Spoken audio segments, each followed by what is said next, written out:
Kia ora tātou. Welcome, colleagues, to this meeting of the Dunedin City Council for the 23rd of May, back in a more standard configuration. Welcome to our council staff and to our journalistic colleagues. There is no public forum. We intend to break as close to 12 as we can manage for those who need to make arrangements around that. There are apologies to any Liverpudlians in attendance, and also one from Councillor Hall for the meeting. I'll move that apology be accepted. Seconded, Councillor Elder. Thank you. All those in favour? Aye. Those against? Oh, that's fine. It's, as is the nature of these sorts of meetings, it's possible that others will come and go as is necessary, but thank you, Councillor, for that. Item 3, confirmation of the agenda. I'll move that Council confirm the agenda without addition or alteration. Seconded, Councillor Gary. All those in favour? Those against? That's agreed. Item 4, declarations of interest. Are there any amendments to be made to the interests register? In which case I'll move that we note the elected members' interest register, confirm the proposed management plan, and note the interest register for the executive leadership team. Seconded, Councillor Gary. All those in favour? Those against? That's agreed. Item 5, confirmation of minutes. I'll move that Council confirm the public part of the minutes of the Ordinary Council Annual Plan meeting held on the 2nd of May 2022 as a correct record. Seconded, Councillor Staines. Thank you. All those in favour? Those against? That is agreed. Item 6, Part A, reports. The Chief Executive's overview from Annual Plan Deliberations 22-23. Ms Graham is relocating to sit herself next to Mr Logie.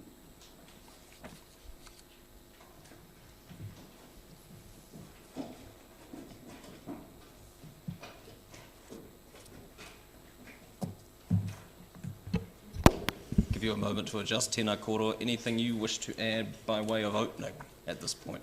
No, Your Worship, Councillors, just to say that staff have prepared the draft budgets following deliberations which are presented to you.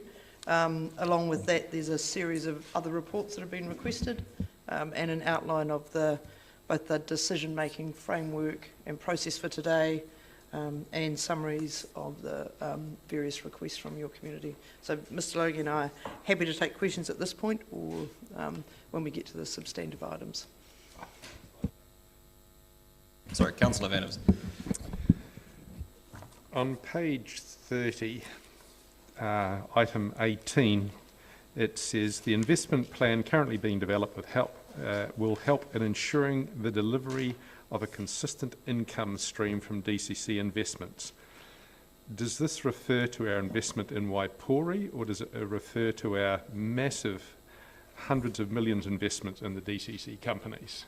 Well, so, Councillor, the investment plan that we are working on will look at all of the income-owning assets that Council owns. So that will include Waipori, the companies, and our investment property. And we've started that initial work to look at what that will mean. It doesn't necessarily mean changing anything to do with Waipori, but just looking at how Council could better manage some of those investments potentially. But you're not talking about the investments that we have in the Dunedin DCHL companies? Yes, we are. We are? So we're talking those about the companies, the Waipori and investment property. All right. So how are you going to ensure the delivery of a consistent income stream when we've had no return on investment from the company since 2015? Well, that's the nub of it, isn't it? And so that's what the investment plan is going to look at, whether things are set up in a way that best maximises the interest of the shareholder. Okay. All right. Well, great to see that's finally happening. If I look at page 34, income statement, there's a $6 million amount in there under other changes. shareholder capital. Can you just let me know what that $6 million refers to? I think it says other charges. Under, yeah. Yeah. Changes. So, Councillor, are you referring to the 34, page 34. So is it the 6.119 million? Yeah, it's it, Yep. yes. So basically that's made up of some capital funding to do with the, I'll get some feedback, to do with the Waste Futures program and to do with parks in relation to the FIFA funding for the floodlights and the upgrades for that. When you say it's to do with, what's it actually for? So there is $3.8 million of Waste Futures funding Okay. and $2 million of parks funding in relation to the FIFA And upgrades. that Waste Futures, is that for capping the landfill and doing that kind of No, thing? it's to do with the buying of waste bins or recycling bins. So it's not Smooth Hill, it's Nope. it's It's for the new to do- system. Yep. Okay, thank you very much for explaining that. I do have some more questions, but I thought if I let some other people ask some questions first, I could then get on Very with kind of you. I would remind, particularly the sound engineers in the room, it would be useful if people could turn their microphones off when they are not using them to try and avoid the feedback for those of us who still have some semblance of top-end hearing left. Councillor Lord. Yeah, I realise it does come under capital budgets, which is the next item, but I was just wondering about the figure, item 9, the increase of capital for this year, which is a carryover, and 189 million. I'm just wondering at what point would we, and I realise we're well down the process now, but at what time would that become exceptional and would have had to go to a full consultation? Look, that's always a judgment call, but none of this is for work, or very little of it is for work that isn't already in the LTP. So it's just mostly around managing the timing of those various projects. So, for example, if we'd introduced $30 odd million of new capital. 30 million of new capital against 1.5 billion probably wouldn't trigger significance either, but it would be worth a conversation around that. But none of this, we believe, triggers significance. Councillor Houlihan. Thank you. Since that was a question from the paper in question 9, I'll do the same. Oh, number 9. Oh, I noticed this might not be in this, it's not actually in this bit, but it looks like there's about another extra 50 million going into Three Waters. And I think that's in section 9 Wait, actually, so Councillor, can't cover that yet. We'll get to the capital budgets. Okay, no, that's right. I've got another question. Given we're having to adjust the budgets because of interest rate increases, which I suppose I shouldn't really highlight that, but I know,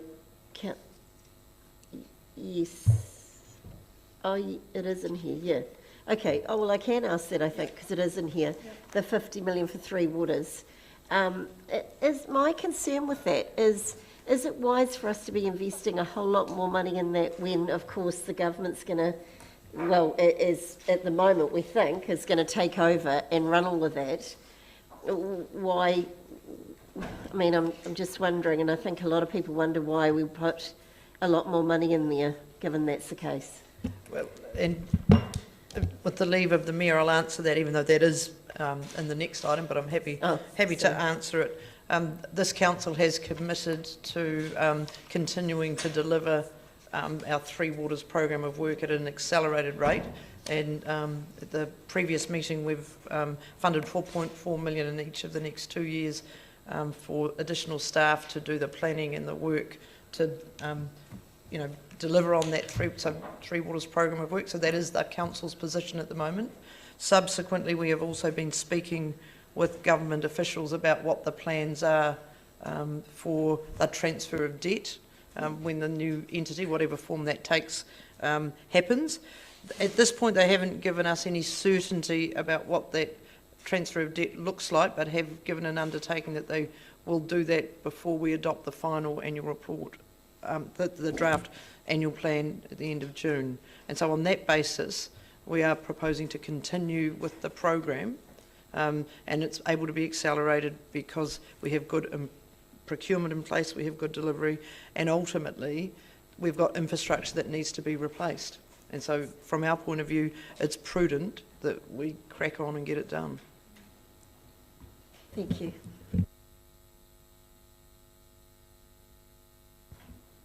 Further questions? Councillor Raddick? Yeah, I've got you. Yes, just going back to Councillor van der Vis's question on page 34 of the income statement, 6.119 million. So this is on the income side, and so we've got an extra 3+ million for waste and 2+ million for parks. So the waste, was that from Waste Minimisation Fund or some other particular purpose? Correct. And, right, and parks. What did that come for specifically? From FIFA. So it's some yes. subsidy for us doing the upgrade work necessary to get the fields up to standard. That's very helpful. Thank you. Councillor van der Vis. Regarding the FIFA subsidy, are we investing a significant amount more than the subsidy in the upgrade work for FIFA, or does the FIFA subsidy cover most of it? Mr McLean will be able to answer that level of detail because that's in the capital report generally, but I'll park it for the next one. On item 9 of your overview, you say that the figure of $189.4 million is very ambitious, but you've also said that it's prudent that we crack on. Given that we have a very recent and significant increase in interest costs and a likely projection of those interest costs to increase even more, are we still being prudent, or are we being now exceptionally ambitious in the light of new interest costs? the numbers in the report show where our interest will sit, and because of the hedging that is in place, the rate is that we will be paying is still below the OCR. That's for the next year, or Which is what we're talking about here, which is the Right. next year. But it is ambitious, but at the same time, I think it is prudent that we do the work that we know needs to be done. My real concern is not so much for the next year, because as you say, we're hedged against that. My real concern is that we've been adding $100 million to our group debt every year for the last 3 years, and we now have a situation where that $1.2 billion budgeted debt is going to attract enormous interest costs after this year.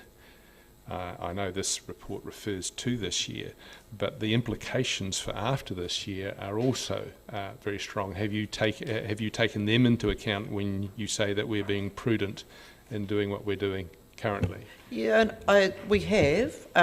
Also, the report, as you've already noted, looks to the investment plan. And part of what we're saying there is that we need to think of a way of how to repay debt, which is the second part of that paragraph 18. So part of what we aim to do, and it takes time, is to look at how we might change the council budget so that our revenue and fees and our rates income cover the cost of running the organisation, and then any money we get externally, be it investment income, Waipori income, can then be used in whatever way council determines, potentially to pay down debt or to subsidise rates. But that's where Mr Logie and I are aiming to shift the budgets, but it just takes a little bit of time to make those changes.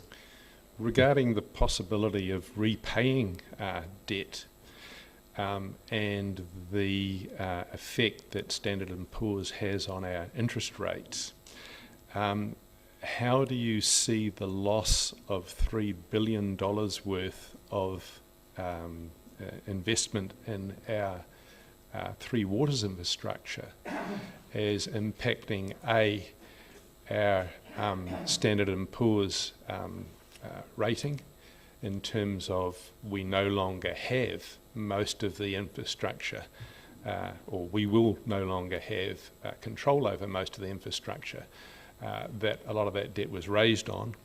And in terms of paying back the debt, we won't have anything in the way of infrastructure that we could sell to pay back debt. So in terms of paying back debt, how do you see that, the Three Waters takeover as affecting that? There's a couple of things there. I need to be really clear. There is nothing that we have suggested here that's about selling assets to repay debt. So that's not what the investment plan is. It's looking to ensure that assets that we have that can generate income are doing so in the best way possible, and then taking whatever income is generated to look at then how you might use it. So asset sales are not part of what we're proposing. I just want to be really clear about that. I understand that. As it relates to Three Waters, when we met with Standard & Poor's, they were obviously aware of the reform program, and at that time, and Mr Logie will correct me if I'm wrong, they raised no concerns vis-a-vis Three Waters and our credit rating. And maybe just a reminder to council that when we borrow, we don't borrow based on an asset base, we borrow on our basis of generating income. Yep. So it's the income that creates the ability to borrow, because that's obviously creates the ability to service the debt. Right, but is it not the case that a considerable amount of our income is based on water charges, for instance, especially with commercial? Yeah, but again, if the corresponding debt transfers to the new entities or the new structure under Three Waters, then that doesn't change the position. Okay, finally, one of the justifications that we heard in previous years from especially Chief Executive Bidrose for continuing to build a much greater debt was that we had a tremendous asset base that justified that. Do you see that now as being compromised because that asset base is looking to be significantly reduced? I think that asset base that's previously been referred to is actually the ownership of group companies of the Waipori Fund. So it's those sort of investment type assets that this council owns, as opposed to the roads and the Three Waters infrastructure.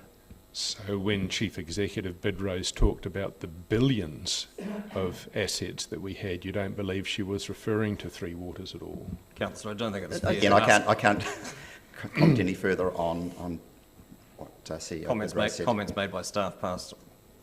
What I will say is that we believe that we've presented a budget that is sensible, in line with what council had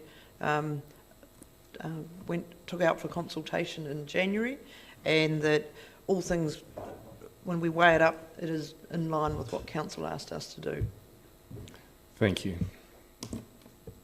Councillor Lofiso. Tēnā koe, Your Worship.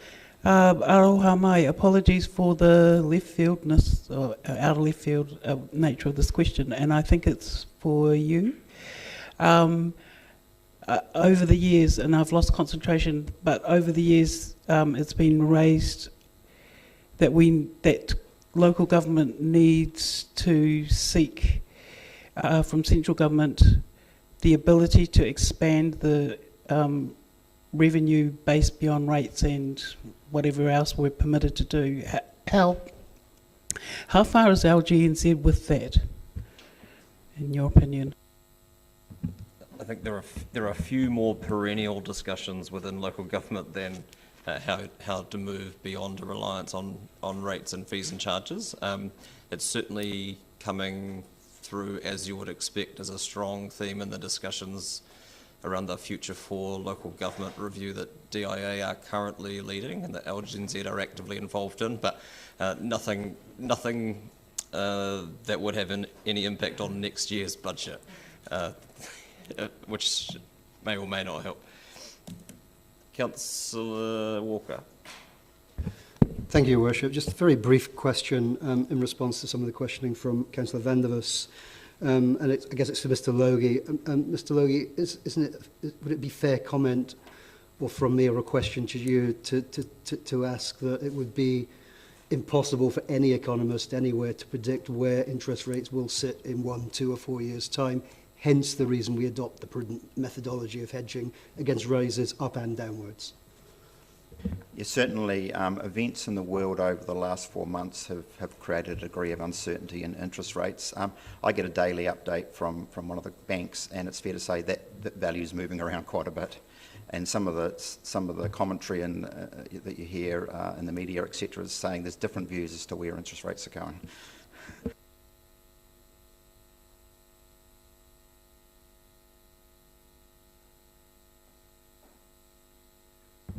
I have a question on paragraph 17, bottom of page 29, where it talks about managing core borrowing and getting to a point where there is a positive underlying operating surplus.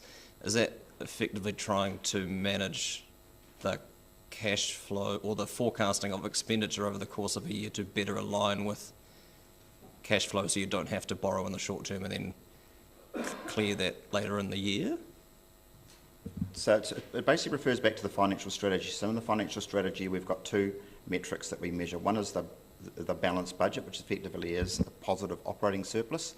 And then the other one we talk about is the underlying balanced budget, which is where you then start saying, we need to take out those things that are non-recurring, things like the NZTA money that's for one-off projects.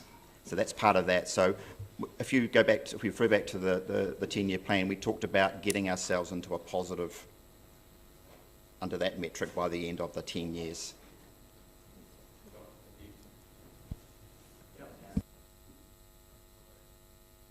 Sorry, Councillor Reddick. In keeping with all the really difficult questions, do you expect that the transfer of debt to the government as part of the Three Waters program will be completely in balance with the water rate that we charge ratepayers? In other words, if they take away, say, 120 million, a proportionate amount of cost to the ratepayer, there would be a reduction in rates by a proportionate amount. Again, depending on the level of debt that does take over, the relationship's actually reasonably close. But the level of rates will depend entirely on the decisions that council make, because they may choose to do less of something else or more of something else. So it may or may not have an impact on rates. Councillor Wiley. Thank you.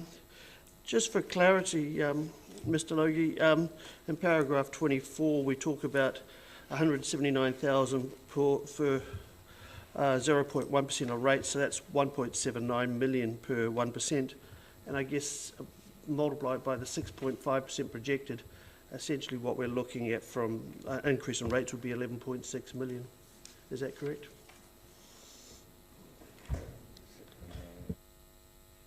Something like that. But this has already been canvassed, so the 6.5 was what we canvassed in January. Yep. No, I just wanted for the clarity's sake of the meeting. Thank you. Councillor Houlihan. Thank you.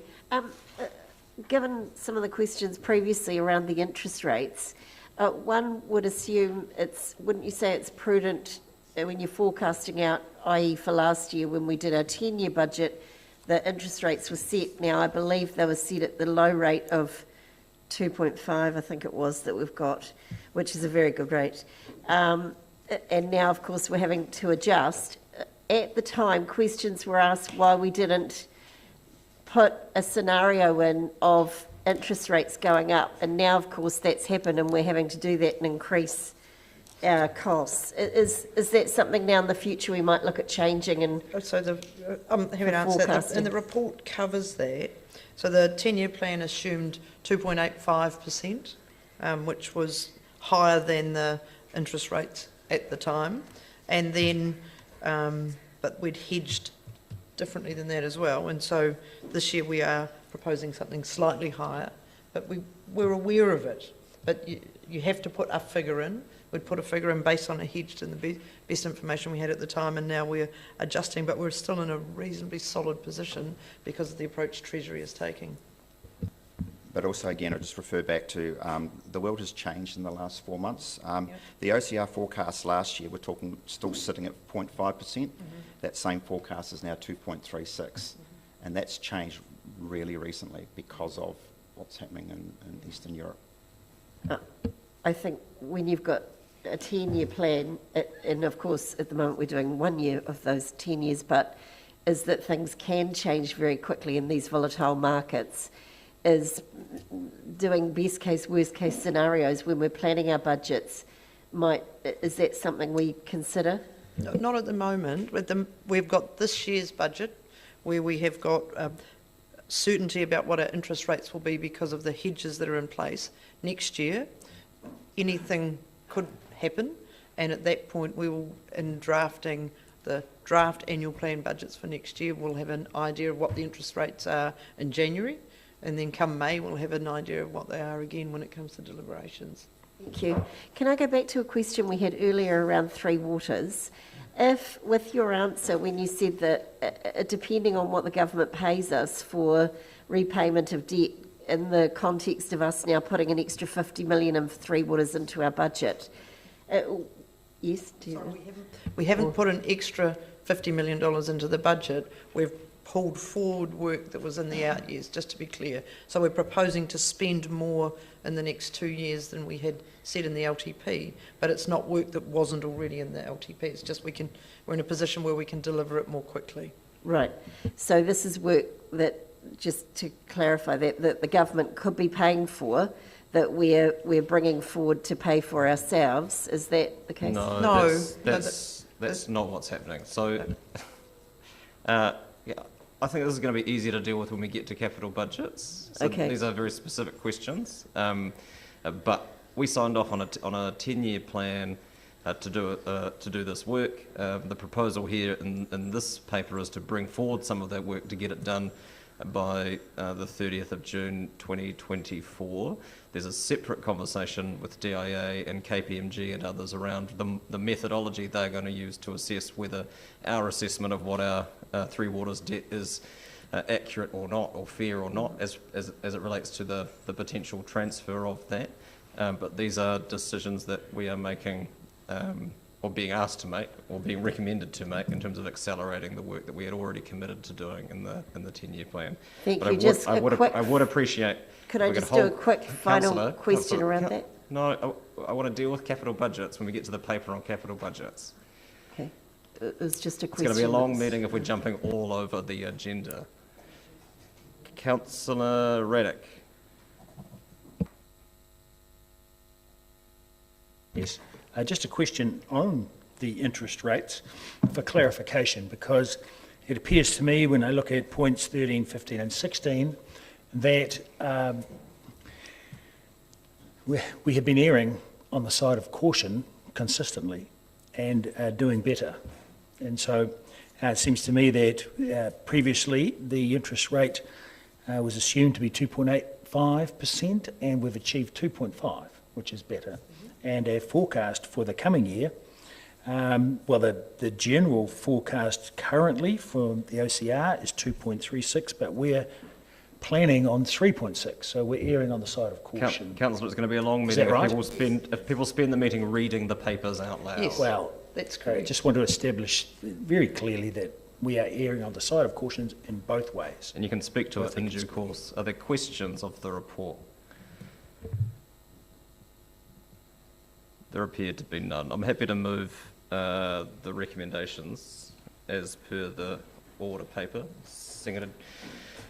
Councillor Gary, and not a lot to say on this at this point. I mean, this is a budget for year 2 of our 10-year plan, and as was the focus of the discussion and engagement we had with our community around this, it's largely about getting on with the work that we said that we were going to do, and I applaud the efforts of the Chief Executive and her staff to bring us a budget for the 22-23 year that does do that, is getting on with the things that we said that we would do, and further to that is accelerating some of the work that we committed to doing through the 10-year plan, and has managed to do that in a context where we have significant challenges in terms of cost pressures, whether that's materials or wages or recruitment or whatever.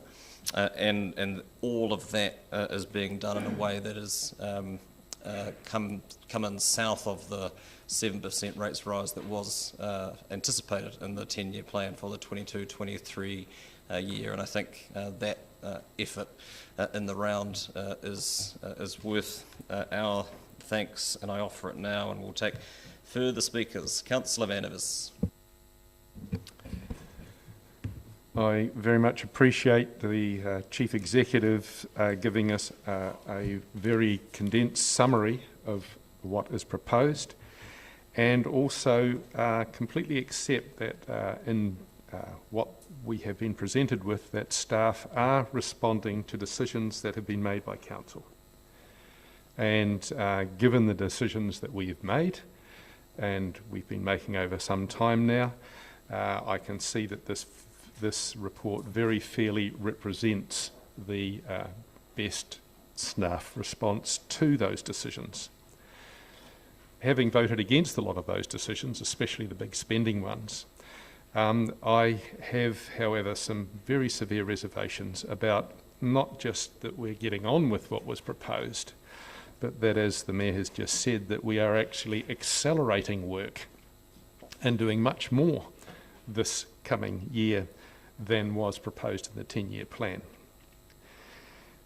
The reasons for not accelerating and for, in fact, pulling back, I think, are very strong. One of them that we've canvassed already is the increase in interest costs. The unprecedented rise in the official cash rate and the interest costs that are inevitably going to come, because they can only go one way, is part of the problem. But when you compound the future increased costs of interest with the massive increased cost of fuel, which impacts all of these projects and all of the spending, and then realise that this massive increased cost in fuel also increases massively your cost of asphalt, also massively increases your costs of plastics and piping and everything else that we're going to be doing. We are looking at a perfect storm of massively increased costs that are largely unprecedented. The paper here says that the figure of $189 million is very ambitious. My personal view is that it's extremely ambitious, and in fact, I don't believe that you can say of this $189 million proposed spend that it is both very ambitious and prudent at the same time. To me, very ambitious and prudent are opposite ends of a spectrum of where you might want to push your spending. And this is pushing the spending, like our debt, at the extreme upper end. So I can vote for the report in that I believe it's accurate, and I believe that staff have done a good job in presenting what actually is going to happen. The figure of 189 million, the increase in interest rates, and all of that are well covered here. But I don't believe that we've really considered the long-term implications of what we're doing. I believe that we should be pulling back, not accelerating. I believe that we should be taking stock.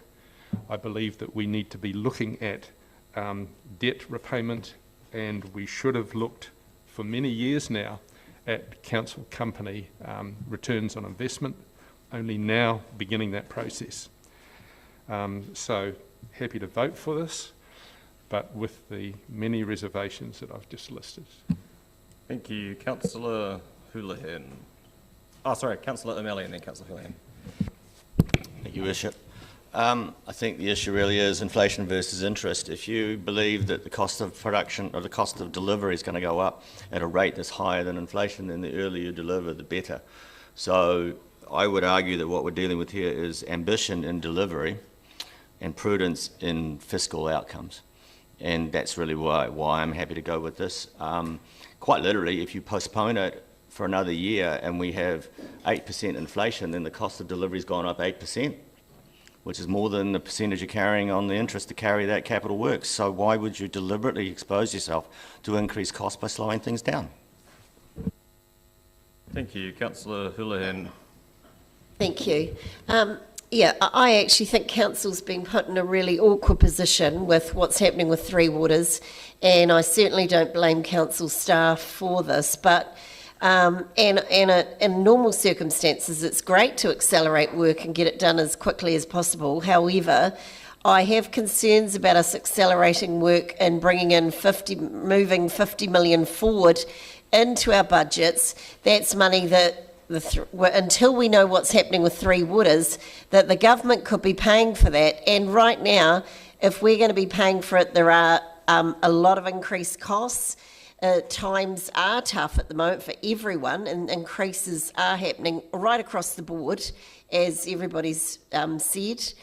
But, my concern is the uncertainty around what's going to happen with that debt.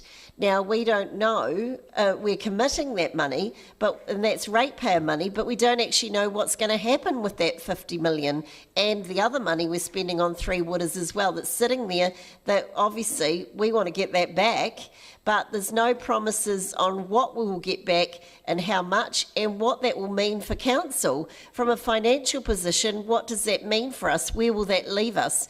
And as it's been raised before, once our assets for infrastructure are changed over to the other entity, what will that mean for our standards and poors, our rates, and how favourable will they look at the amount of debt we have now? So all of those questions are valid and concerning. We don't have the answers. Another reason why this whole, quite frankly, debacle is shocking.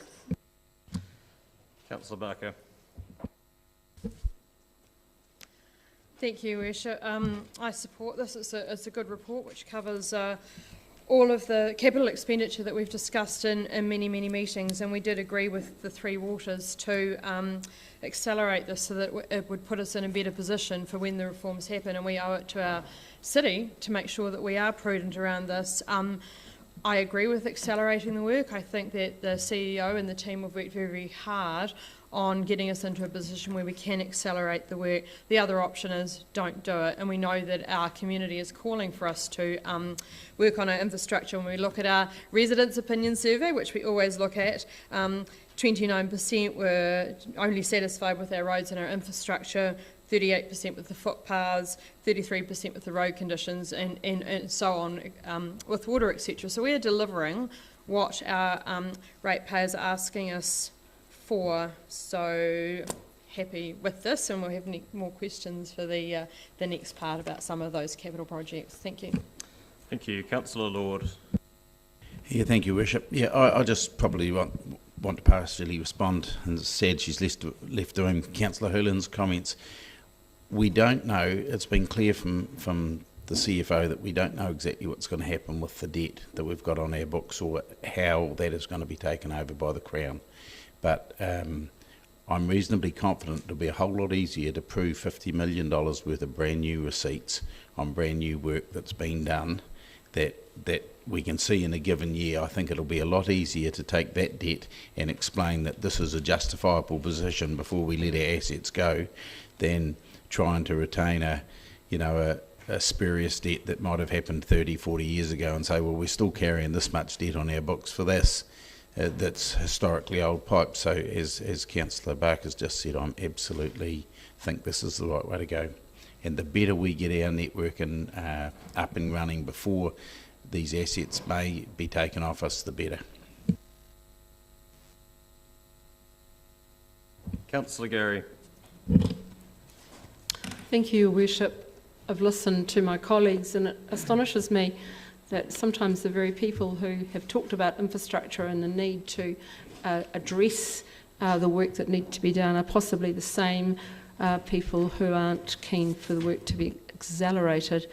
We made a very clear decision around needing to do this work and get on with it because none of us want the spectre of water geysers in the street and so forth that have plagued other cities with ageing infrastructure. If we take Three Water infrastructure as an example. But I also, you might jest, Councillor, but it is no laughing matter for the folk that are affected. And I take issue around the idea that we shouldn't proceed because of the costs, because we know from past experience that if we wait, it will cost more. And I'll give the example of the Peninsula connection, which we've taken our time. Council over the years has taken its time on a staged approach for a variety of reasons, and it has cost more. And so if we were to take our time, take more time over this and delay, that would be an issue.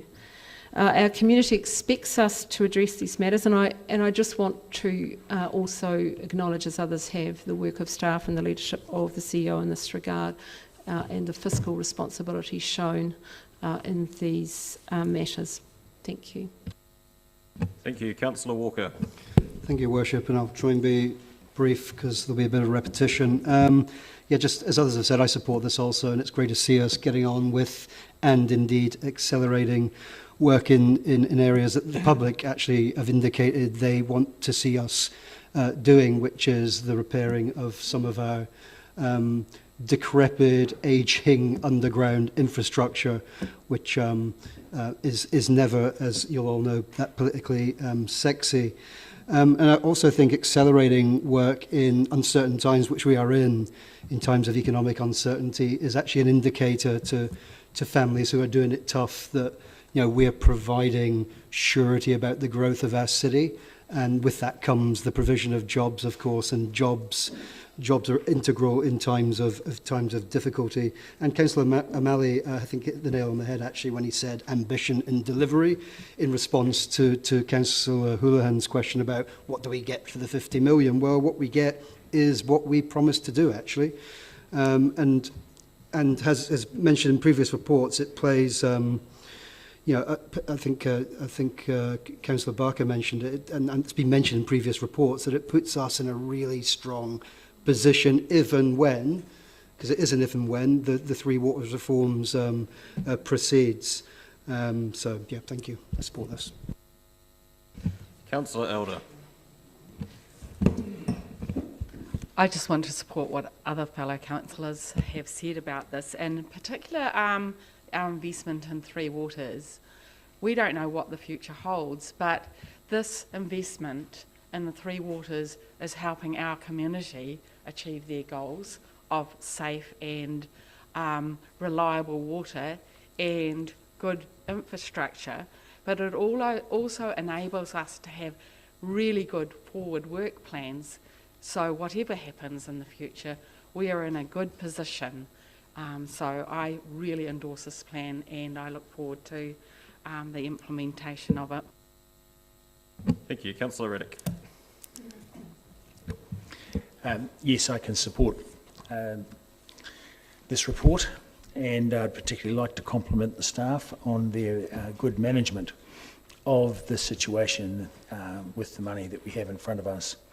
I particularly do support the money spent on Three Waters, even advancing the program, because unfortunately, I don't have as much faith that moving the control of Three Waters away from Dunedin to a different central authority, perhaps responsible for the whole South Island, will produce the necessary upgrades and improvements that we are working on here in Dunedin. I think attention will be diverted by many other clamouring voices, and we may find ourselves on the supplying end rather than the receiving end. So I think it is a very good thing for us to get as much of our Three Waters infrastructure up to as high a standard as we can manage in the interim.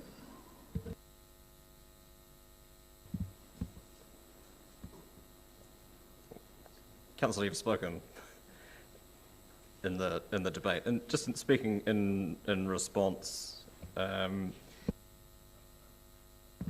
welcome the support of colleagues. I mean, it wouldn't be a budget meeting without an argument being made for us to do less and spend less money. But I can't see how in this instance, and in this case without any specificity around what it is that we should be doing less of, I don't see how that is in our community's best interest, us doing less. And as has been pointed out by others, and as Councillor Vandervis has made the point often before, that there is a false economy in deferred maintenance, and slowing down the work that we are doing ultimately, as others have mentioned, is going to end up with the same work probably costing us more money, and that doesn't seem like a prudential path for us to take.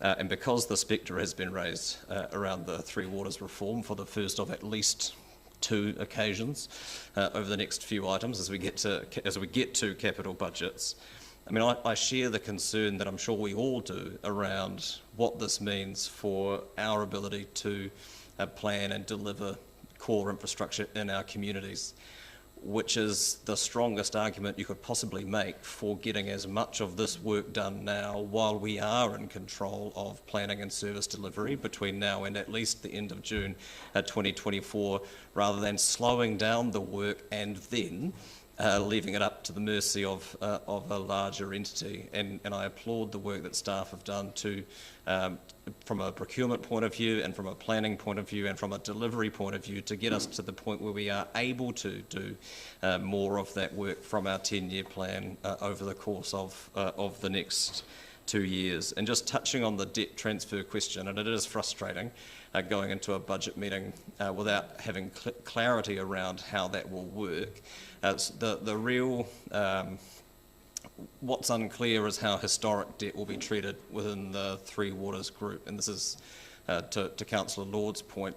New work that we are doing there is a far greater degree of clarity around the transfer of debt from new work that we are doing, and so I don't think that this is a risk in quite the same way. But thanks again to the staff for the work in putting these papers together. I'll put the motion. All those in favour? By division.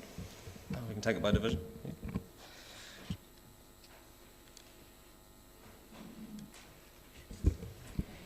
Councillor Barker. Aye. Councillor Benson Pope. Aye. Councillor Elder. Aye. Councillor Gary. Aye. Councillor Houlihan. Aye. Councillor Lefiso. Aye. Councillor Lord. Aye. Councillor O'Malley. Aye. Councillor Raddick. Aye. Councillor Staines. Aye. Councillor Vandervis. Aye. Councillor Walker. Aye. Councillor Wiley. Yes. Your Worship. Aye.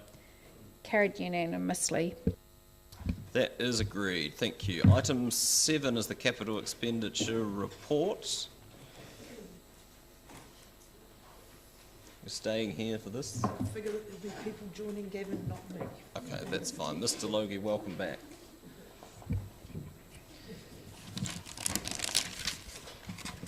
Do have some opening comments to this. Ms. Graham.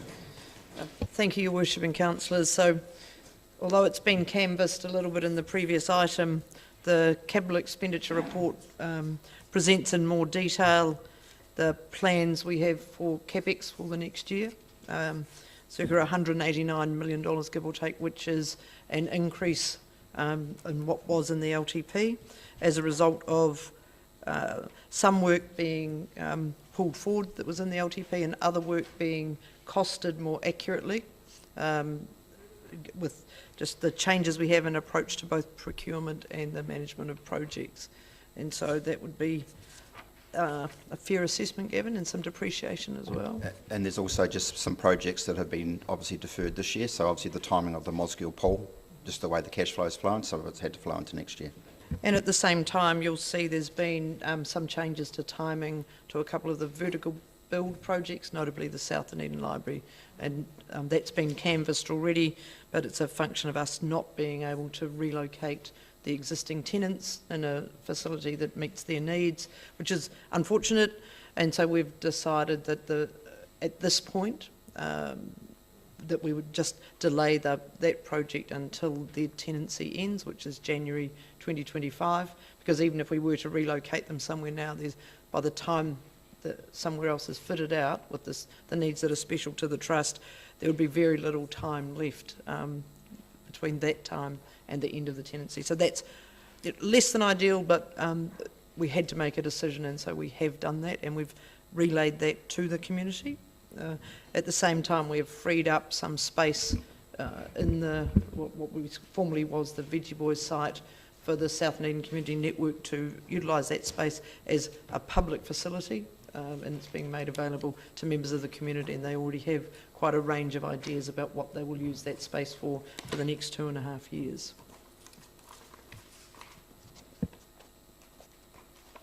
Can I just ask a question on that? Mm-hmm. So were the tenants to find alternative accommodation before then, would there be the capacity to bring forward the construction work? I'm assuming that the planning and design work continues in the background anyhow, so that it's ready to go whenever. Yes, so the planning and design work is well advanced, and yes, there would be potentially capacity to bring that work forward, but there does not seem to be a site that will meet the trust needs in the South D area that is available at the moment, and we've canvassed with them, and they've done it on their own, a wide variety of possible sites, because their needs are quite specific because of the nature of their clientele and the need for quite particular access for people with mobility issues, for example, the need for a lift if it's a multi-storey facility. So it's a challenging group to try and relocate in appropriate premises. Thank you. Councillor Benson-Pope. Thank you, Your Worship. Just further to that issue, that same question on that issue, much and all as I think we understand that this is not an ideal situation, but we know that you have been obviously handling this with some considerable sensitivity. Are you confident that at the end of the lease, the organisation does understand that there will be no further, if this is the way we end up proceeding, there will be no further extension or accommodation, given the delay that is, for one reason or another, been inflicted on the project? I'm certain that they understand that their lease will terminate in January 2025. And is it likely that at that time, when the lease terminates, they're going to be coming to us for further assistance to actually help them get into a facility that hasn't mysteriously emerged from somewhere without our help? That's not my expectation. I do believe that something appropriate will be available to them come January 2025. Without requiring further support from council? That's my expectation at this point. Thank you. Thank you. Councillor Wiley. Thank you, Ms Graham. CCT have quite a footprint across Otago, Southland and into Canterbury, do they not? I'm not familiar with the spread of their organisation. Someone may be able to answer that, but I can't. I have a feeling that quite a lot of their business is also into the Christchurch market. I guess the part being is that council has a focus on trying to retain everybody that works for CCT, also staying in Dunedin rather than losing jobs out of Dunedin and assisting CCT in that space. In part, yes, but there was a real desire by CCT to stay located in and around the South D area as well, because of the nature of their work and the nature of their clientele. And so that puts a sort of a geographic parameter around where an appropriate facility might be. And so that's what we've been working within, and just haven't been able to find something in advance of their lease ending that we think is suitable, or that more importantly, that they think is suitable. Councillor Walker. Thank you, Your Worship, and I think the questions I had around CCT have been traversed, so I'm going to steal a question from somebody else. I think it was Councillor Vandervis, so sorry, it's around the capital subsidy for the FIFA event, and I guess the suggestion in the paper is that it's going to be 100% cost recovery. Can somebody speak to that? Mr McLean will join Mr Logie and speak to that.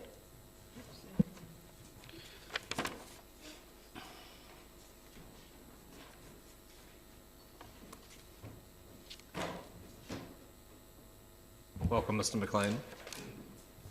Thank you. Could I ask you to repeat the question, please, Councillor? Yeah, absolutely. Sorry, got you doing something else. It's around the number 17 on page 37, around the capital subsidy receiving from FIFA for the World Cup, and the suggestion is that's 100% recovery. Just sort of clarifying that it is, and if it's not, what's our expected contribution?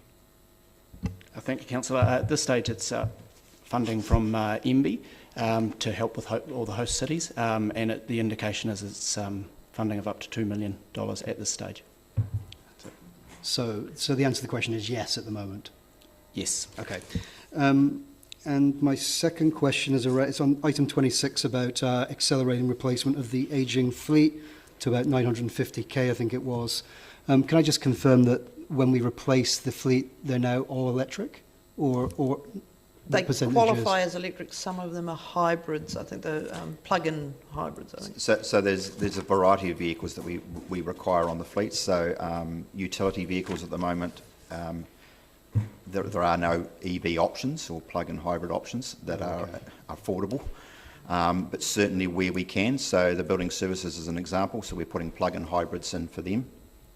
Okay, thank you. And we'll go on to page 47 where we're looking at the capital expenditures.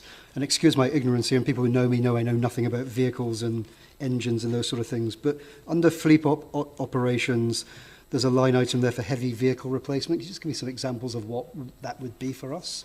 So we have a number of 3-ton plus trucks, particularly in Three Waters, carrying stuff between facilities. Gosh, how exciting.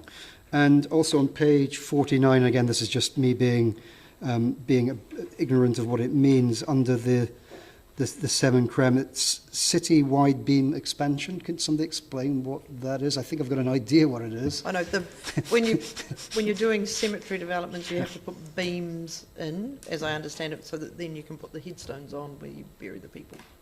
Okay. That's correct. Obviously not very cheap. And also, Mr. McLean, this might be for you, sorry, on that same page, it's Port Chalmers pool renewals, and I see for next year there's 74,000, or I think it's 82. Can I just have some explanation of what those renewals would be at the Port Chalmers pool? Okay, that's fine.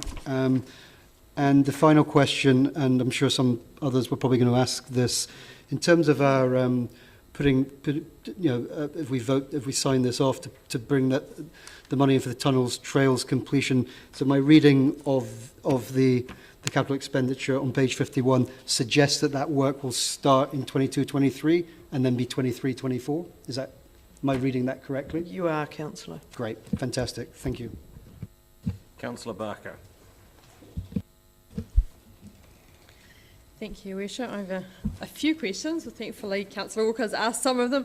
I just want to ask about the Waka Kotahi co-funding. I'm aware that obviously with the government subsidising petrol at the moment, that the tax take might be down. So do we have any certainty about what the Waka Kotahi funding would look like for the period that we're talking about, 22-23? Is that a risk to us?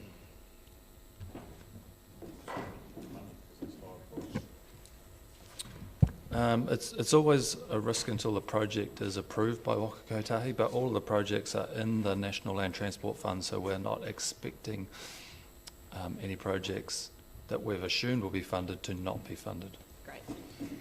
Thank you. My next question is around, it's an economic development question around the eyesight refurbishment. There was originally 67,000 in the budget for 25-26, and now I see $500,000 in the budget. I think it's for 23-24.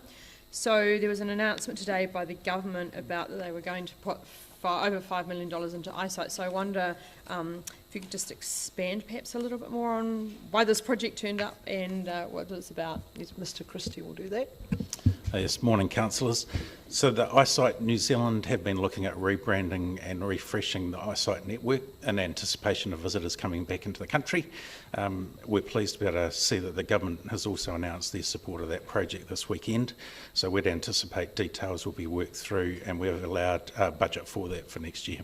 And so we have a corresponding revenue assumption of $250,000 in our budget as part of that government funding.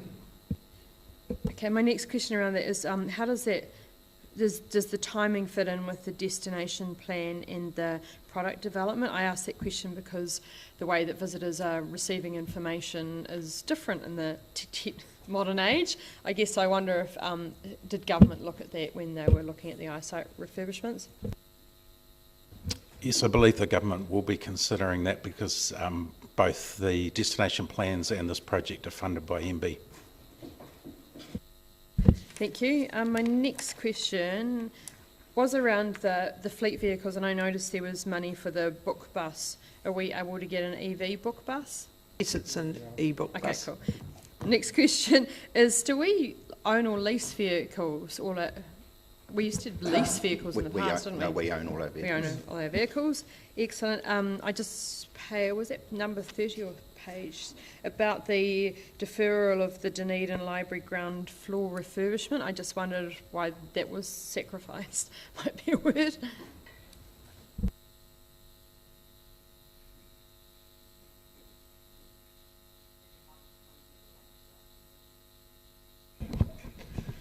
Through the chair, we looked at various projects. That project is in design stage, and there's more work to do. So it was an appropriate thing to be able to push.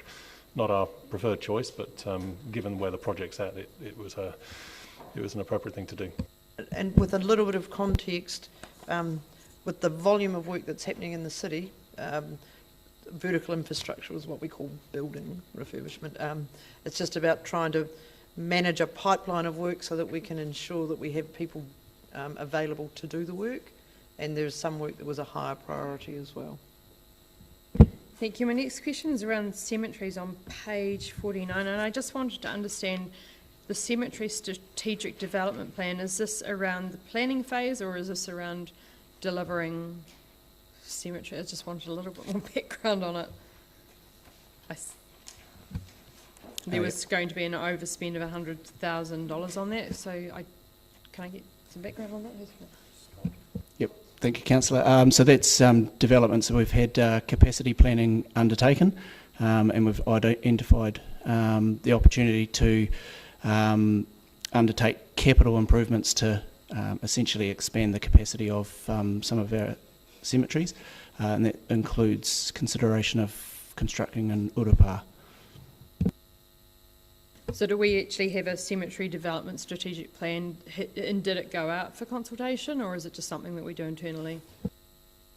Thank you. It's a technical document undertaken by some consultants to guide our budgeting and planning. Thank you. My next question is also on page 49, and it's also a parks and recreation question. I see there's an overspend of $1 million on playground renewals, and I just would like my refreshed on, did we agree to that back in January, or is this a new addition? Where are you is this for this current financial year? It is in 2022-23. Playground renewals, and it goes across to there's an extra $1 million in the, it's like page 49. Yeah, I'm just trying to see where you say there's an overspend. So we had in the annual plan, we had in the budget, the LTP budget, we had 1360, and then we've got annual plan 22-23. 2360, $2 million basically, and then we've added in an extra $1 million, and I just wonder when that was added, and I just wanted my memory refreshed on that. So that particular year, the million really reflects the underspend in the current year. So that's rolling that into next year. That's great. Thank you.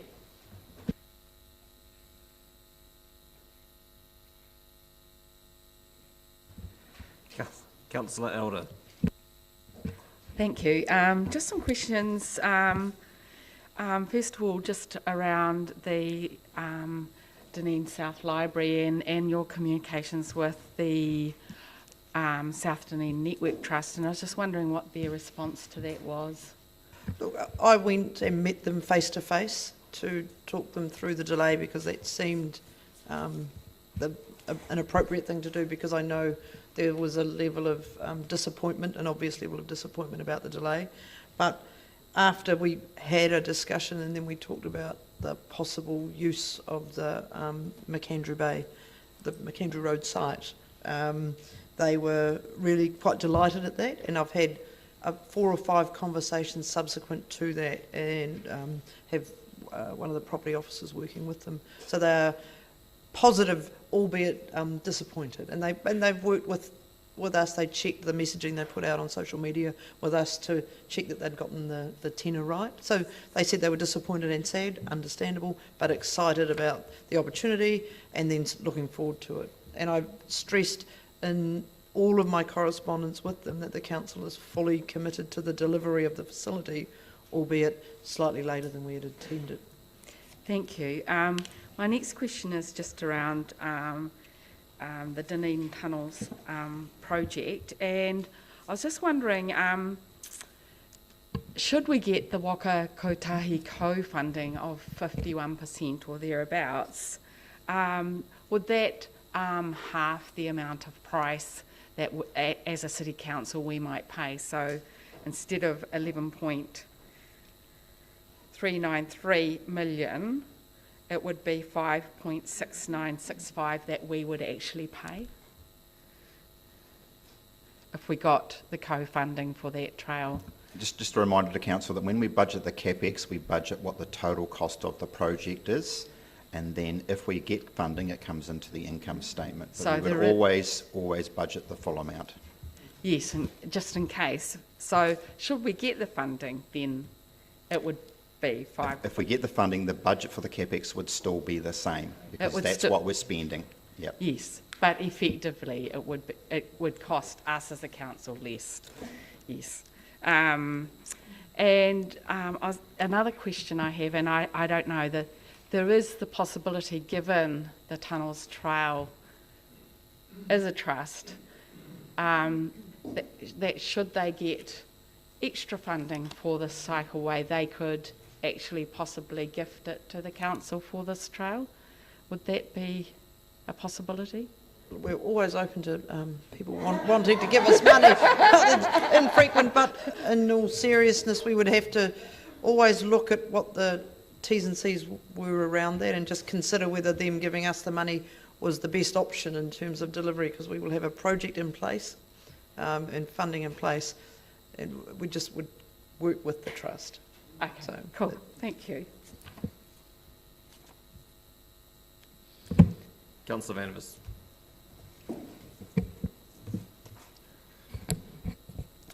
Item 25 talks about an accelerated replacement of the ageing fleet vehicles.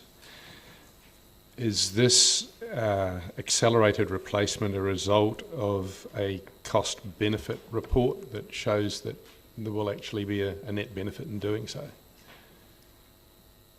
It's fair to say a number of our vehicles are quite old, like over 10 to 12 years old, and basically we've made a conscious decision to look at replacing them, because the cost of maintaining them becomes prohibitive, but also the fact that trying to get parts at the moment for vehicles, there could be a lead time of 6 months, which means actually we've got vehicles off the road, so it's more prudent for us to buy more modern vehicles, and potentially if we turn them over quicker, the cost to us over the life of owning that vehicle could actually be a lot less than hanging on to them for 10 or 12 years. And at the same time, we are taking the opportunity to upgrade the fleet to be as electric or as non-emitting as possible, which is in line with a variety of our aspirations as a council as well.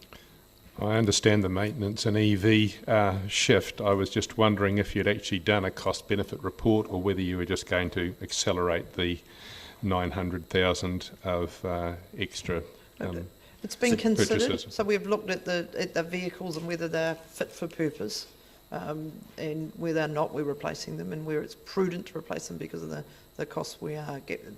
Mr. Logie he's only recently been given oversight of fleet, and taking his eye to it is shown that we had some areas where further work was required. Okay. If we go to number 28, I was very surprised to hear that Property are looking at spending $2.8 million to complete seismic work on 414 Moray Place. Now, I remember it wasn't that long ago it was built. Do you know how long ago it was built? I don't know how long ago it was built, but I do know that it needs to be seismically strengthened, and that's what we're doing. My understanding is that it was built, less than 20 years ago, certainly built to new seismic standards. And I would like to know, did it comply then? Was it not properly built? And who built it? And why are we now having to spend $2.8 million on a building that's relatively new? Mr. West, are you able to provide some of that detail? Some of those questions are not ones you'll be able to answer. Unfortunately, Councillor, they're not that level of detail I can't give you right now. I'm happy to provide it to you, but I can assure you that we've had our legal team look at all of that to make sure that we're, we're working within what the legal team has advised is reasonable. So the legal advice is that there's no recourse to the people that built it quite recently, and that we basically have to spend the money anyway? Yes. That is correct. The case, yes. Unfortunate, but yes, thank you for clarifying that. Going now to item 18, we're talking total cycleway funding of some $32 million. Has there been any cost-benefit report on this enormous spend? The councillors considered information on this project in the January meetings. Did that include the business case at that time, Si? Mr. Drew, I mean? Sorry, I can't recall. But this was a specific report that came to council in January for your consideration. I remember it coming, and I remember there being no cost-benefit report then either, and I'm very concerned that although it is a council decision, and it was a majority decision, and it was probably only me that voted against it, that we can be spending in these times $32 million on total cycleway funding without a cost-benefit report. There'll be plenty of time to speak to the report in due course. Thank you. I'm just going to check with Mr. Drew if there is a detailed business case. If so, I'd love to see it. Thank you. Correct. All projects that are co-funded by Waka Kotahi require a business case that has a benefit cost ratio, and generally only co-funding is only received with projects that have benefit cost ratio higher than 1, quite often significantly higher than 1. Thank you. Councillor Houlihan. Thank you. Going back to a question earlier around the heavy vehicles for Three Waters, what will happen to them when the new entity comes in? Will they just be transferred over? There'll be a process agreed with to transfer assets across. Okay, all right.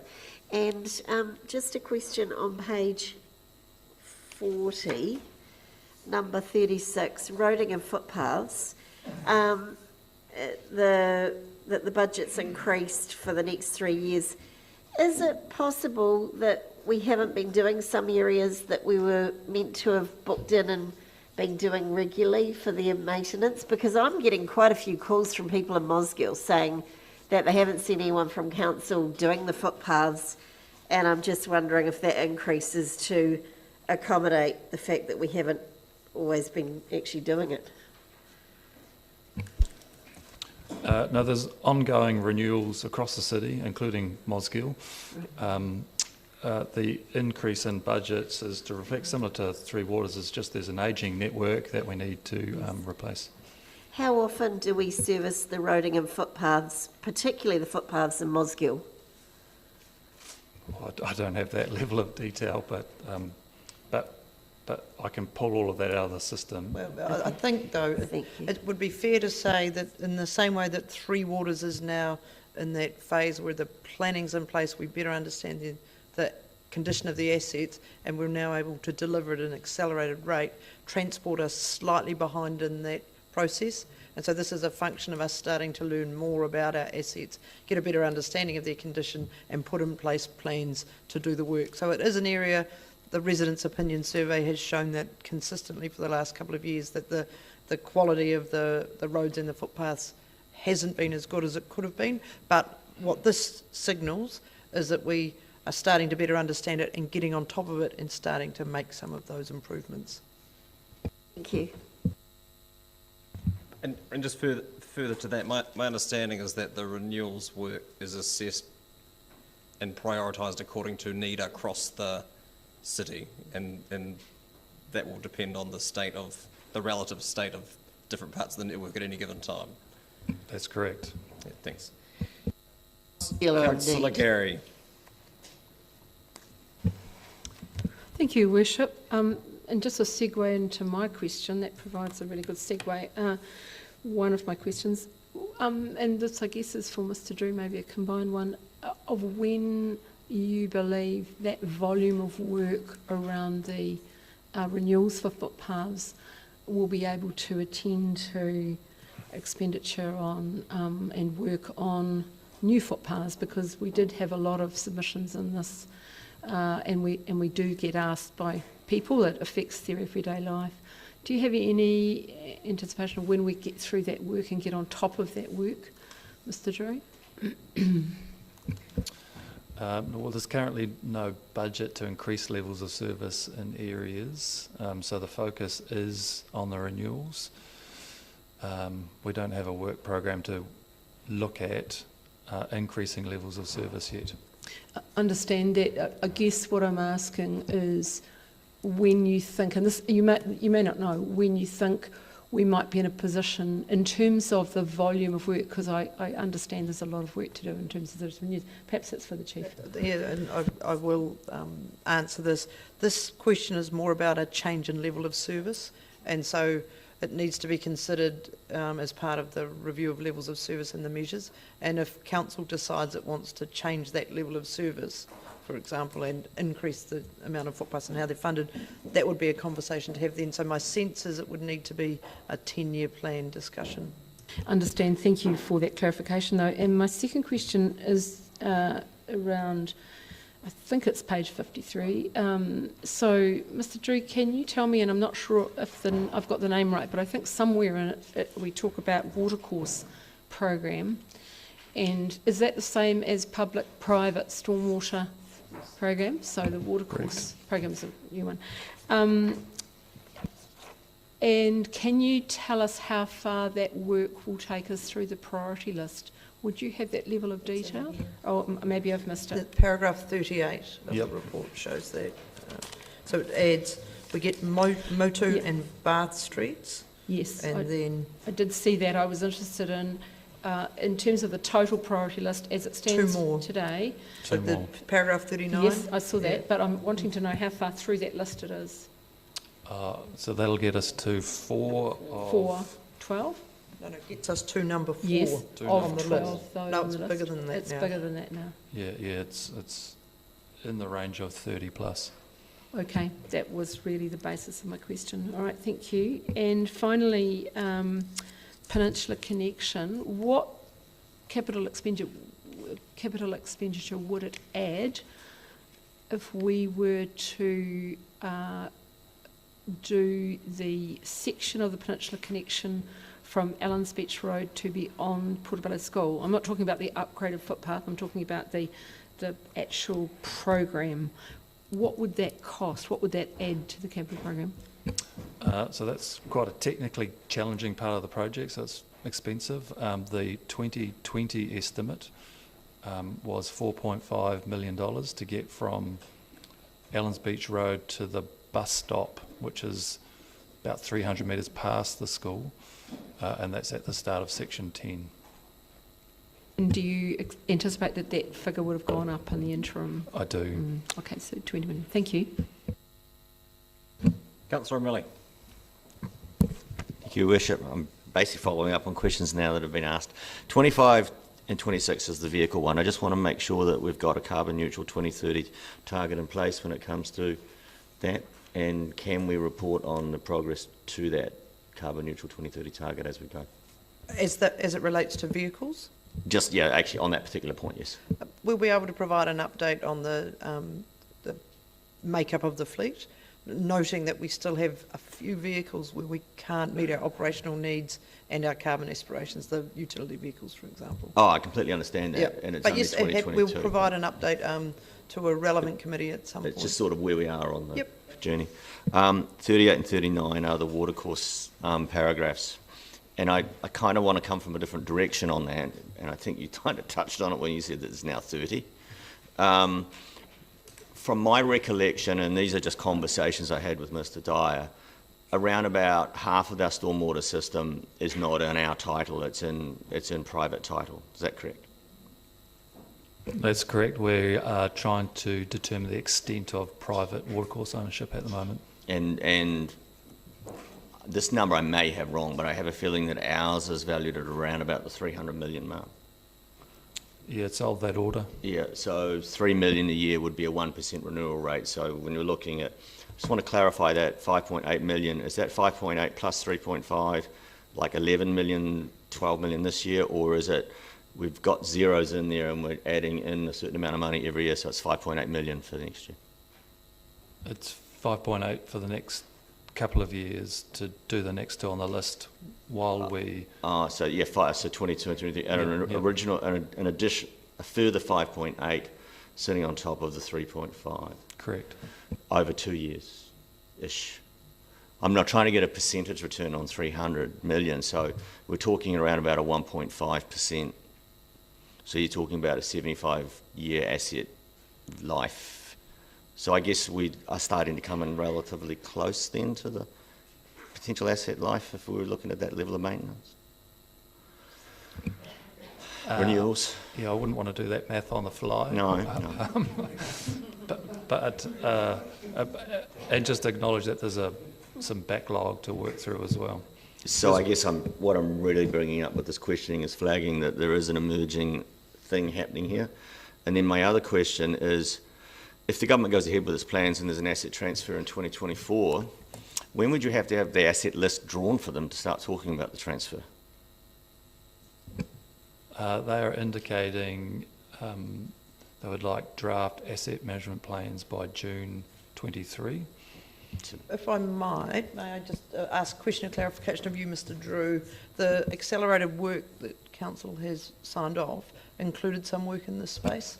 It did, and what we call the baselining exercise, which is going through the asset registers and working out what's public and private, and the condition is in progress, and then so that will inform the policy piece around ownership. Yes, so because I'm really targeting the last sentence on part 39, which is the asset ownership policy review, waiting for that to be completed. Will that be completed in time for next year? So the $4.4 million for the next 2 years that Council approved, one of the key pieces of work that will be delivered from that is the private-public review of the assets. And I guess I assume then we'll also have to make a decision on what we're going to do about that by that time. Correct. I and expect so. That funding to accelerate that work means that we will have it in front of Council for decision in time, we hope, for the Three Waters timeframes. Awesome, thank you. Thank you. Councillor Raddick. Further to the last question, has there been any indication from government how they're going to treat, or how they're looking to treat those private wastewater networks, or stormwater networks? No, but there are work streams working through a process for how they will treat it, but we haven't seen the detail. Righto. No doubt we'll see something in due course. Another question about the St Clair pool. The renewals look to have been deferred for 2 years in a row, so the year we're currently in plus the upcoming year, with quite a bit, 400,000 and 700,000. What were those planned renewals that have been deferred? What were they for, and why are they being deferred? And that does look like they're being reinstated in 23-24. If I may answer that one, Councillor, that's for the toddlers pool upgrade. So we did originally go out for procurement a couple of months ago and didn't get any tenderers, so we've looked at rephasing that out a couple of years. Thank you. Councillor Lord. Thank you again. Look, I just had a wee question. It was really for Mr. Drew, but it was one of the things I wondered, going back to footpaths, I've noticed over the years there's been a lot of footpaths where utilities companies have put stuff in, whether it's internet cable or Sky television cables or, you know, but they've ripped up footpaths and then repaired them. And I've often wondered about the state of some of those repairs. I mean, classic that I can think of is Church Street in Mosgiel a few years ago. I noticed when I was walking down that it was all being done. And then a year or two later I was walking past and I was thinking all those trenches that were filled and looked perfect on the day, and they looked fine, had all sunk in a bit. And is there any onus on those companies to come back and cap them up a bit more? And the other thing is, does part of our capital program include moss spraying of footpaths to keep the water out? Yes, so to answer the first part of your question, the team have also had that feedback, and concerns have recently changed the process. So we've reallocated some resource, so we're auditing what they call corridor access requests. That's when you dig up a road or a footpath to get on top of some of those quality issues. So we hope to see some improvement. That change was made about 3-4 months ago. And to speak to moss, yes, there are known areas that we do treat, and we also, if someone calls up, the customer service line will go out and do it urgently where there are safety issues. Yeah, and my question related less in terms of moss as a slip hazard, but more in terms of it getting down into the path and allowing water to get through and ruin the footpath. That's the reason you do it? Yep, thank you. Correct. Councillor Wiley.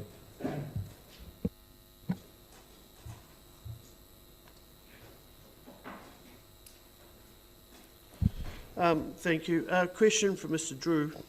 When we look at the increase of infrastructure spend, the 30.5 million, do we think that we can accomplish that work based on all the other infrastructure going on around the city, the capacity of the companies, and the employment situation? Well, just to reinforce the Chief's comments, it is ambitious, but we are working with our supply partners, contractors. I think for the Three Waters spend, what we're talking about is we have made significant improvements in delivering the pipe renewals. What might happen next year is we pivot a wee bit and use some of that resource to ramp up our water and wastewater treatment plant renewals. So we're working with our contractors all the time to make sure that the whole supply chain can deliver our ambitious program. And I think that's the key to this, is that it's about good procurement, good planning, and good relationships and partnerships with our key contractors. And so the market has confidence now that we can deliver and provide them with designed work that they can then go out and dig the holes and deliver the pipes. So but there's still some risk that we won't deliver it. When we reviewed this as an executive, we do think it's ambitious, and look, if we were to meet it, I'd be surprised if we met that level of delivery. But we didn't think that it was sensible to pick and choose which projects we thought they could and couldn't deliver, and rather we would leave it to the teams working with our contractors to have those conversations and then report back to council as the work starts going to check where we're at. Because the market and the technical experts know far better about what can and can't be delivered on the ground. Thank you, because that leads into my next question. Then do we expect the following, say, 2 financial years after this to see the same sort of increase? I think at $190 million we will be at capacity around delivery. My sense is that anywhere in advance of 150 is probably a sort of a good level of consistent spend. But that said, we didn't want to pick and choose which of those projects may or may not make it. So we will, as we have for the last year or so, report regularly to council, let you know how we're going, and give you a really fair assessment of where things are at. And you'll see from the result this year, even in COVID times with supply chain challenges, we are one of the few councils in the country who are over-delivering on their capital program. Do we have confidence in the companies to be able to deliver?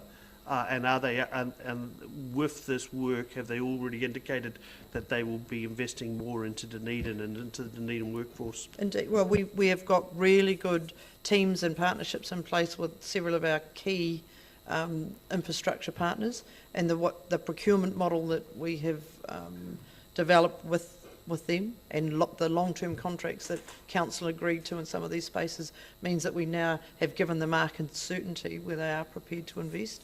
And so it's, I think it's a testament to the work that the teams across council have done to get us to this point. Councillor Walker. Thank you, Your Worship, and thank you, Mr. McLean, earlier, before I forget, for the use of the polite term capacity planning related to cemeteries. It would be remiss of me not to ask a question around number 29, the Sims building, and so I guess I don't know who this is to, but I assume that any progress here will be done in conjunction with the work that staff are doing with the Foundry group. Is correct. The MOU, has it been signed or is it in draft, Mr. West? The MOU is progressing and we hope to get it across the line by the end of this month. And is the relationship with the Foundry Trust, it's going very well, and I think you'll have a report to council probably in July with an update. Great. And I've got a question. I'm not sure if it's for the capital expenditure report, but Councillor Gary did raise the subject of the potential extension of the shared path.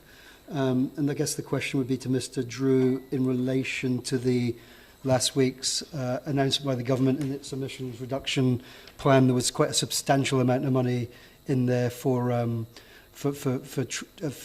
cycleways or shared paths. I know it's too early for an answer now, but is that potentially somewhere we'll be looking? Yeah, we'll always look for where we can get some additional funding. I was just going to reinforce the Chief's comments. Councillor O'Malley. Thank you, Worship. I'm looking at that upspend in Three Waters, and I could be wrong in recalling this, but I thought in our last year of the 10-year plan we were in the mid-80s for total capital investment in Three Waters, and I see that here we're heading into this almost 60 now. So that's getting quite close to that rather ambitious target, which I think, and this is my question around our understanding our asset condition work that's undergoing. When will we have the information to know that our renewals are in fact matching our asset, and that what this number means relative to full asset management? So that's part of the work in the strategic work program. So we come next long-term plan infrastructure strategy, we were confident of getting to a place where we had a better understanding of that. So we will one day soon, maybe next year, actually have an actual relationship between what that renewal is and what we believe the asset is and what condition it's in. Yeah, correct. We're in a significant baselining phase at the moment, looking at all of our assets and the condition of those assets. Cool, and that's obviously what we funded when we funded that. Correct. Thank you. I think 2 years. I think it would take us 18 months to 2 years to be in that place. So long as we've got it in 2 years. Councillor Reddick. A couple of things.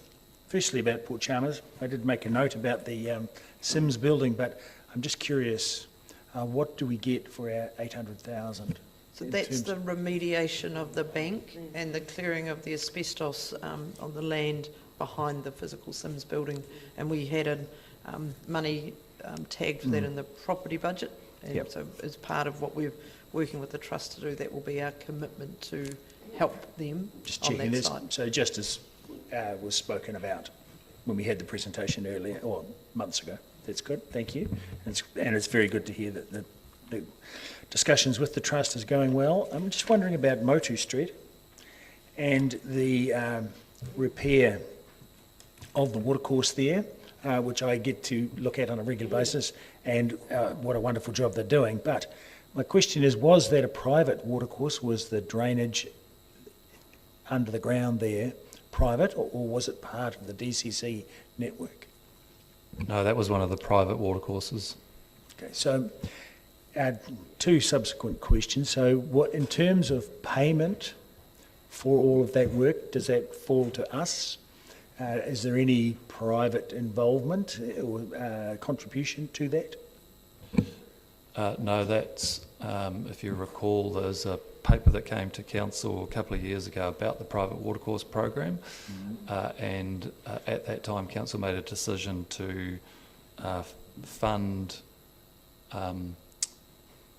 resolving some of these priority watercourses while we work through the public-private ownership policy. Yes. Now, there were a range of houses along Motu Street, 3 or 4, and one above, that were quite affected by ground movement in that area. Is there any, or has there been any liability to the DCC from shifts in the ground there attributable to that watercourse? No, that all of those properties received EQC payment. Great, thank you. Councillor Houlihan. Thank you. Sorry, I've got 3 questions for Mr. Drew. One, going back to the number 36 around the, how have I put my glasses on? Around the footpaths. And I'm just wondering, in that increased budget, do you think that would cover guttering to mitigate flood, for flood mitigation on Gordon Road around the curbs? It's something that's being raised at the moment in there. There's, with the upgrade of the parklets, they're saying, can we get flood mitigation work as well? And I'm wondering if this increase in our budget could include that for Mosgiel and Gordon Road. So there's 2 budgets. There's a curb and channel budget and a footpath budget. So both are increased, and we are, as the Chief was saying earlier, ramping up our capacity to deliver those renewals. The program for those renewals, I'm not across the level of detail when Mosgiel is scheduled. The broader Mosgiel stormwater concerns are being looked at through a system planning exercise, so holistically, and often if you make a change to one part of the network, it just transfers the issue to another part. So we don't want to do any works without being really considered about how it impacts on the network as a whole. And so that work program is in progress, and that will then determine the priority and timing of future Mosgiel stormwater upgrades. Thank you.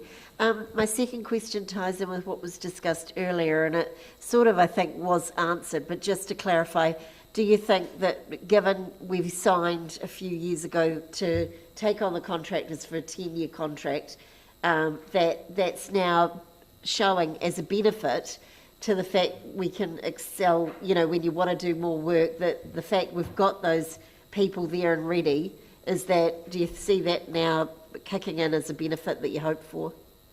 Yeah, we're seeing lots of benefits of the way that we are procuring and working with our partners. Brilliant.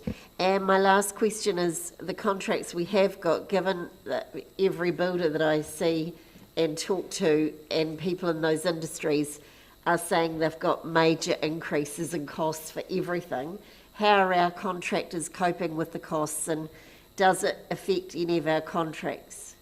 So that's a challenge that for everyone. Yes. And so and we are working really closely again in partnership with our contractors, because we don't want to screw them down so tightly that they then can't deliver and go out of business, and there's been examples of that up north. At the same time, we want to be fiscally prudent with ratepayer money, and so our contracts are structured in a way where we can have those honest conversations and look at how we deliver. We've also changed how we assess risk in our contracts, which means our contractors are not building in the cost of them without them having to cover all the risk into their pricing. So we're getting fairer pricing, and then we're sharing risks as they arise in some of our contracts.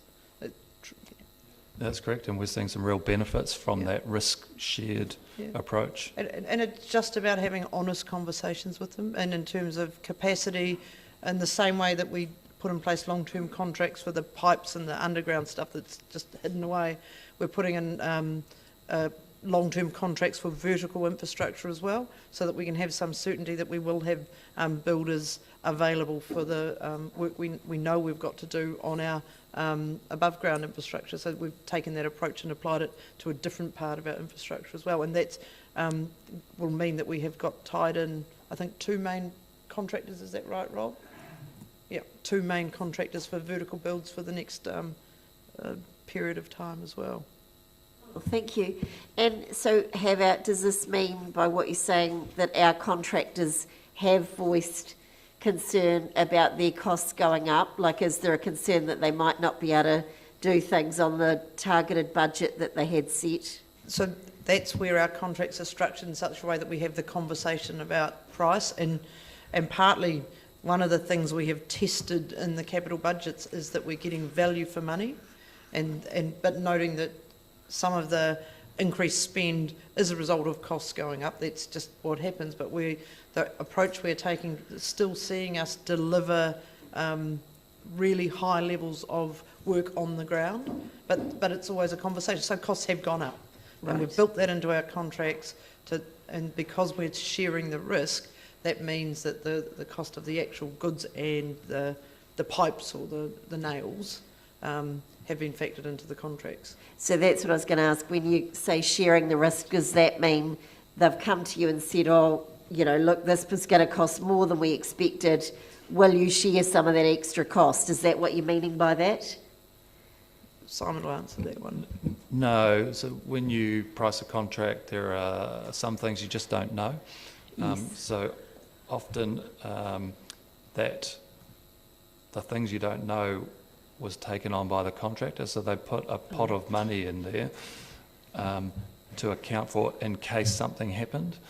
Now, those things you don't know, we talk about, and we put money aside, but don't build it into the contract unless it is required, and that's that risk sharing, so you're not paying for things that might be needed. Right. Okay, thank you. Councillor Lord. I was just going to signify a willingness to move if the questions are gone.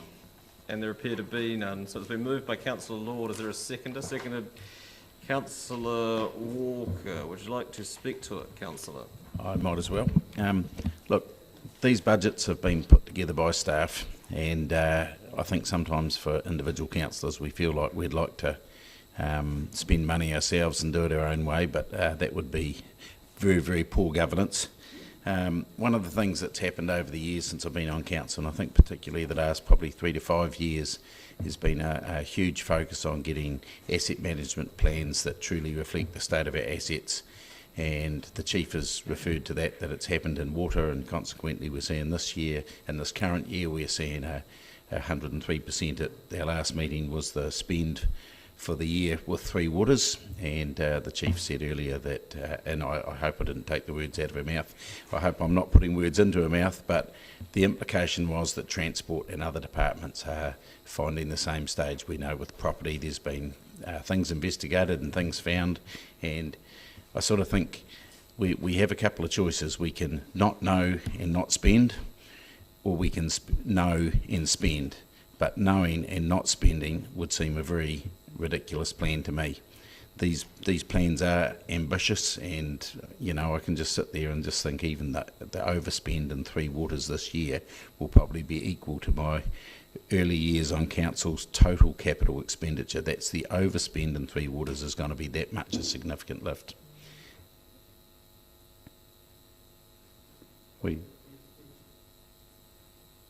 Oh, you are. So, yep, no, you're distracting me.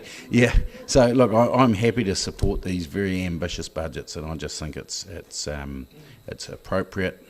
It's not a matter of being conservative or not conservative, but if we don't spend this money and we don't do these things, we fail to follow the people in the past that have done the same and degraded their assets and not looked after them. So I'm very pleased with this.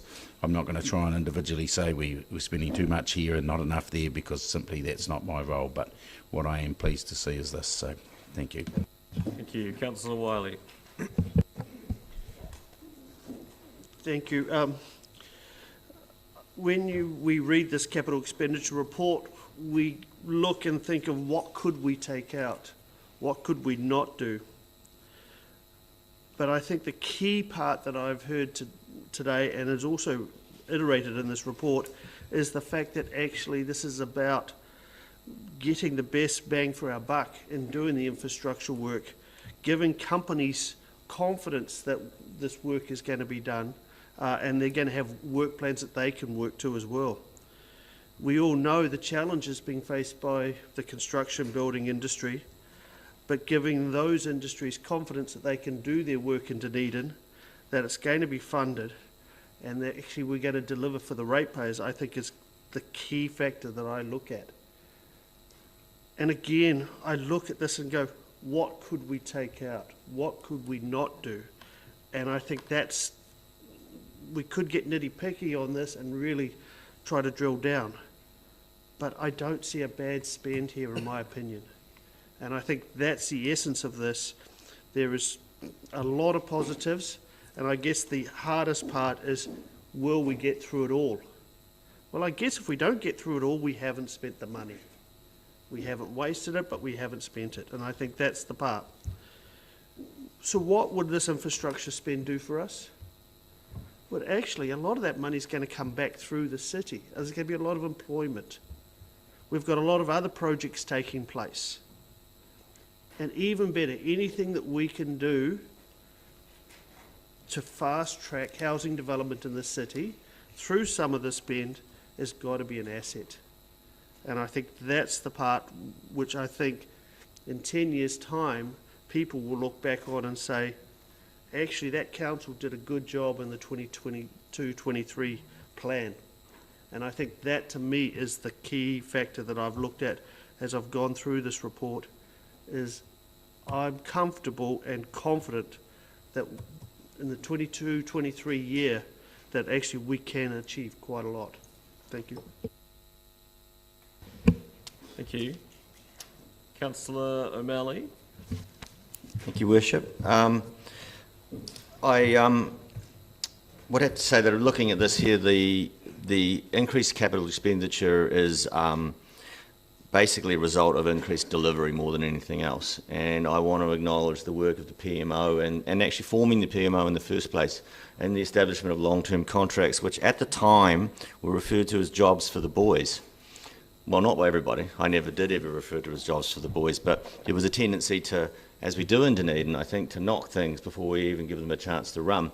But in fact, they have delivered quite well, and they're delivering in a time of uncertainty.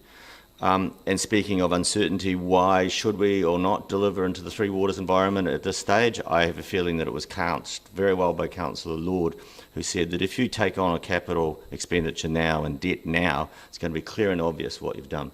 And it will be to the government's detriment if it tries to turn around and say, oh, I don't really think that was a Three Waters spend. So I'm pretty sure it's a relatively safe bet. What I notice in annual plans, though, is that often things come up that are secondary in your budget, which look to point towards the 10-year plan. And I'm seeing two things that come up here. One is the footpaths, and that also comes up in some of the stuff that was given to us in seal extensions. And I think these are reflecting the fact that we have got population growth and we've got expansion. So this is not a footpath next to nothing. It's a footpath next to a whole heap of houses that have been put in, and we haven't put that in. And I believe quite rightly that the CEO's position is that that is a 10-year plan position is in fact correct. So I'm hoping we take out of this an activity program that hits us for the 10-year plan. And I'm very happy to see the work I know has been going on for years, but actually coming to fruition now, of understanding the asset life of our very big assets, because we have to make sure our renewals program is well aligned with them. Really what we're seeing here is the culmination and the continued work of at least the last 5 or 6 years of getting on top of all of this. All the things, putting delivery in place, getting understanding of our costs in place, and now we're starting to get expenditures that come in. And so they are not and I know Council didn't mean to say overspend in terms of overspend. They're not overspends. They're not creeping up. They're actually delivery and increased delivery. And really, in my opinion, I think we should need to congratulate the staff for the absolute high quality of work that they have achieved. And as governance, congratulate them on it. Thank you. Councillor Reddick. There is quite a bit of increased spending now in the budget, and I'm not such a big fan for increased spending, but when I look at it, you've got $25 million extra in renewals, which is property maintenance and in particular Three Waters maintenance, which needs to be done. And I'm very much, as I've said earlier, of the opinion that that Three Waters work will stand us in good stead in the future, and important to get that done.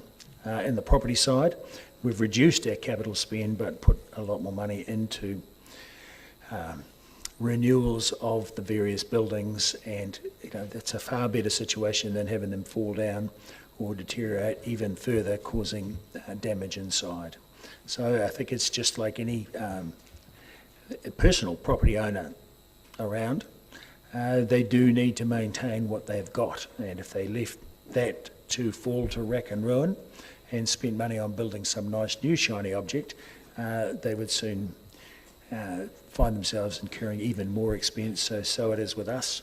So I think the overall budget is a pretty reasonable budget in the given times, and we're also facing quite a difficult situation in the country because we've got higher cost of living and higher rates, but also so having us being able to stimulate or put money into the Dunedin economy to actually get work done and provide employment around the city is actually a good thing in these times, because I think it will get tighter over the next couple of years. So it's not such a bad thing to be spending it now. So I can support the overall budget. Thank you. Thank you. Councillor Walker. Thank you, Your Worship, and thanks to staff for this capital expenditure report. It's excellent, makes great, exciting reading, and thanks to everybody across the organisation who feeds into this, and to having the foresight to establish the PMO department. I think that was a really prudent move. There's not much I can add above and beyond Councillor Lord's very succinct overview, but I am personally delighted to see funding that will progress the tunnels trails project. And in answer to Councillor van der Vis's inquiry earlier about what are the benefits of this financial outlay, well, for me, not only does it feed into our zero carbon goals, our integrated transport strategy goals, I think in financial terms, the health benefits alone to me are incalculable. It's something we don't really talk much about in New Zealand when we look to fund stuff, because they do in Northern Europe. It's one of the major factors when you fund anything that takes burden off the health system or extends lives. And I think you can't put a price on that. So bring it on, I say. I'm also quite delighted to see and to hear that there's work ongoing on that grand old building in a dark corner at the bottom of Port Chalmers called the Sims Building. Again, it's a good example to other groups out there of how you can work together with council to get visions and projects progressed, actually.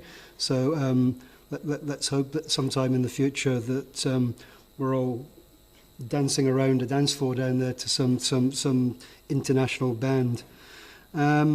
And it's not often I agree with Councillor Wiley. Actually, it's quite a rare day. But I think you're right, Councillor Wiley, in saying that a lot of what's in here will circulate back into the wider Dunedin economy. So I think that shouldn't be underestimated. And as I mentioned earlier, speaking to the last item, I think it's important in these tough times, and they're probably going to get tougher for many families, that we actually look to invest more in the city to give that greater leg up to people who are likely going to struggle a bit more as the years progress. Thank you. Thank you. We're all Keynesians today, it would seem. Councillor Houlihan, almost all. Thank you, I think.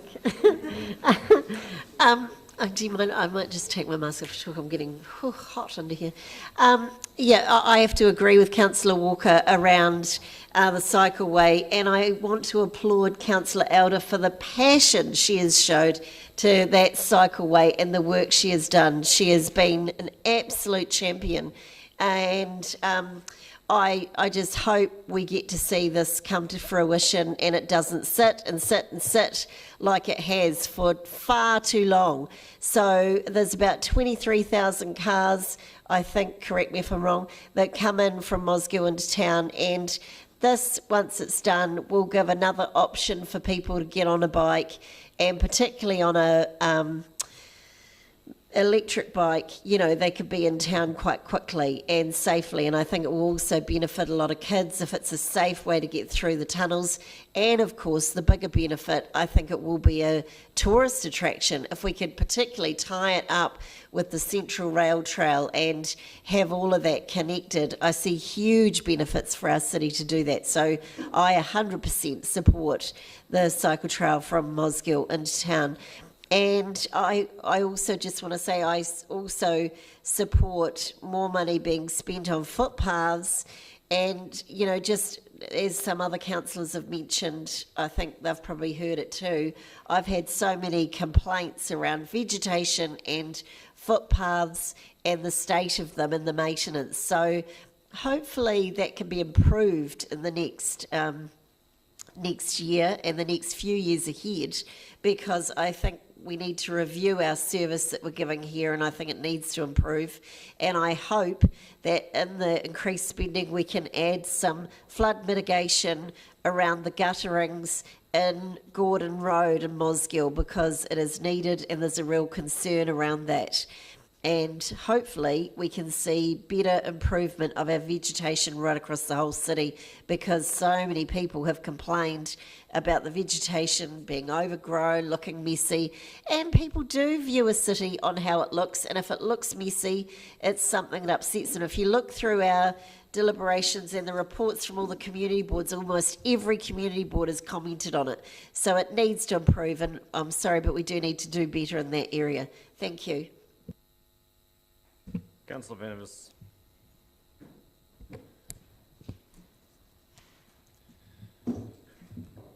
Councillor Wiley has asked the question, what could we take out of this capital spend for 3 years?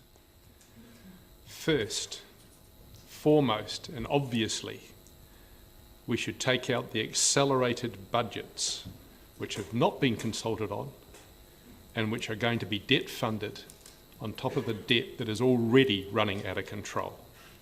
So first, the accelerated budgets. Over the next 3 years, more than $51 million for 3 waters. $51 million that we are now budgeting in this paper for 3 waters that we're going to give control over to central government agencies in return for $46 million. Please, what could we take out? Let's take that out for a start. Then, what else could we take out? I'm all for spending on infrastructure that we get the benefit of and that we own. But why are we continuing to spend on massive cycleway investment? And I'm talking about the $60 million surface treatments that are going to go from George Street to the Exchange. Why are we spending on vanity projects? Another thing to take out in these current times. And why are we spending on ideology projects like the $10 million park and ride, which everybody claims if we create the facility, people will use it? Just like they claimed the one-way street cycleway, if we created it, people would use it. They are not using the cycleway to any reasonable extent at all. It's been a massive investment, massively underused. These are all things that we not only could take out, but that we should take out of this massively increased budget. The Chief Executive has said that we are one of the few councils in the country over-delivering on contracts. She seems to say this, and some councillors seem to reflect this as a matter of pride. Councillor, I'm going to stop you there. That isn't what the Chief Executive said. I wrote it down as she was saying it. Well, the work is being done over and above what is budgeted in the Three Waters work. That's not the same as saying as overspending on contracts. Are you making a point of order, Your Worship? No, I'm asking you. I'm telling you that I don't think is a fair representation of what the Chief Executive said in her remarks, and I would ask you to withdraw them. So you're asking me to withdraw one of the few councils in the country over-delivering on contracts? You want me to withdraw that, despite the video evidence to the contrary? On capital budgets, not on contracts. That's the difference. Capital budget contracts. I'll add capital budget into contracts as if that wasn't absolutely obvious, Your Worship. Can I please get on with my speech uninterrupted? Well, that would depend on what you say, but you can carry on for now. The pride that some councillors and apparently our Chief Executive are taking in this over-delivery of whatever the Mayor wishes it to be is something which terrifies me. The idea that somehow we are being successful by spending much more money than we consulted on, that we budgeted on, and that we are now doing a wonderful thing by accelerating this spending at a time in our history that has never been more financially or politically uncertain. We are heading into massively unprecedented rises in interest rates. We are heading into fuel shortages and possibly food shortages coming out of conflicts overseas. And all of this somehow is justifying us accelerating our spending, especially accelerating our spending to get our Three Waters up to a standard that we are hoping central government will recognise as being something that they might give us some money back for. Currently, central government is proposing to give us 0.05% return on our $3 billion asset. And that is assuming they go for the maximum $120 million debt that we have on the Three Waters asset.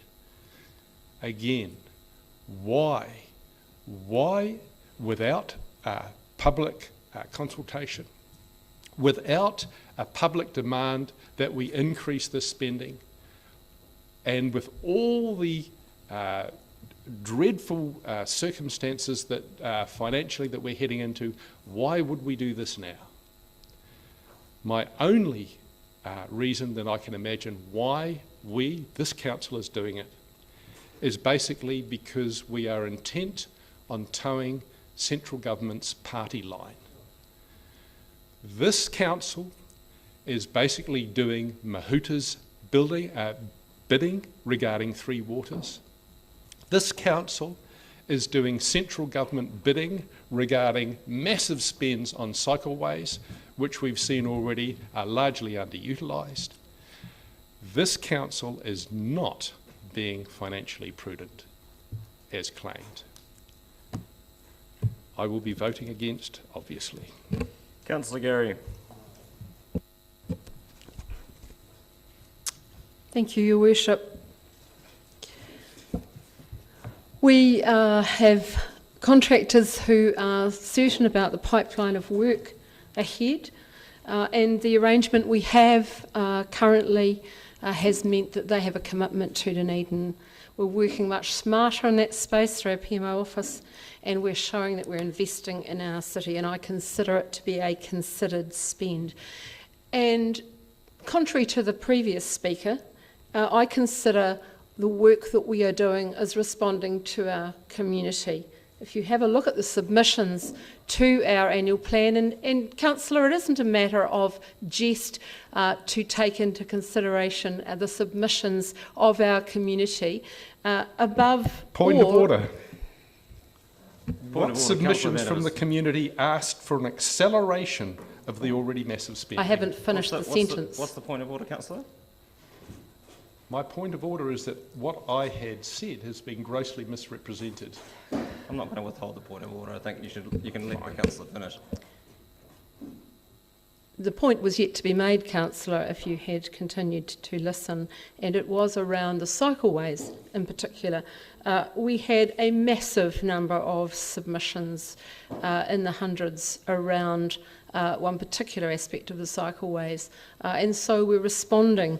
You picked that particular one out in your speech, and I'm picking it out and responding to it, and I don't consider it to be a vanity project. In fact, I take offence at that, given there are safety issues there. I want to, though, turn my attention to three details, because I believe our community,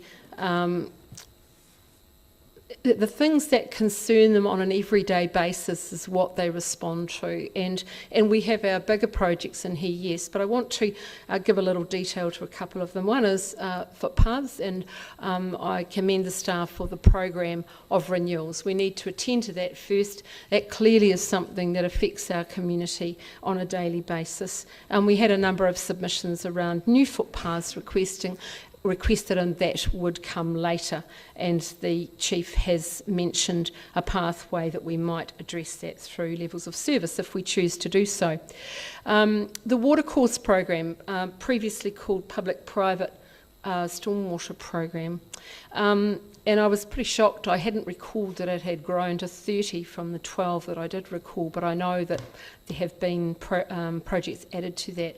That is something that has affected the people involved hugely. It has caused immense stress, the issues that they have had, and we as a council decided to address that through the watercourse program, and I thank the staff for their attention to that, prioritising the projects, working their way through it in a considered way, and yes, Councillor O'Malley talked about the sum needed to do everything, but we are working our way through it, and that will be incredibly helpful to those concerned, and also gives some hope for the people on that list. And finally, and you won't be surprised, the Peninsula connection and the matter which was raised in questions by me and answered, and Councillor Walker then asked a subsequent question.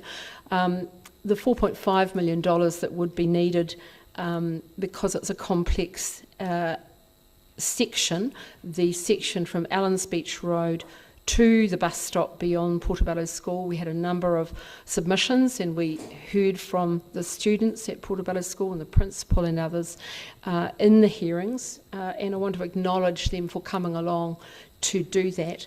That is a fair chunk of money that is not in the budget, but I would make the point that I thank the staff for continuing to look at government funding that might be used for this, and we need to continue to do that for that community. However, acknowledging that staff have in the budget the upgrade of the footpath from Allens Beach Road to the school, and that work is in the program and budgeted for. So I'll certainly be supporting this. I see these projects as a positive. I believe that they show we're prepared to invest in our city, and that shows our confidence in the city, and that is what we are called to do. Thank you. Thank you. Councillor Barker. Thank you, Your Worship. I do take objection to the term vanity projects. When we look at vanity, it's excessive pride or admiration of one's own appearance or achievements. And I think everybody wants to be proud of their city. Everybody wants to be proud of our achievements. We've talked to our community. We've consulted with our community. We're not barging ahead and deciding that we want to do projects that no one else wants to do. We are delivering on what the community wants. To deliver that quality of life, that we want to live in the city of the future. I'm excited that we're finally able to deliver. We've had many years of non-delivering, scrappy old playgrounds, people tripping on the pavements, etc. Now is the time to spend the money. Yes, there are headwinds. There's supply chain headwinds, there's interest rate headwinds, etc., etc. But $1 spent now is better than $1 spent or not spent in the future. And I'm committed, as we all are here, to making this a better city for everyone to live in. The things I'm a little sad about is the South Dunedin Library and putting that off, and I think we're really sad for our community. There is a good reason, and I'm sure that everyone has heard that. Also a little bit sad about the Central Library not getting its upgrade, but it does score 91% in the ROS, so it's something that we don't necessarily need to turn our minds to straight away. And we do live in changing circumstances, which is evidenced by the government's announcement today about co-investing in eyesights, and I questioned around why there was $500,000 in the investing in a refurb of the eyesight. And it's great to hear that there's government money coming, and we always should plan in case that stuff pops in, because we had the the regional fund that pops in, and we haven't got projects sitting there ready to go, and I think that that's something useful for us to do as well. I'll look forward hopefully to the eyesight becoming a little bit more modern in these days of online and digital. Really pleased that we're looking at moving to EVs and e-book buses. I think that's been brought up about our carbon zero goals and the extra 16 million in roading and footpaths. Very happy about the renewals. I think we've talked about the Sims building, which we did need to remediate, and they have worked through their annual and long-term plan process to come to the table now and not quite reaping the rewards, but getting that done. Finishing the railway station, I think we've all gone and visited that and been excited about. Seismic work, very sensible. The buildings that we're in right now, the municipal chambers, the civic centre, making them weather tight, kind of important. The $10 million going to the Moana pool and the hydro slide, the replacements, again, more seismic work, which we have to do. Really happy about the pavement renewals. I think that this is addressing some of the things that are going to come up in the request, so it's happy that we're sort of, I guess, ahead of it. The three waters, which comes up again and again, it's our job to make sure that we are in the best position possible when the water is taken over by Entity D. We need to set our city up for the future and be responsible about that. All of the spend here fits the strategic framework, which is going to deliver the great city that everybody's happy to live in, including the carbon zero, the more EVs, the cycling infrastructure, and as I said earlier, the best time to invest that dollar is now, and I believe that the CEO and the team have geared up to enable us as a city to be able to deliver that, so we'll be supporting this. Thank you. Councillor Lofisol. Tēnā koe, Your Worship. As a councillor who wasn't present for the the in-person presentations of submitters, I'd just like to acknowledge our community and submitters, and acknowledge too the staff for consistently delivering on what we ask of them. And I just want to acknowledge colleagues who have invested in a long-term plan and not be distracted by what I consider to be little details, in that we have a major direction progressing, acknowledging our partnership with Mana Whenua, developing. It's very immature at the moment, but hopefully we go from strength to strength. And we're also keeping in mind our 2019 climate emergency declaration. So for me, that's how I see this capital budget. It's consistent with our long-term strategic direction. And I just want to acknowledge the luxury that we have to sit here and to quibble about, well, not quibble, we're doing our jobs, but the people of Ukraine haven't been able to do their jobs for 4 months. So just acknowledge, please, that everything is ideological. You can call all our decisions ideological and vanity projects, and you can sneer and not use the proper title for Minister Mahuta, the Minister of Local Government. Please do not refer to her as MP Mahuta or Mahuta to denigrate her standing, not only as tangata whenua, but as a member of the government. So please be respectful, and please remember the suffering, not that we go through, but the suffering that our people in our communities are doing it hard. And just remember that there's more than us in this picture. Kia ora, Councillor. Councillor Elder. Thank you. I'm really excited about this budget, actually. Our investment, which is the larger part in Three Waters, will actually secure us a better position should and when things change. Also, we are a growing city. We're a very exciting growing city with many projects in situ and coming up. So we need to create infrastructure for housing and for growth. But my biggest excitement, of course, is that today represents another exciting milestone for the Dunedin Tunnels Trail project.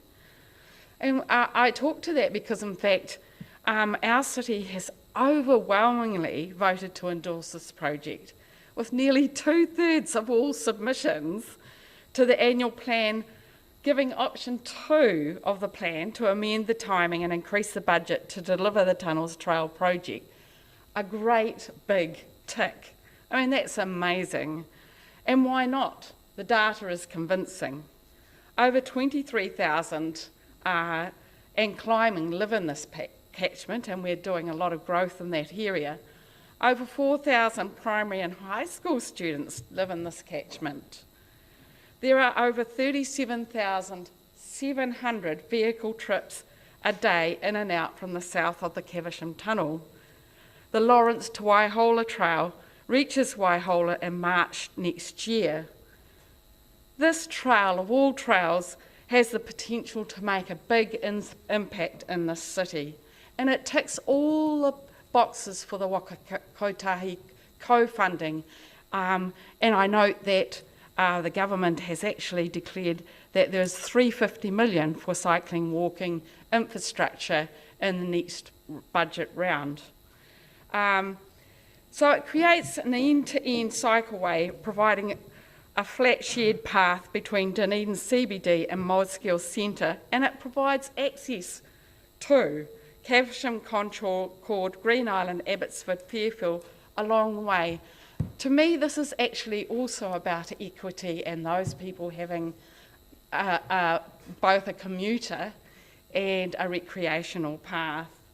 It integrates with the Shaping Dunedin Futures plan for the Burnside and Mosgiel Park and Rides, giving us option to cycle to work. But a major is that it'll make it safe and take out the hill climbs. And one person submitted saying they were worried that the next incident with a vehicle would not just be a close shave, and that's really, really important. Meaning more will use it to get to work, school, for recreation. This supports not only our carbon zero goals, but also our mental health and wellbeing goals and physical health and wellbeing goals. So if we, as we are endorsing this plan budget, Waka Kotahi co-funding of 51% from the National Land Transport Plan is far more likely for this Tunnels Trail with integrating with the regional and national cycleway network, creating tourism opportunities and economic growth, which is absolutely fantastic. In real terms though, with a modern bike, you'll be able to leave your front door in Mosgiel and get in the front door at work between 30 to 40 minutes. You've got 1 minute, Councillor. Oh, whilst getting fit. You may also be able to leave your front door and bike all the way to Cromwell. So the Tunnels Trail will be a great attraction, and everyone, young and old, will want to ride it or walk it, and so will visitors to Dunedin. And I note that most recreational cyclists appear to have big grins on their faces. Councillor Benson-Hook.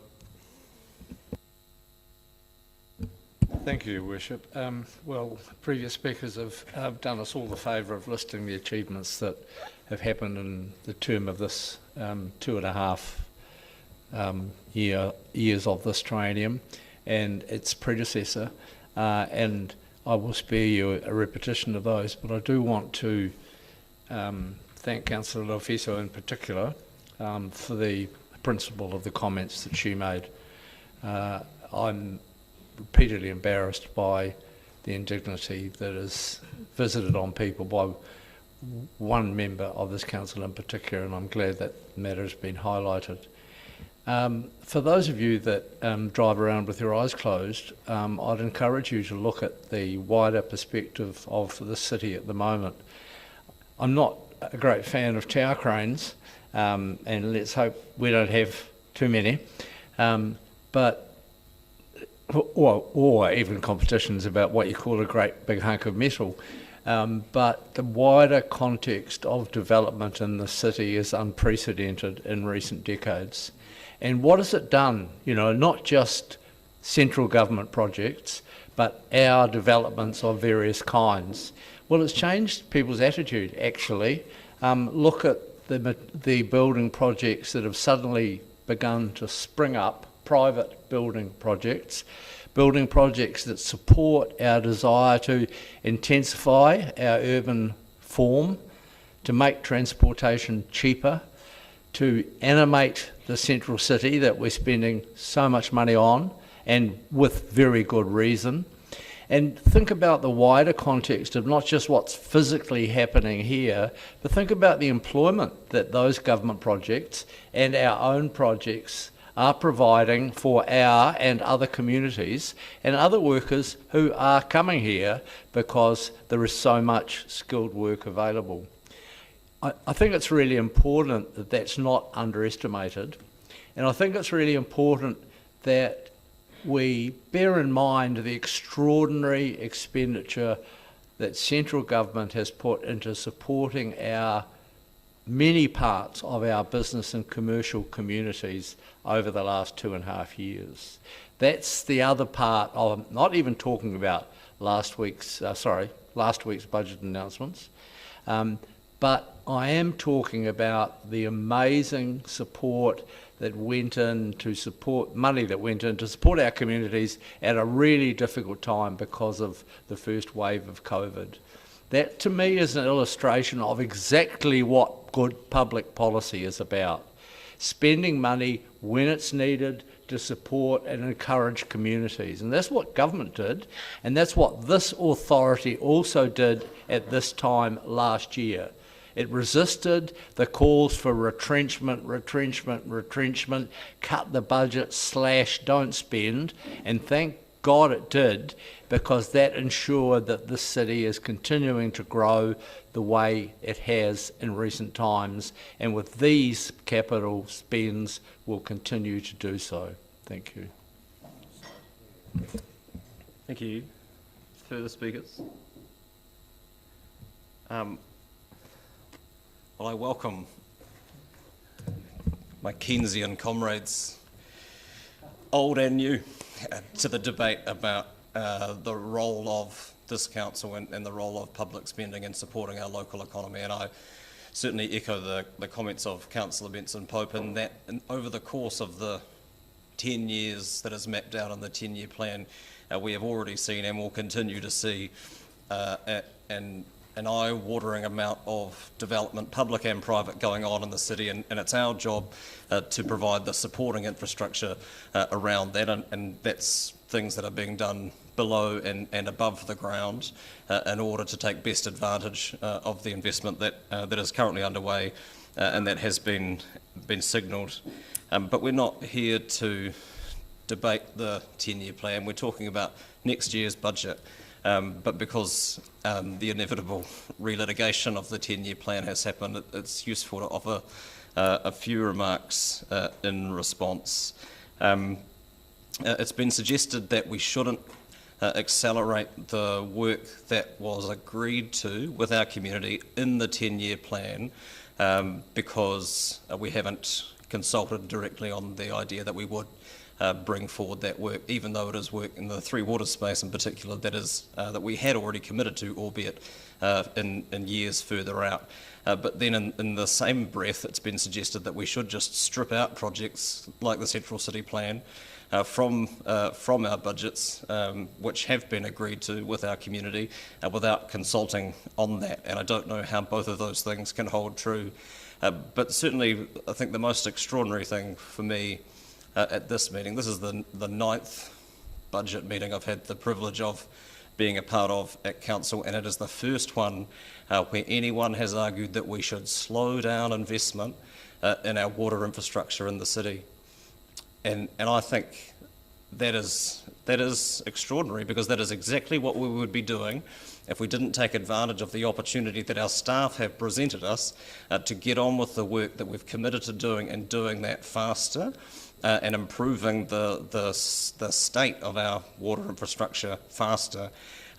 Most budget meetings that I've sat around have included debates about how we're not doing enough about maintaining our water assets, and that we should be doing more to invest in them, and the perils of deferred maintenance and so on, and to then see colleagues arguing against us getting on with and doing the work that we have the capacity to deliver, I think is a dereliction of our responsibility to our community of investing in that work. And there seems to be, at the very least, a misunderstanding of the government's reform program, and Councillor Vandiver has suggested that to do this $50 million worth of work and we might get $46 million back. Well, they are entirely different parts of the program. So the work that we will be doing as investing in the network and debt funding that work will be transferred to the entity, whatever we may think about that service delivery model. The $46 million is funding for other projects that we might want to undertake, and we can argue about whether that's adequate or not, but I don't think it's fair or accurate to try and conflate those two separate parts of the government's reform program. But I do feel like we've had this debate twice already, so I won't defer any longer. But again, just thanks to the work that the staff have done, not just in preparing these papers, but over a number of years in getting the organisation to a point where we are able to not just deliver on what we have committed to doing, but to do that faster than we had originally intended, because, as has been pointed out, that is something of an anomaly within the wider local government landscape, and I think it is something that we should all be rightfully proud of. Councillor Lord, you're right to reply. Yeah, thank you. Look, there was just a couple of things I did want to correct, or not correct, but just comment on. First of all, Councillor O'Malley, thank you, because it was my reference to our past finance meeting. I said 103% of capital expenditure had been spent. We are spending more than we had planned in this calendar year, but yes, it's not overruns as in the pricing's gone to heck. It's simply a case of we're doing more work, so that's thank you for that. To Councillors Wiley and Walker and the Mayor, we're not doing this work because of the jobs it will put into our city. We're doing this work because it needs to be done, and that may be a benefit. I appreciate the benefit, but that's not why we're doing it. I do also thank the Mayor for pointing out this is also my 9th budget meeting, and I think a number of times we've been chastised by Councillor Vandiver because we haven't spent enough in water, and I'm fully aware of that this budget, I believe, is ambitious, and I believe we do need to do that. Whether they're vanity projects or not, I think the jobs like George Street, the money we're spending there is it's stuff that has all been consulted. The $50 million that we're bringing forward has all been consulted.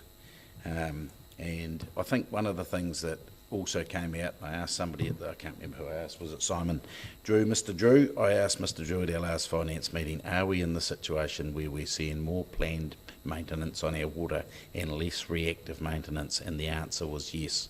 And that is the state we should be in as a city. We shouldn't be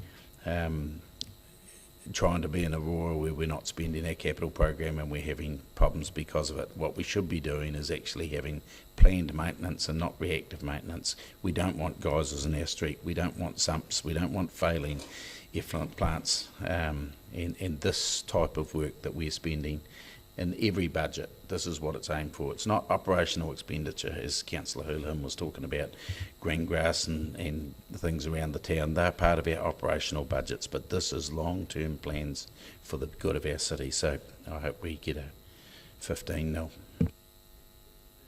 Let's test the theory, shall we? We'll put the motion by division. Councillor Barker. Aye. Councillor Benson Pope. Aye. Councillor Elder. Yes. Councillor Gary. Aye. Councillor Houlihan. No, I cannot support Three Waters money going. We don't Councillor know if we'll get it back. Fiso. Councillor Lord. Councillor O'Malley. Aye. Councillor Raddick. Aye. Councillor Staines. Aye. Councillor Vandervis. And neither can I. Councillor Walker. Councillor Wiley. Your Worship. Aye. Carried 12-2. Thank you. And I would ask councillors in the future to stick to the task of hand of voting on the motions for, well, the general respect of the meeting, not least of which the staff who are trying to conduct their job of calling for a vote. This isn't a time for you to relitigate your sound bites or debates. It is a time for expressing your support or otherwise of the motion, and I don't think it is something that we should be expected to tolerate over the remainder of the meeting. I'll move that we adjourn the meeting. Could you give them a reminder about resolutions for the Amenity? Oh, quite. So on the back of your name tag, you'll note an email address. If you could send through any resolutions that you were intending on putting to the meeting to that address and that address only, it will reach all the people that need to see it. We don't need a spray and pray approach to just sending things off to whoever you may recall. So please use that for your correspondence. I'll move that we adjourn the meeting until 1:15. No shortage of seconders. I'll take Councillor Walker. All those in favour? Those against? That's agreed. Thank you.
Back, I'll call the meeting to order. We are up to item 8.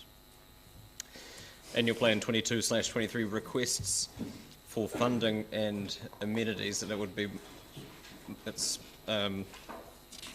my intention to deal with them in the order on which they appear in the title of the paper. Ms. Graham, anything you want to offer by way of introduction? No.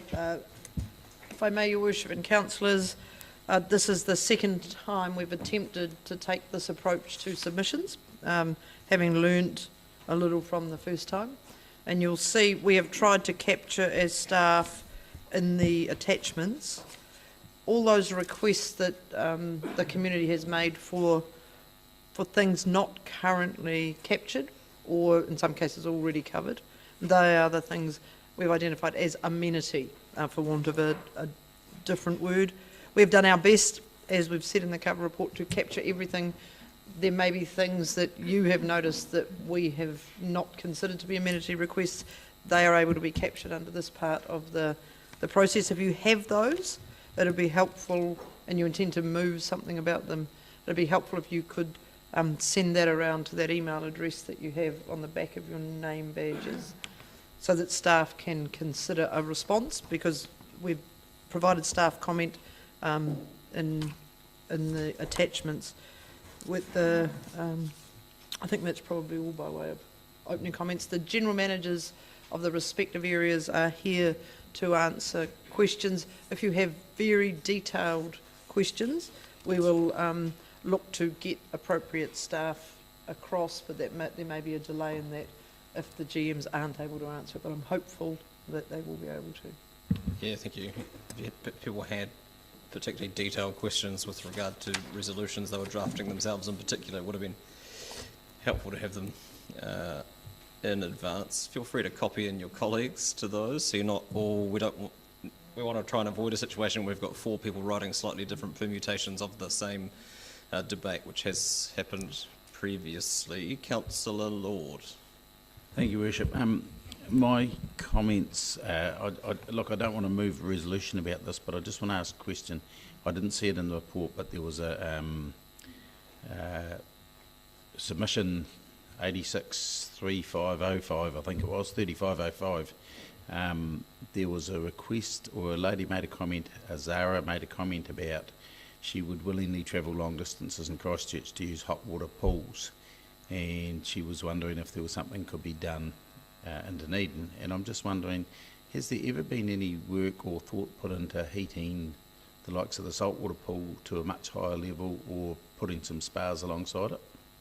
I'm not ready to move anything about that this year, so that means I won't be doing it at all, but I'm just wondering if it has ever been thought about at a high level. Thank you, Councillor. That's a great illustration of the detailed question example. But well, and it's interesting and timely, because another councillor has asked me a question today about the physio pool, or the therapeutic pool, which is a hot water pool. And I'm just going to ask Mr. McLean, the aquatic review, does it encompass the therapeutic pool, the physio pool? Yeah, so we have talked with them. So it's covering all community-owned pools and council-owned pools, school-owned pools. So yeah, it's definitely in the mix of people we're talking to. So that would be my answer. We've got the review of aquatic facilities across the city, which encompasses some bodies of water, like the physio pool, that are potentially those hot water bodies, and would need to be considered in the round before we would say St Clair was the best option to heat, or Mosgiel, for example. Councillor Benson-Pope. Use your microphone. That's an excellent pathway, and I've sent a motion formalising that to GSOs in respect of the physio pool. Thank you. Councillor Raddick. In respect of pools, is the Mosgiel pool not planned to be warm-ish, warmer than Moana? Thank you. Yeah, so it'll be heated as per a normal aquatic facility, but it does also provide for a hydrotherapy pool, which is different from a physio pool, but it's a warmer pool than normal, so it's for hydrotherapy. And broad point of these questions, though, is that we have a review of aquatic facilities across the entire city, which includes multiple bodies of different types of water. And if we're going to be making decisions, it's really important to understand what we have first and then what we might aspire to have, rather than making decisions without having that base of information. We end up duplicating something we already have and missing something we don't. Thank you. Councillor Walker, is it about pool hours? Always good to keep on topic. I wasn't going to raise this, but I will do it now because we're talking about pools. So in terms of the recidivist requests from the Port Chalmers community for the extension of pool hours, can I just be assured that that will be captured within the aquatic facilities review, and that there will be a fair chance for that community to speak to that review? Yeah, thank you, Councillor. Yeah, we're definitely looking at our community pools and the seasonal pools. That'll be captured as part of the review, and then we'll bring the draft review back to Council for consideration. And I presume, as would be normal practice, that the community boards will be given a heads up about that and an opportunity to... Great, thank you. Tempering that with the staff comment that's in here somewhere and I can't find it, about the cost of the increased hours compared to the revenue we would get. Correct, I'm very aware of that. Okay. Yep, thank you. Mr McLean, what timeline is that work on? I don't have that level of detail, but I'll provide it by the end of today. Yeah, that'd be helpful, thank you. Apologies, I've failed my own advice. Councillor Gary. I presume we've finished with pools or not? Well, it would appear we have, if your question isn't related. So it's a segue into the next one and the question I have about the first one on the list. So you ready to go to that yet? Or? Sure, it's as good as time as any. Yeah, so it's a similar vein. And in the first one, which is that the Dunedin Gymnastics Academy asking for some money, the comment is made by staff that the sports facility plan will be completed in 2022-23 and will guide the future development of sports and active recreation facilities in the city. So I'm assuming that this type of facility would be part of that review. Is that correct? The gymnastics facility? Yeah. Yes, that's correct. And for the chief, would your comment stand that you just made about pools for this as well, that we need that holistic overview to understand what is required in the round for the city? Yes, my comment would stand around that, and I see there's a resolution suggesting that we give both of these amounts. My advice would be that a one-off grant to investigate a one-off facility when we are doing an all-of-city review of sports and active recreation may not be the best use of time for anyone, because I think you need to take a cross-council approach, because we've got so many facilities that need to be considered in the round and so many different options. Yeah, I think I feel comforted knowing that it's included. I think that's helpful to know, and did see that in the staff comments. Thank you. Councillor Lofisol. Your Worship, with regard to the first funding request that Councillor Gary has already spoken of, given that I've authored that motion, and I'm happy to change that B part, but we would require approval of the 65,000 from operating expenses or not? Ideally, yes. There is a small discretionary line in the PARS budget, and it would, I think, from memory, it's about 79,000 all up, and so it would be useful if council were to resolve that 65,000 of that went to gymnastics. Thank you.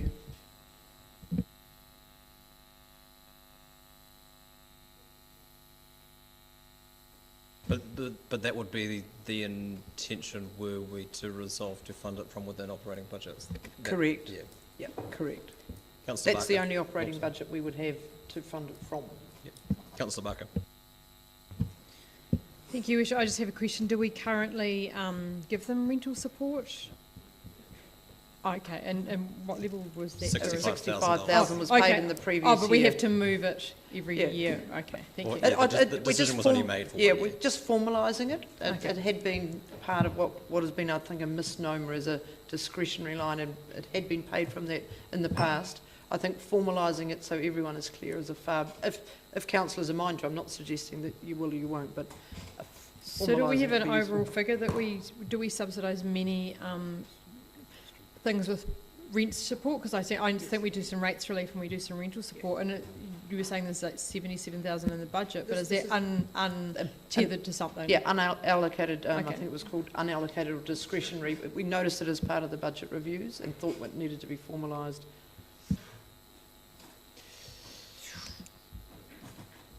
Councillor Walker. Yeah, thank you. And just so I'm clear, and probably for the CEO, in terms of that, the informality of this, because I read from their original submission that there's regular communication between gymnastics and parks.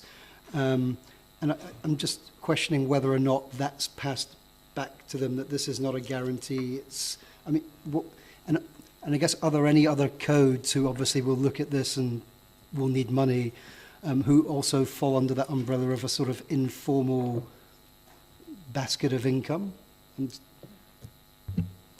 Thanks, Councillor. No, this was the one that was sort of identified as the anomaly.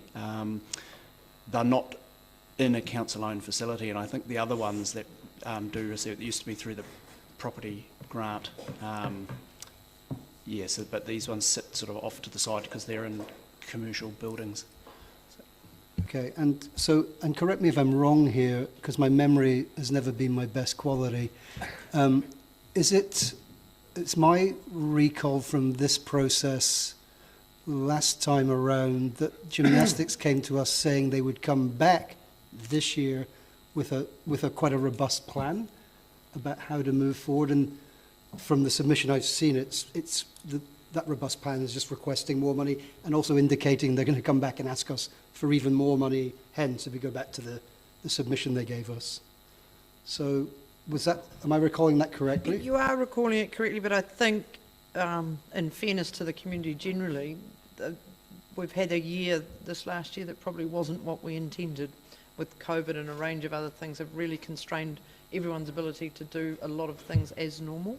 And gymnastics volunteer organisations will always struggle to do this kind of work. And I think the staff comment there that we are doing a facilities plan, that council is doing a facilities plan, is the best way to ensure that we capture it, because we can.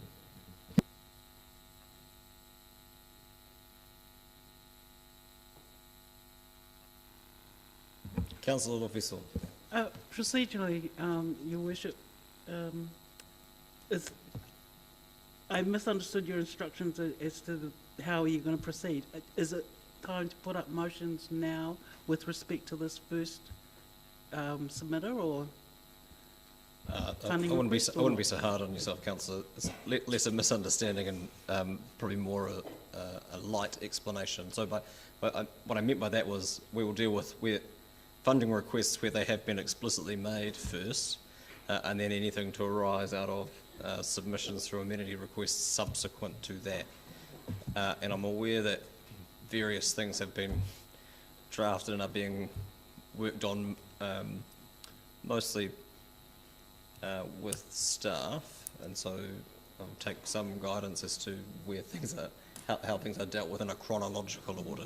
So we have a resolution, a proposed resolution as it relates to gymnastics, which would seem a sensible time to consider now. We also have two as they relate to the Repertory Society, and I'd propose that it would make sense to do those in the order that they were received, because one is different than the other, so both of those can't be considered.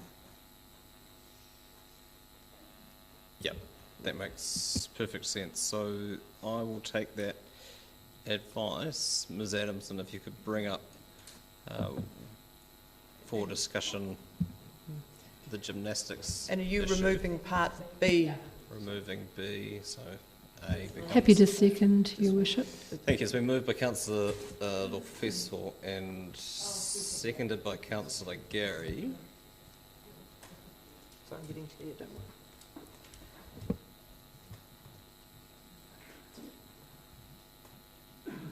If you could send through, well, it may seem obvious to you when you're drafting something that it's come from your email address, but it would be helpful if people could include themselves as the mover in their drafting.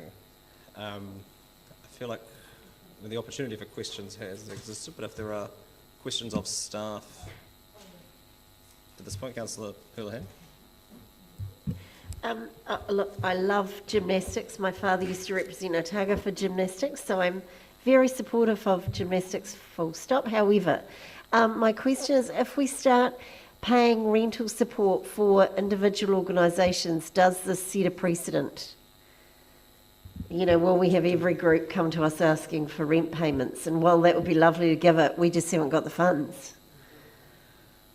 We do give a wide variety of different types of community assistance, whether it's in rent assistance, property arrangement grants. Scott, in your budgets, what level of assistance do we provide to community groups? Well, off the top of my head, I couldn't tell you, but I'll find that out now. Yep. But it's not insignificant, is it, between you and property? No. So there is already a clear precedent, but again, this is a decision where council can choose to or not, and they would be subject to regular review. Councillor Raddick. Yeah, regards this one. Last year, or this current year, was that the first year, or have we been doing it for a wee while? I didn't get that history. Mr. McLean or Mr. McLean?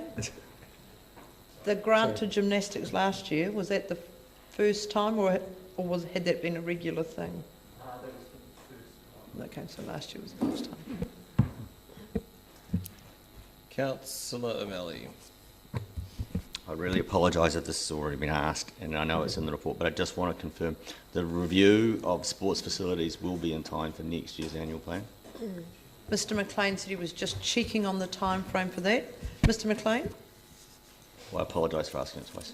So the review of the sports facilities likely to be done when? Before the end of this calendar year. Okay, fine. So in time to inform the annual plan. Cool. Councillor Walker.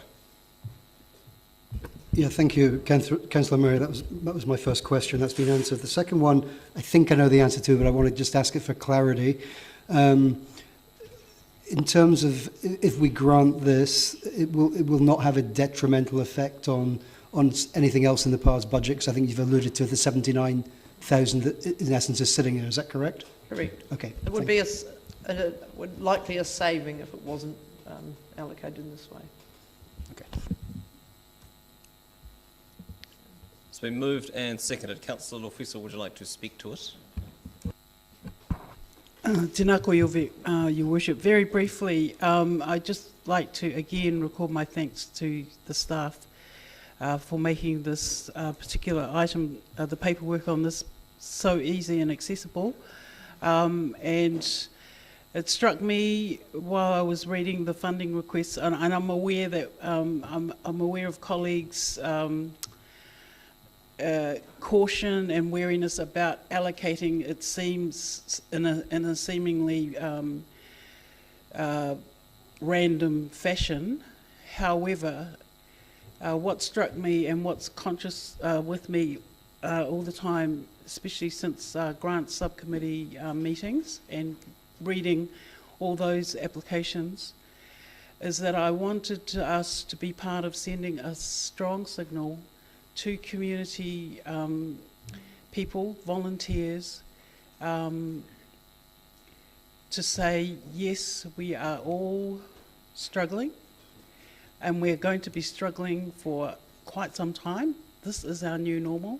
So I just wanted to send a signal to submitters saying that, yes, we hear you, and we are cognizant of how challenged families and organisations at the grassroots, at the flax roots are. So this is my reason. It doesn't make economic sense or any of that stuff, but I'm not about that. I just want to send a signal, yes, we're all in this together, and let's help where we can. Kia ora. Kia ora, Councillor Walker. Thank you, Worship, and thank you to the mover and seconder. I guess I was pretty reluctant to support this, but I'm happy to support it, I guess, for two reasons. That the Part B has been subsequently removed, but also really because of within the context of the fact that we are looking to develop the sports facility plan, which is hopefully a place or a methodology by which in the future we can deal with these, what I think, sort of random, sort of messy grabs for money. I just think it'd be much better done in a more strategic, focused way through that plan. And as I mentioned earlier in my questioning, I do recall that there was a promise for gymnastics to bring something more robust to us this year, and it hasn't happened. And I think, you know, there are, and the CEO has alluded to some of the reasons why that may not have emanated, but I think we often in our lives we can be in situations where, you know, if we're granted money year on year, we tend not to think beyond that. It doesn't encourage us to go out and source stuff elsewhere. And when I did read this submission back to myself, you could have replaced the word gymnastics with any sport, because it applies to all sports. They all depend on volunteers, they're all short of money, they all need more, they all need better facilities. So I just think we need to be cognizant of that. So I am really encouraged that through Mr McLean and his team, that we'll be embedding that in a far more focused way through the proposed sports facility plan. I'll remember that name at some point. Thank you. Councillor Geary. Oh, thank you, Worship. And I was happy to support this and feel comfortable with the amended motion because of the plan review, or the sports plan that is going to be looked at in the review of the facilities in general. I think that's a very strategic way forward. However, I note that this organisation, who came to us in the last annual plan, and things were fairly dire as described, I do believe organisations struggle to really know how to approach this kind of thing. And while we may understand how it works, I thought they did well when they came back with a much more measured approach. That was my response. And I note too that they have a large membership, and predominantly female. And, you know, I know this from working in other parts of council that sports that are mostly male dominated do get a larger slice of the pie generally. So, and I'm mindful too, when I heard the Commonwealth Games team announced, there was a wonderful story about a young girl who had come right up through gym classes as a wee youngster and then got into rhythmic gymnastics and is going to the Commonwealth Games. She wants to be an Olympian. So often these wonderful athletes start at the grassroots and having the opportunities to participate in a sport of some kind. So for me, I don't see it as a grab for money. I see it as getting started, and I think the rent relief does give a positive signal to this group that we have heard them. This is what we can do for them now, and it encourages them to then take the next step. So very happy to support this, and thank you to the mover and to staff for the ongoing work and conversations with this group. Thank you. Councillor O'Malley. Thank you, Worship. I'm happy to support this. I am looking forward, though, to the sports facilities plan, and you know, I sit on the iStadium board as the council's rep there, and we have the Edgar Stadium, we have the Caledonian, we have a number of facilities around the city, all of which are in different states of health. And then we have a number of sports that are being provided to the community. To give an example, if I finally get my act together and play senior football this year, it's $250. And that's mostly in field fees. So one of the things that we'll be looking at, I hope, in the plan, and I'll be looking for in the plan, is to what extent does the council cover the cost, and to what extent is the sports expected to cover the cost, and what is the social good of that split? Thank you. Thank you. Councillor Raddick. Yes, the social good of that split is quite a big question. Here we are being asked for this grant again, and the precedent has already been set, and so albeit only once, but this time it was increased by 50% for other things. So it is it does look like the thin end of the wedge. However, having done it once, I think we do have a bit of an obligation to continue with that, and so I'm happy to support this money.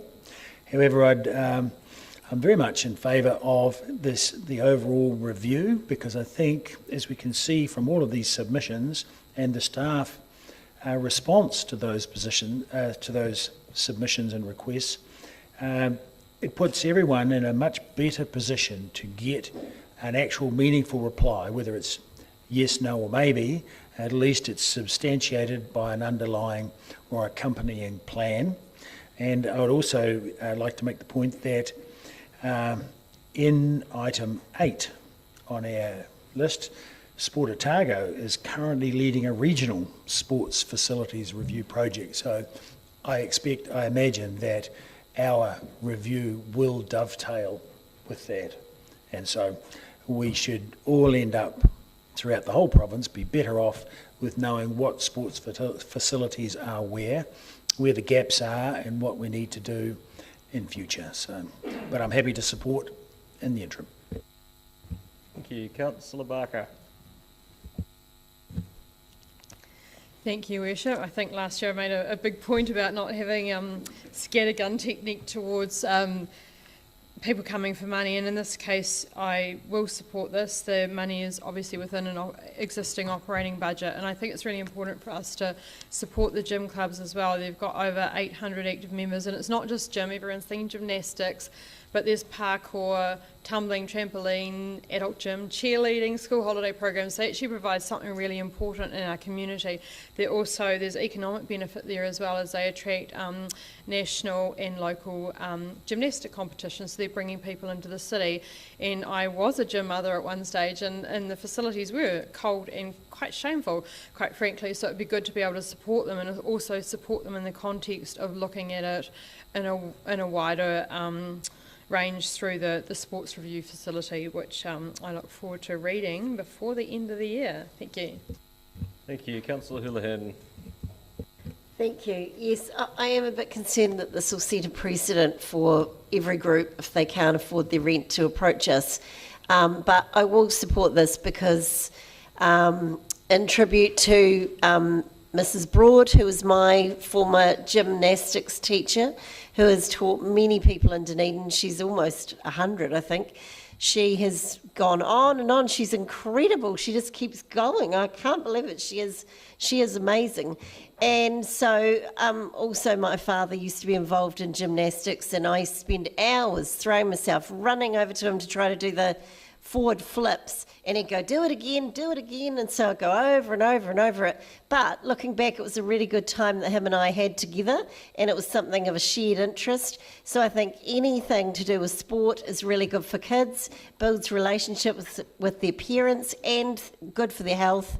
And also it sounds like these groups, they're very popular, but they've had a lot of difficulty getting good venues in town, and it's a thing we hear a lot from, heaps of different organisations. They can't get available space for things, so if we can help here, I think it would be good. Thank you. I'll support this. Councillor Lofiso. Tēnā koe, Your Worship. I just wish to acknowledge colleagues for their tautoko, and also again acknowledge the staff and the submitters. Kia ora. I apologise to Mrs. Broad if she's not nearly 100. It would be unusual, but I'll put the motion. All those in favour? Those against? That is agreed. Thank you. Next.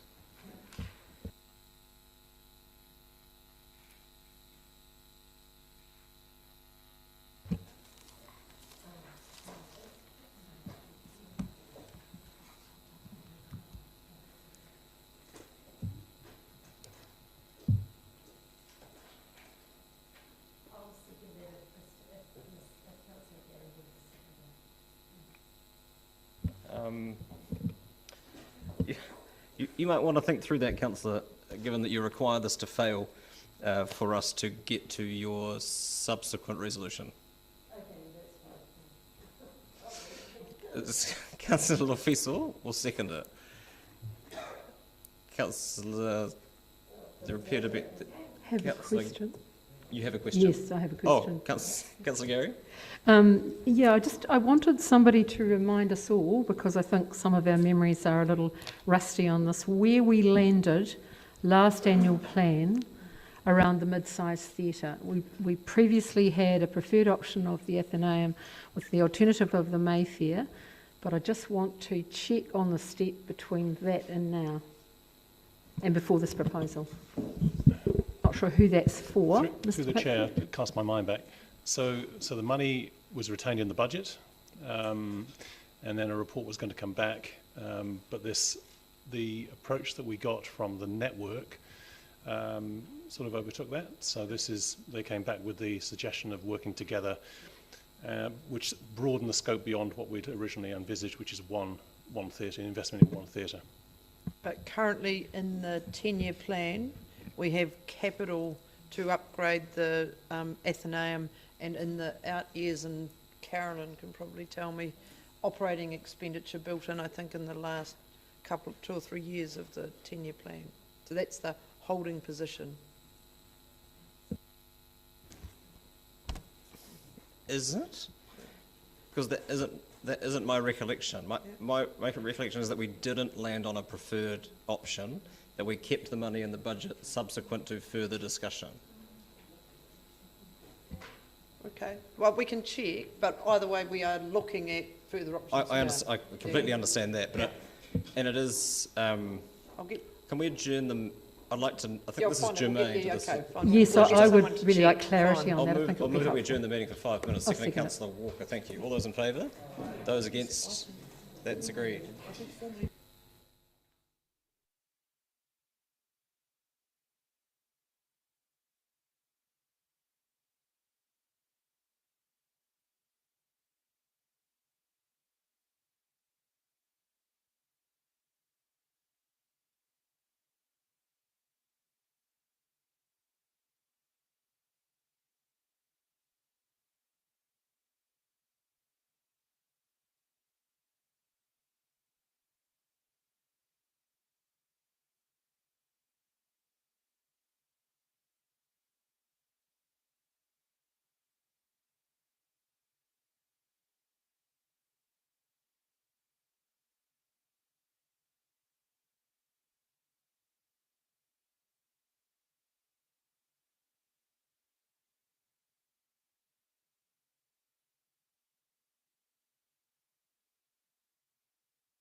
The archivists have got to the bottom of the question at hand. If we could call the meeting back to order, that would be helpful. Marvellous. And if we could have one person talking at a time, councillor, that would be more helpful. We have comment from the Chief Executive. Yes, so you were correct, Your Worship, so I apologise that I had not remembered that correctly, but the $17 million was left in the budget with no decision finalised on where that venue might be, and there's been a subsequent update to the Community and Culture Committee providing an update on the work that has been done. So there is money, ideally in time for this annual plan, but that work, as reported to Community and Culture, wasn't quite complete. And so there is CapEx and OpEx in the budget unallocated in out years. Yeah, and the substantive capital budgets don't kick in until 25, 26 from memory, yeah. Councillor Benson-Pope. Thank you, Your Worship. In what's a fairly complicated piece of the landscape, I think this is a really sensible. Do you have a question? We're going to talk to the, we haven't got that far yet because the mover hasn't spoken. Your Teutonic efficiency. Yeah, thank you. Are there Councillor Barker? Oh, sorry, I did have you. Sorry, apologies. That's okay. My question was around whether the because the three buildings are all heritage buildings, about whether it might be possible for them to apply to the Heritage Fund for conservation plans or restoration projects. And so were council to approve the resolution as currently put, one of those, that would be one of the funding pathways that staff would explore with them. Councillor, can we have one person speaking at a time, please, for the sake of the meeting? Appreciate it. Councillor Elder. I was just wondering what work has been done since the last year around progressing the plan, like community meetings or whatever. I'd refer back to the report that's come to committee that has dealt with that and discussed roundtable discussions with the relevant communities, etc., that will be ongoing, with an update due back before the end of this calendar year, or at least in time to inform the next draft budgets whenever that happens. Okay, cool. Thank you.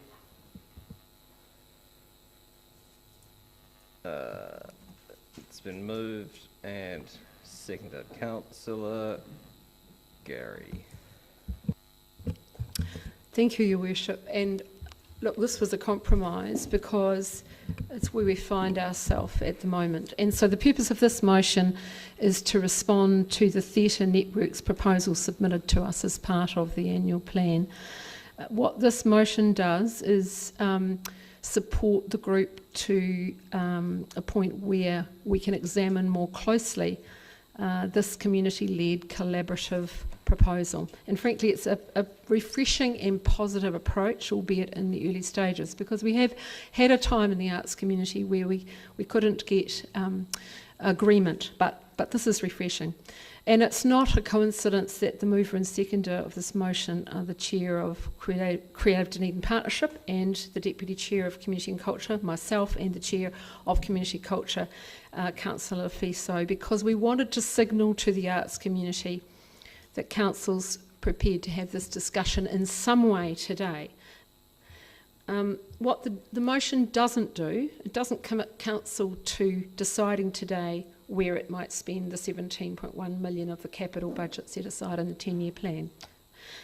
That's a decision for another day, and I believe we've got a bit of work to do before we get to that point. But however, it was really important we respond to this. And it may be that we get to a point where we come back and they come to us again and we decide that we're not able to support their larger project. But that's again for another day. I do note that we haven't put up money on this occasion. I do note that we have in the past with sports facilities, and I'm sorry to labour this point, but it is true, we've spent a whole lot more, and I know that councillors can remember a time, and I stand by those past decisions, but do believe we need to be seen and need to be supporting the arts, and we've done that by setting aside that money. Just a recap on how we got here in the wake of the closure of the Fortune Theatre 4 years ago, whose home was at the time the 231 Stewart Street, a building no longer fit for purpose. There was an opportunity to take a step back and look at the big picture. We did that through extensive consultation led by Charcoal Blue, their work commissioned by DCC and CNZ. And as a result, we set aside that money towards a mid-sized performing arts venue. Eventually, we narrowed it down to two choices, Council's preferred option, the Athenaeum, and the alternative, the Mayfair. But we've moved on from that again, but the money there still remains. However, those two venues, plus the Playhouse, are clearly well loved and treasured by audiences, albeit we all recall the limitations of each being old heritage buildings and all the challenges that means for audiences, be it access issues, cramped seating, too cold, too hot. there's still a real fondness for those buildings. So what this proposal will do is hopefully support the theatre network to get to a point where they can bring back to us and progress their project, but have a look at and see if their figures stack up, and also carry on and consult with the arts community and what the audiences think.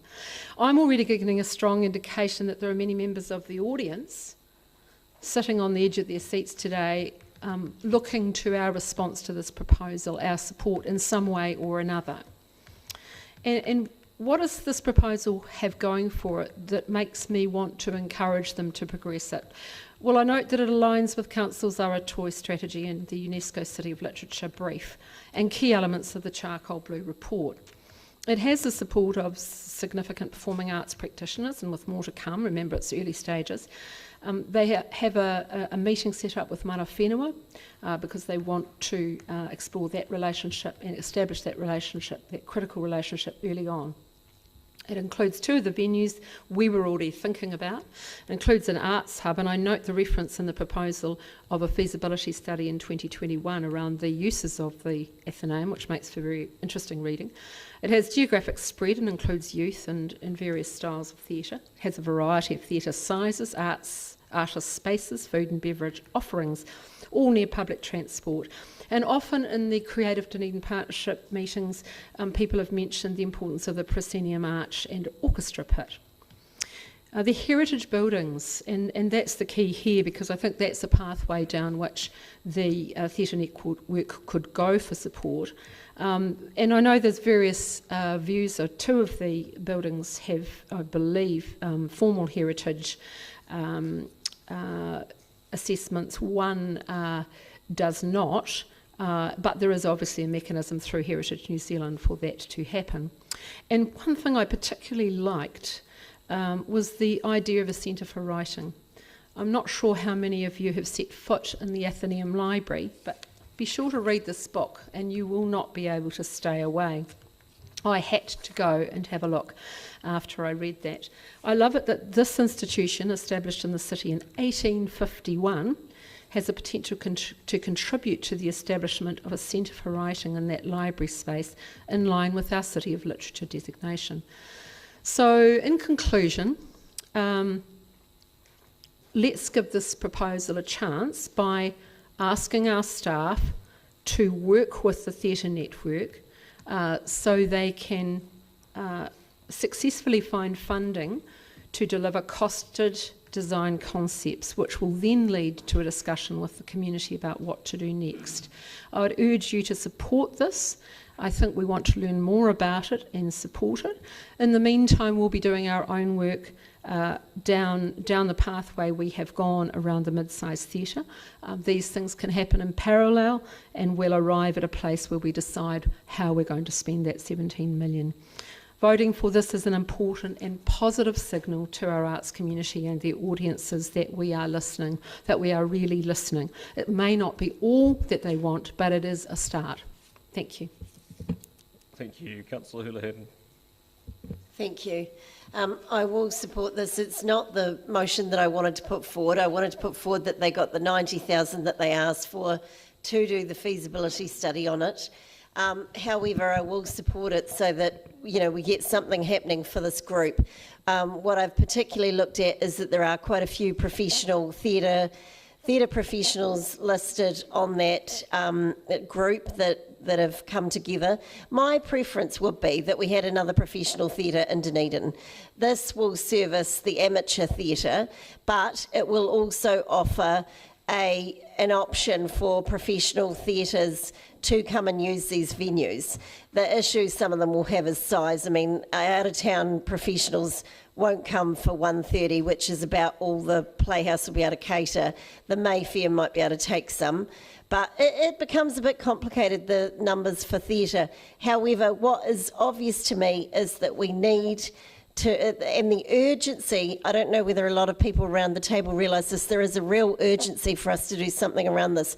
What has happened when we named the Athenaeum and the Mayfair as options for a theatre, what that meant, it had consequences we didn't realise, is that now when the Mayfair Theatre and the Playhouse Theatre are going to get trying to apply for funding because their buildings are old and they urgently need work done to them, they are getting turned down because they keep getting asked, what money is council giving you? What's council doing? What decision has council made? And because we haven't made any decision yet, that's leaving them in a limbo.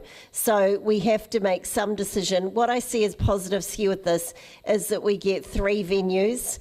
It is more money, but they're offering to fundraise quite a lot of that money. We've already put aside 17 million for a theatre.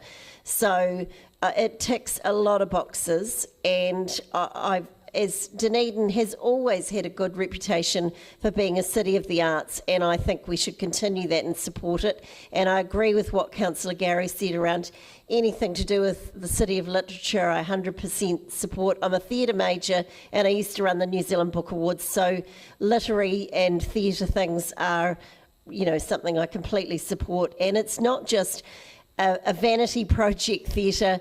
It's proven that arts and culture increase the well-being of a city and certainly make it a place that people want to come and live. So I will support this. Thank you. Councillor Lofiso.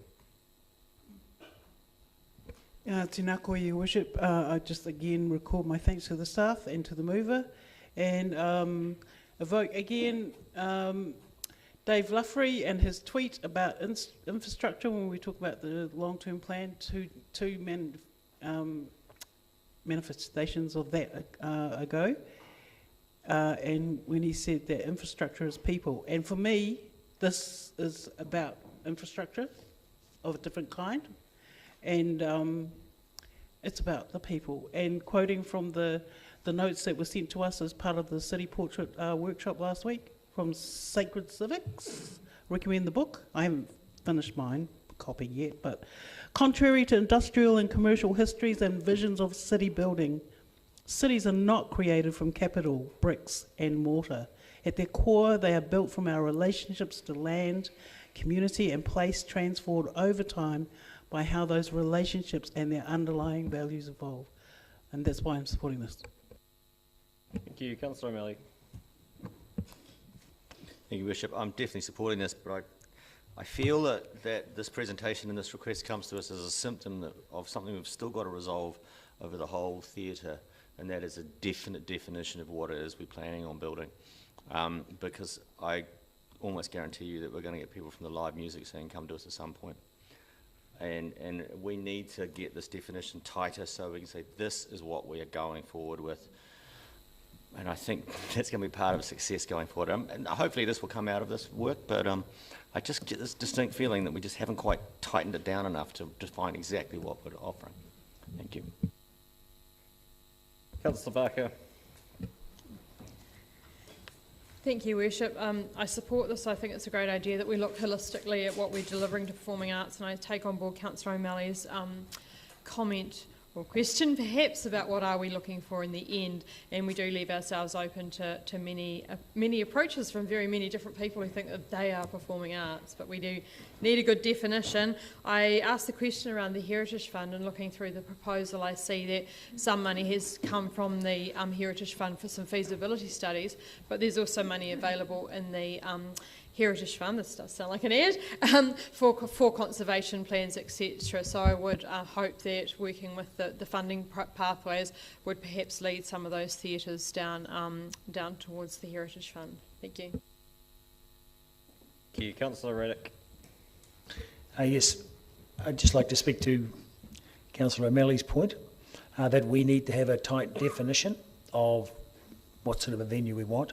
And I would say, like to propose the converse of that, and that this speaks to having a whole range of views presented with some costings, alternative costings, because we have commissioned at great expense a report that proposed enormous costings for a range of developments.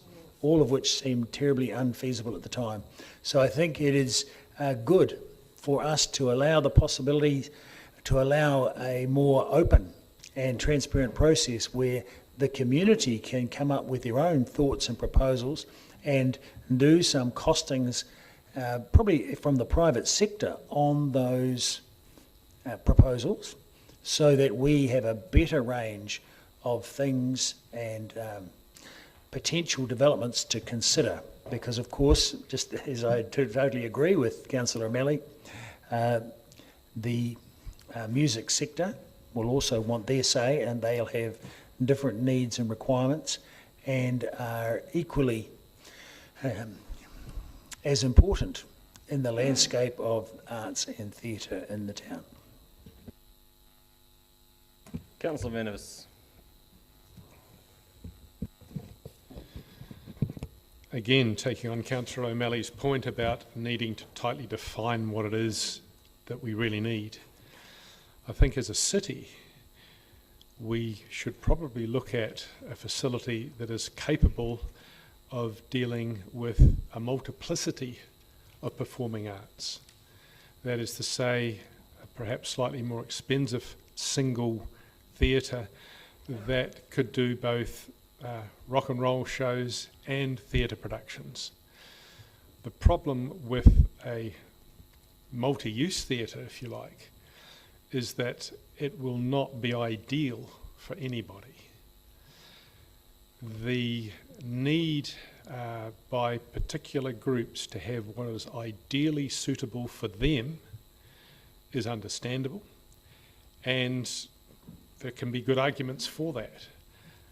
But I think what we need to look at is what is really ideal from the point of view of the city. And for me, that would be a facility that is used constantly, all the time, for a wide range of different kinds of performing arts.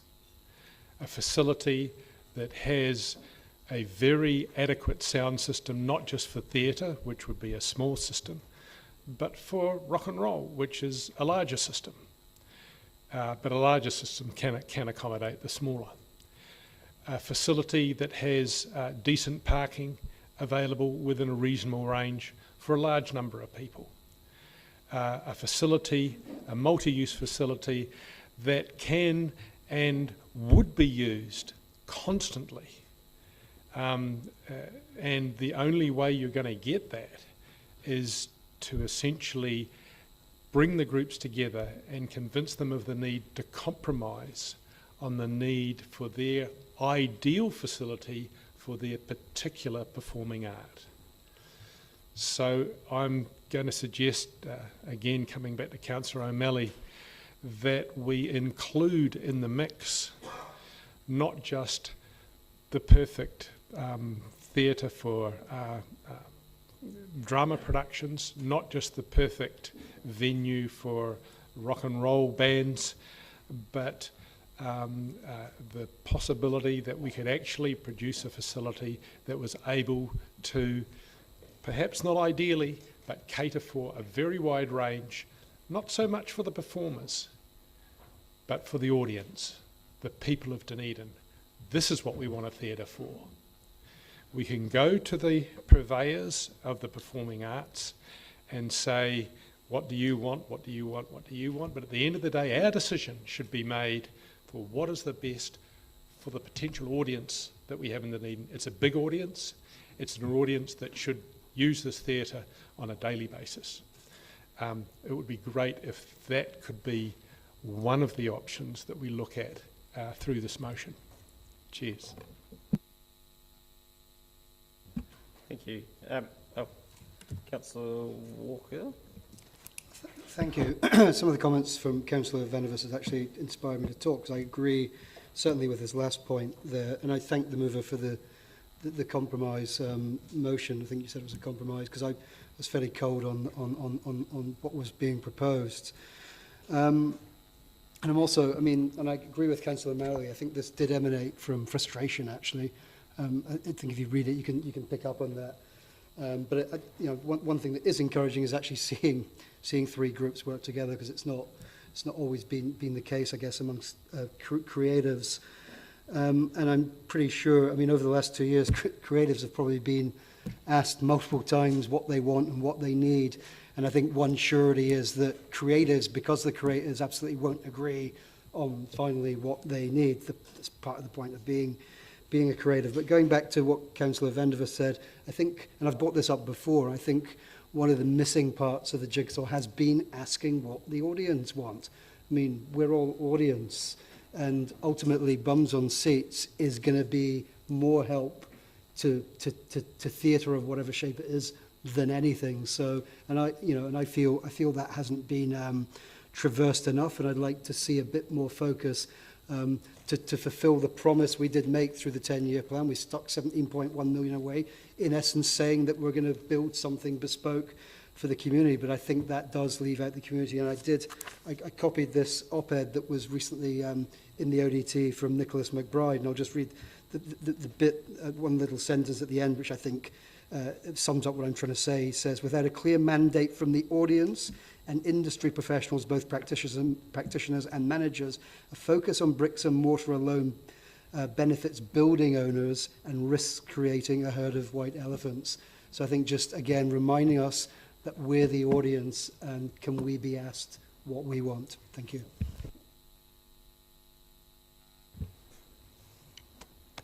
Thank you. I take some issue with Councillor Walker's suggestion that creative people are inherently disagreeable.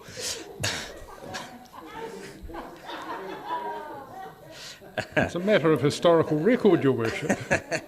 I just want to make a few, and I appreciate the efforts being made towards finding consensus here, because it's not always easy. Similar things could be said of politicians, Councillor, around their disagreeable nature, but I think the point around urgency is a salient one, and I think it's always an issue to some degree when we sign off a 10-year plan and we have extensive conversations with the community and robust debate about all the things that we want to put in that, and then it's easy to think that all of those things are imminent when they are not. It's a $1.5 billion capital works program that's spread over a 10-year period, and this, for example, is a project that doesn't get underway to any real degree until the 25-26 financial year, which is more than 3 years from now, which is a long-winded way of saying I don't think we need to panic about this. We've still got time on our side between now and when we actually decide to build something. I'm nervous about, I think we can define it, there's a risk that we try and define ourselves to death, and I think, because I think to me it's quite clear what we were setting out to achieve. We were setting out to build a purpose-built performing arts venue, and others have managed to see themselves in that as a way of entering that discussion, and that is fine, but that doesn't change the fact that the work emanated from an identified need for purpose-built professional performing arts spaces, and that is the commitment we made to our community through the 10-year plan. We just haven't landed on where that is or what that might look like yet. And so what made me nervous about committing to the theatre network proposal by way of funding further concept design work is that I don't think it's too big an argument to make that we would then be shifting from what we've decided to do and committed to do to investing in, and it's not unworthy investment, in a range of community assets. And these are incredibly important community assets, but they are not purpose-built professional performing arts spaces. And I think we would struggle in at least two of the examples to try and shoehorn that within the footprint of those venues. And so absolutely keen to see more work being done to identify how much it would cost or what could be done with those three facilities. But I think it's too far removed from the debate that we've had and the commitments that we've made. And absolutely that can feed into subsequent discussions with our community, and the community might say we would rather you invest in these three buildings rather than build what we've committed to build, but I don't feel like we have a mandate to make that shift at this meeting, and so this may feed into that conversation, but it isn't quite part of it.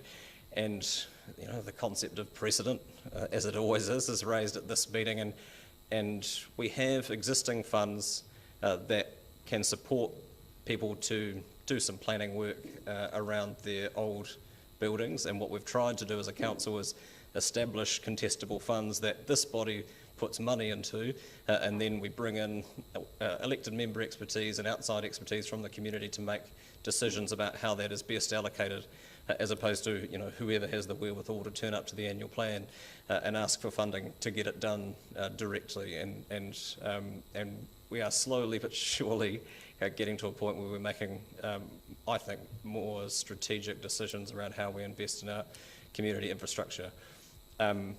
But so regardless of whether we'd decided to do something in the 10-year plan or not, it is still years away. There is certainly, particularly on the back of the last 2 years, no shortage of need for support in the creative sector and in the performing arts community. And to Councillor Lofesel's point around infrastructure being people, I couldn't agree more.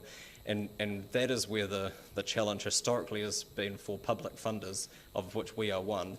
It's comparatively easy to get capital funding to build buildings and bricks and mortar things, and so that tends to be what focuses, what the debates focus on. But we need to think seriously about how we invest in the people, and to make sure that we still have practitioners that are able to make the work to go into whatever it is we end up building 3 or 4 years hence. And so that's a challenge for us as a public funder and other public funders. And I know this is a conversation that happens at Creative New Zealand and at the Otago Community Trust, and that the groups themselves and the people themselves need support. Otherwise, the bricks and mortar becomes irrelevant when you don't have the talent to put on the stage. I disagree that we need to try and build a single thing to cater to, or sort of cater to everyone. I think we need a range of spaces that serve different purposes, whether that's you know, the Glenroy Auditorium as a concert hall, or the town hall as a rock and roll venue, or the stadium for stadium shows, or the Regent for ballet. I mean, we would be mad to try and build something. We would only fail everyone, I think, if we tried to build a single venue that catered to everyone. And there's still, you know, the question mark down in the stadium, the proposed stadium development around what a black box venue might look like down there, which will inform, you know, again, where the gaps might be and how that might influence some of these discussions. But I look forward to seeing this project develop, and it will no doubt inform future, however it lands, it will no doubt inform future budget discussions that future councils will have around how to support these venues. But I don't think we're doing our community a favour at this point, at least, of trying to conflate the need that absolutely exists within our community infrastructure and the aspirations that our community has around a more purpose-built facility. Thanks. And Councillor Gary, your right of reply. Well, thank you, Your Worship, and thank you to colleagues for your support in varying ways. And I just want to remind colleagues that we have done a lot of the work spoken of today through the Charcoal Blue Report, extensive consultation, and we've been back to the groups. We have defined things in that report, so I'd really encourage you to reread that. It's a pretty massive document, but it is a really good document. And this was never about a live music venue, in my view. I also want to thank the Theatre Network. I was delighted, as I said, to see this collaborative, community-led proposal come to us. I think that was a really important part of it. And look, I take the point about urgency in terms of the people, but we did put some things in place 4 years ago. We ring-fenced funding for professional theatre, and through our grants we address those matters and are very cognisant of supporting our practitioners.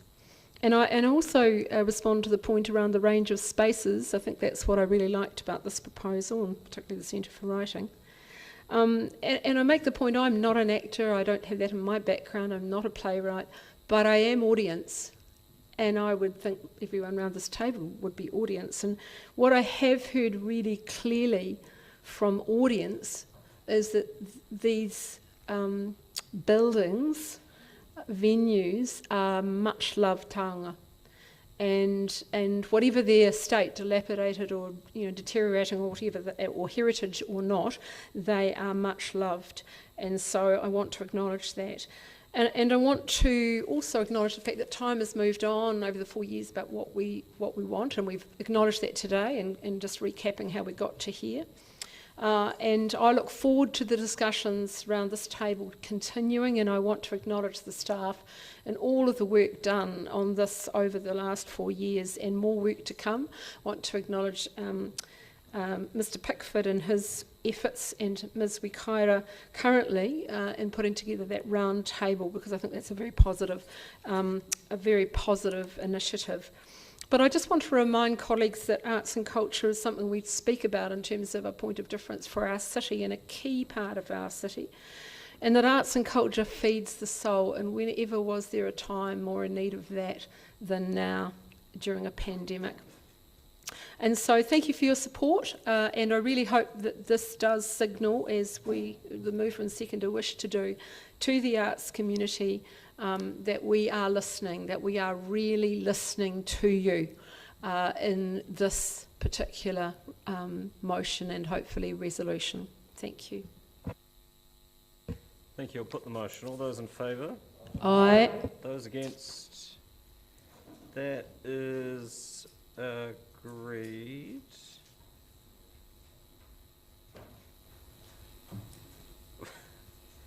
Apologies. I try not to make a habit of doing this.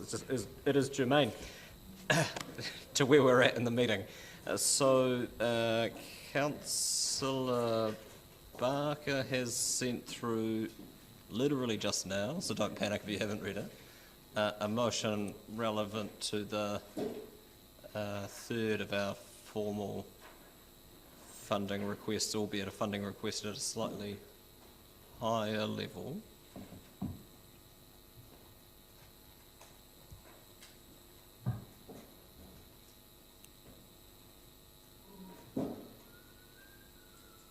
That's all right. Just talk. No, I won't encourage. I won't.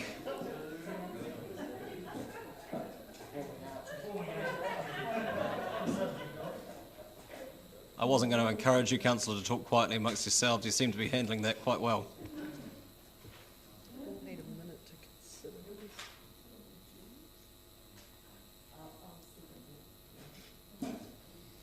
Staff would like to be able to consider it in a slightly less on the hoof manner.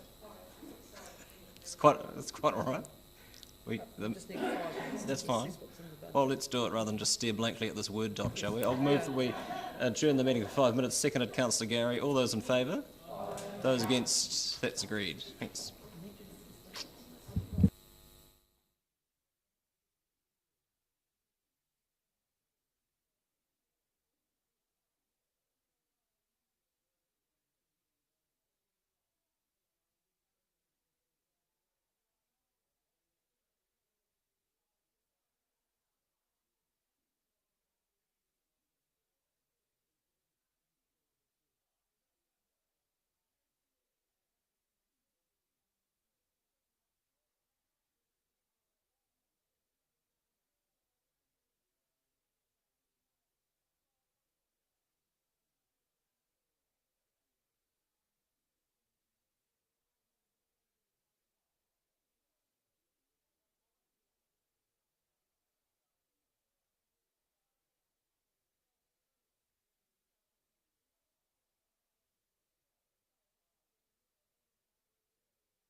Welcome back. My understanding is that the adjournment was certainly more efficient than a debate may have been, but the relevant resolution in that time has been withdrawn, and so there aren't any as pertaining to funding requests, and we'll move on to amenity requests. And again, Can we ask a question, Your Worship, around that third one, or not? Without a motion, can we still ask questions about the third one?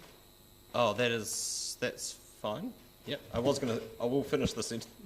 I've started, so I'll finish. I would urge people, if they haven't drafted things that they want to debate around amenity requests, please do that sooner rather than later, and send it through to the governance support email address, so that we can try and deal with them in a sensible order, as they may or may not require staff input for questions, etc. Councillor Gary has a question about funding. Yes, I just wondered around the Dunedin Fringe Arts Trust request. What is the current status of the planned review on major and premier events and festivals and Mr. Pickford? A policy.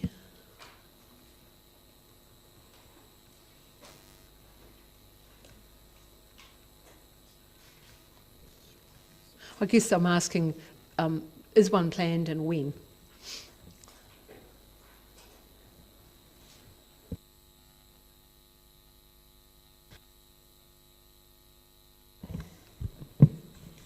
I think I meant events and festivals, actually. Oh, festival and events. Beg your pardon. Okay, festival and events. That work's just starting now, and we'll come back to council on April 23. Brilliant, thank you. Sorry, I used the wrong terms. It's easy done. So, with the intention, Mr. Pickford, of informing the next 10-year plan. Indeed, yes. Thank you. Okay, so we'll move on to amenity requests, and I have a list of things, some of which have been done and some of which haven't. And the first of those that haven't pertains to Outram Glen, or Outram Glen, as former colleagues have insisted on calling it, in the name of Councillor Houlihan, and you can see it now.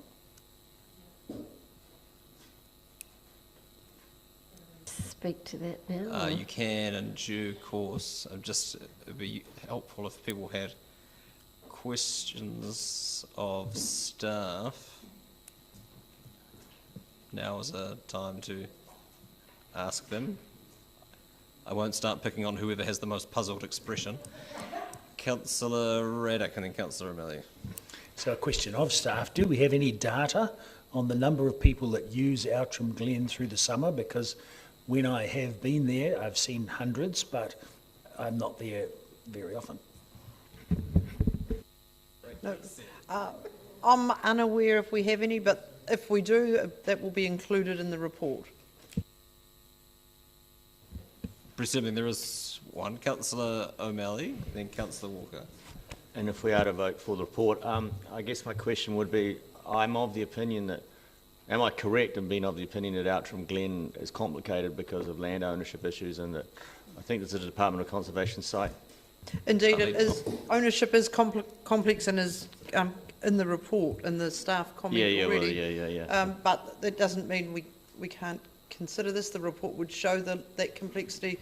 It would also, depending on what the road sealing options were, represent a change in council policy, potentially if it was a seal extension. But those things would all be covered in the report. Because it partly would be the probability of delivering. I mean, we could cost out the facilities, but may not even be able to put them in. There is a current council policy that we don't do further seal extensions, and so depending on, and again, without having a decent look at the site at Outram Glen, because I haven't been there this last summer, so I forget a little bit about what it's like. Whether this is a seal extension or a renewal of something that's already there and just in disrepair. So we just need to have a proper assessment of that as well. Councillor Walker. Yeah, I think it's been answered, because the question is basically, it's about that historical difficulty we've had working in the multi-ownership arena. So, just because there's been an historical difficulty doesn't mean there will be now, and I think that is a really popular recreational amenity in a part of the city, and so you know, we do need to try and work with the various parties and see, you know, bring back a report, and we can do that. Just because it's complicated doesn't mean we shouldn't attempt to do it. Councillor Houlihan. Thank you. Could Mr McLean confirm the road? Is that correct? That's our, I think we own the road, don't we? Is that correct? Be for Mr Drew. Oh, Mr Drew, is that correct? That road out there, I think, is council land. Is that right? I'm sorry, I'm not clear, so Okay. I'll have to get back to you on I that. thought someone said to me it is. I just think that's where we I'm just not, need councillor to yes. be. We can't provide any more advice than No. we have And- until we've had a look at it, because it's complicated, and who owns what is part of the complexity. I know. I believe council put the toilet that's there currently, and apparently my understanding is that toilet's quite run down, and that's why they're asking for another one. Do you have Is that questions correct? of staff at this point? Yes, That's so not a- that that's it not is a- the toilet we Councillor, put there. That's not a question. Are there, Councillor Barker? Thank you, Worship. My question is just around, I guess, if the ownership, is it owned by DOC, and would we have reserve management plans, etc., so would they have a similar sort of reserve management plan which might show their future aspirations for that spot?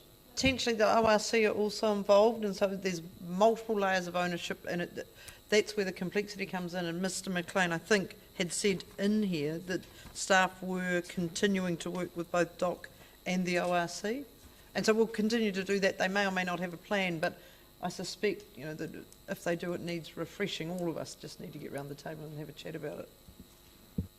Okay, the land ownership is complicated.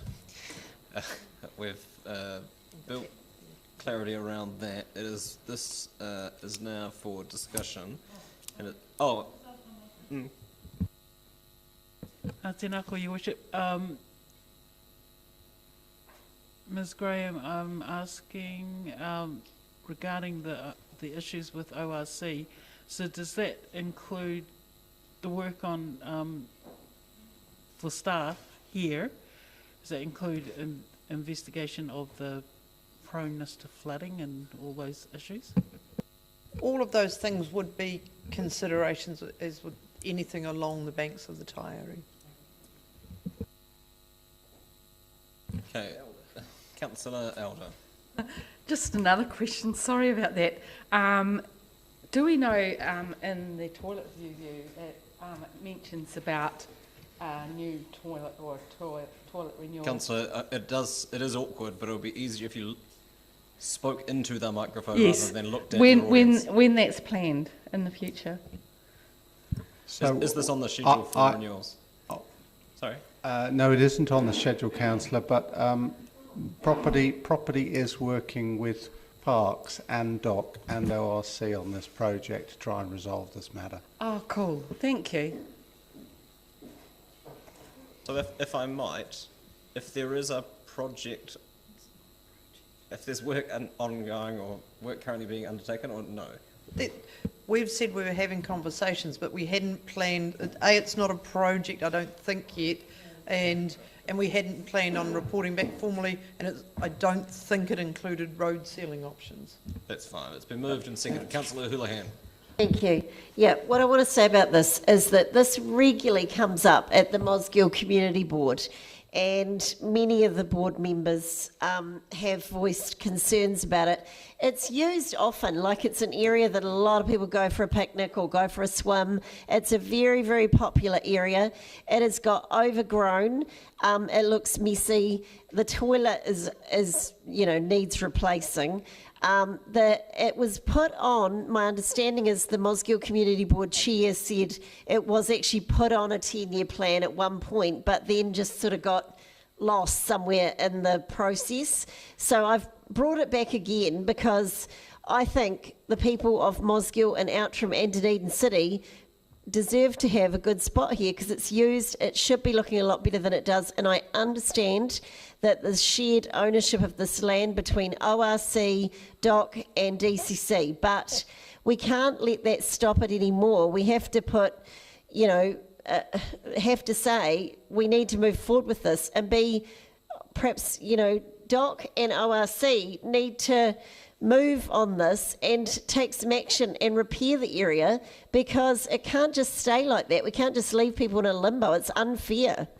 And other areas have got a lot of money to do up recreational areas for barbecues and playgrounds. This, there should be money spent in this area. It's long overdue. Councillor Raddick. Yes, I think it would be good to have a report on this so that we can actually see the complexities involved and possibly view some pathways through them, some options for us. And then, just as we have seen throughout this report from the staff, provides a good basis to provide the community with a real answer, yes, no, or maybe, or whatever. And as I say, I've seen hundreds of people there. And a lot of people who live in our area, a wider area of Dunedin, would relish the opportunity to be able to swim in the Taieri River, and here's a good place to do it. Councillor Houlihan, your right of reply. Thank you. I'm okay with what I said, yeah, Thank but you. I would like to see some action with this, so that's what I would say is I don't want this to just be brought up now and then left and nothing happens. I think we need to see some action on this because they've waited for years, literally years and years for something. Just a reminder that the resolution asks for a report, and that is what we're voting on, as opposed to any kind of substantive work. I'll put the motion. All those in favour? Those against? That's agreed. The next one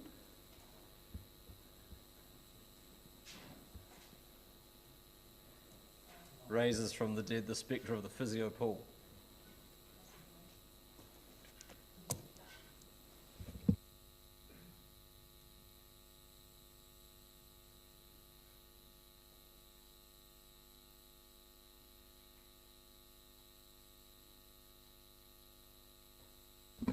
A process question. I don't want to put a motion forward about a couple of things, but they've come up and I would like to have some questions answered. Would that be possible? Do we have to note the report at some stage, or are we just considering each request? There will be overarching recommendations at some point. I mean, Can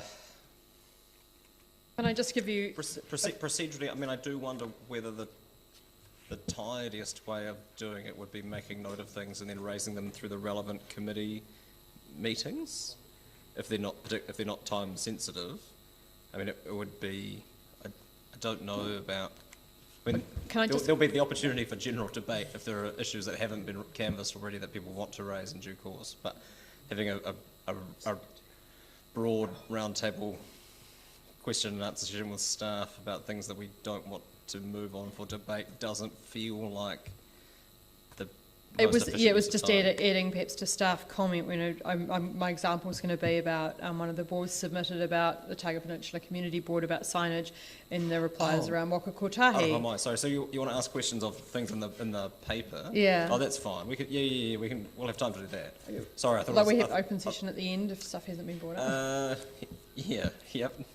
When the debates are exhausted, but yeah, sorry, I was unclear as to what the request was. Are we any closer to having? I'm just sending a revised version through now. Sorry, I haven't had time to get to it.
Okay.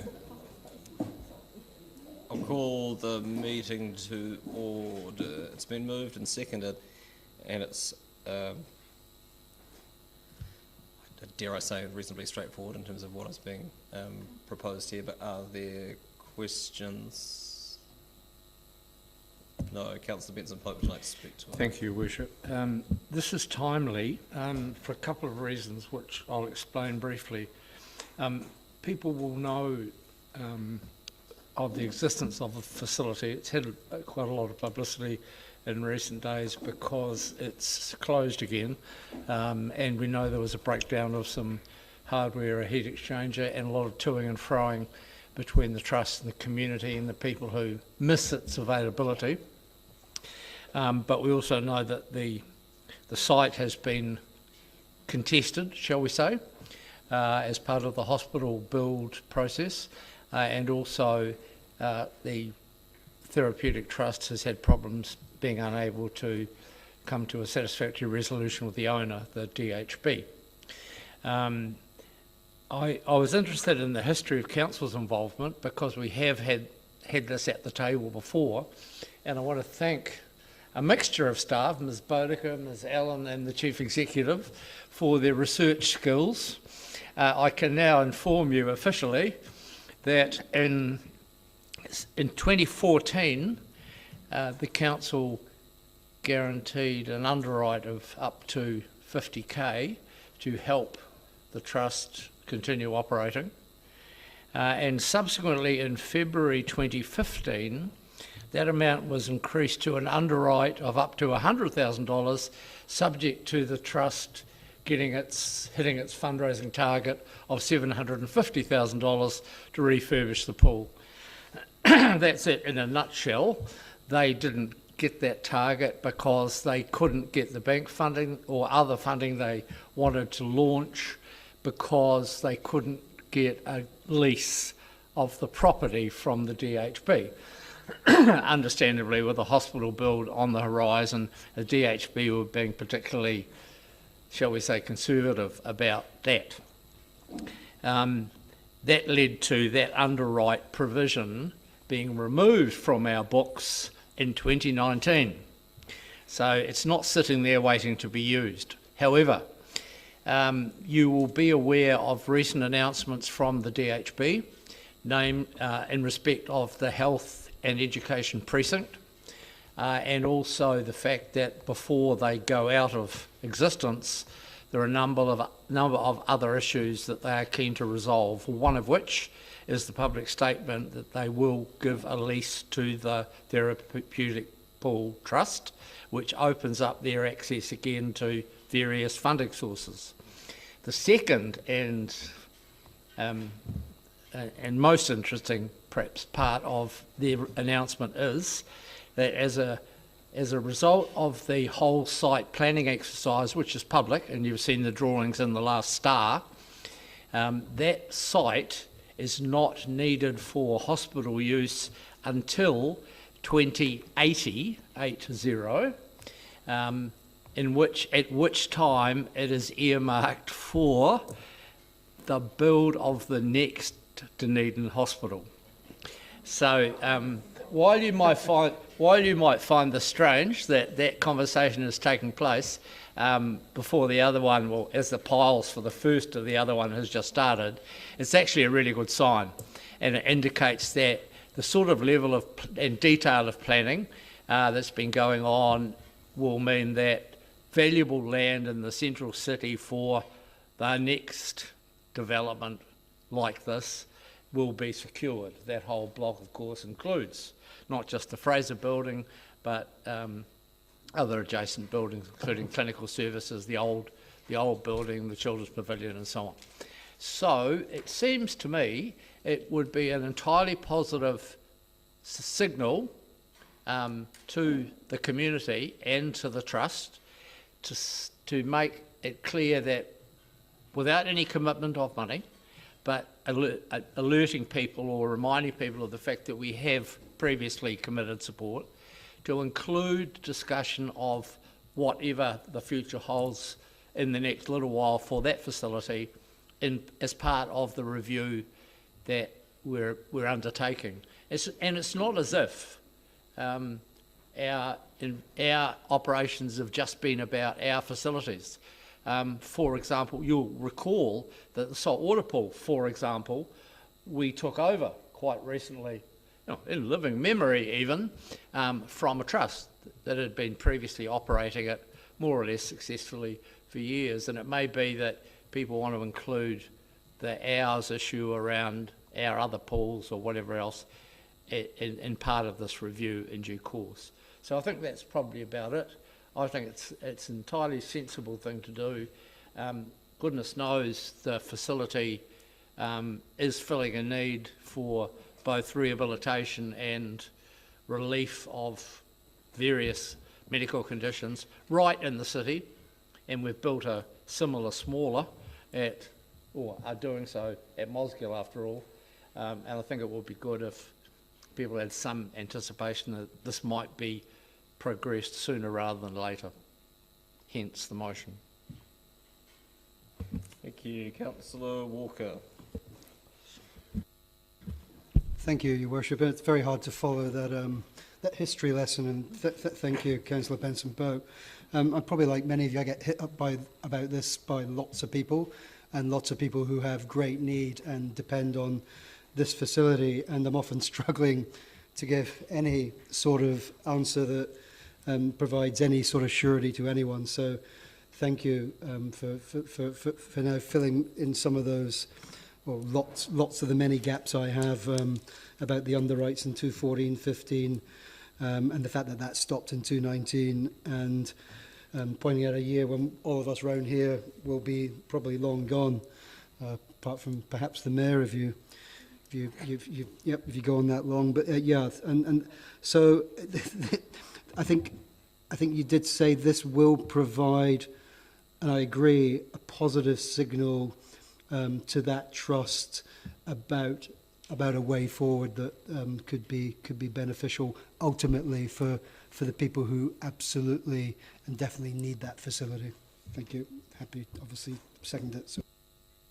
Thank you, Councillor. I think my odds are considerably shorter than Mrs. Broad's. Councillor Barker. Thank you, Worship. I too positively support this. I've had experience of the this physio pool when I had a lot of brain surgery, and my brain surgeon sent me along to it. So it was an utter revelation to see all of the good work that everybody there was doing and the way that it helped people rehabilitate. And it's been hugely sad to see it sort of descending into the mire pit of the trying to get funding, etc., when it actually is something that's quite vital to our city's fabric, and however we can save it and help it to go forward would be very positive. So it's great to see that we could be involved in discussions. Thanks. Councillor Elder. I can support this. I happen to know the disability community use this pool a lot, and they've got like pulleys and things like that to enable them to lower themselves into the pool. It's really warm, so it means that they don't get cold. And I too have used it for rehab at some stage. So, and it's just very, very helpful because basically the depth enables you to do the work that you need to do, but you can stay in there longer because it's nice and warm. So I think that this is a really good motion to make sure that that is in the discussions. And the other part of it is it's very central, that location, so it's very easy for people to get to, and that's another concern they have. Thank you. Are there any speakers against the motion? No. Councillor Benson-Pope, you're right of reply. I'll put the motion. All those in favour? Aye. Those against? That's agreed. The mover of the next motion is not currently present. And the one following, we can bring them up and anticipate her return. Which one's next, Lynn? The next on my list is around the Sinclair pool. We're still tweaking that one slightly. Well, just on.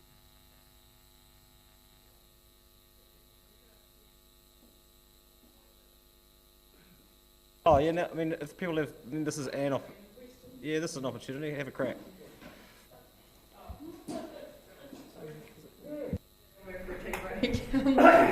So my first question was on page 80 about the pest management. It was about pest management, and the staff comment was to talk, so the Peninsula Community Board brought up about the regional pest management plan, and then the staff comment was that the internal review of the vegetation management contract is underway, and it says staff will consult with the Otago Peninsula Community Board. There's also a huge number of other groups that are involved in pest management, whether it's the Otago Peninsula Biodiversity Group, Save the Otago Peninsula, I can't remember the name, but they do wage war on weeds, and I was wondering if that could be part of the response, not just to them, because I've had those groups approach me to bring that up. I can say that we have been working with some of those. I've met with some, in fact, and who were doing sycamore clearing on Highcliffe Road. And so, yes, we will work with them, absolutely.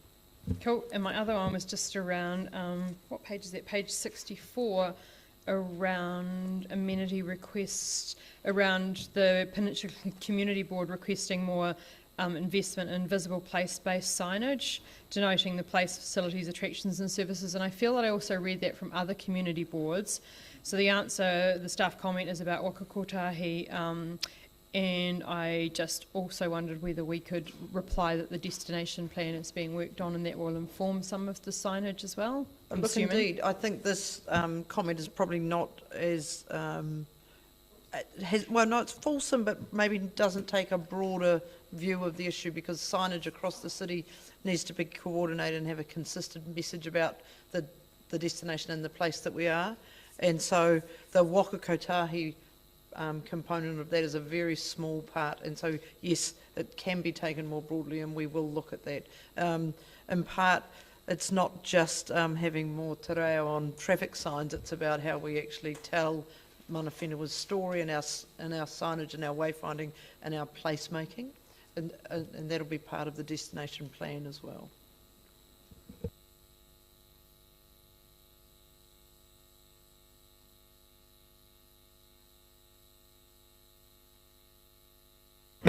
A question possibly for Mr. Drew. In the Saddle Hill Community Board requests, they talked about an increase in the culvert size along at Ocean View. There's quite a stretch of road there, roadside, that has been prone to flooding, and houses have been flooded on a reasonably regular basis of late, and they did ask about what was happening with those culverts, but I see it's not shown on page 75 or 6.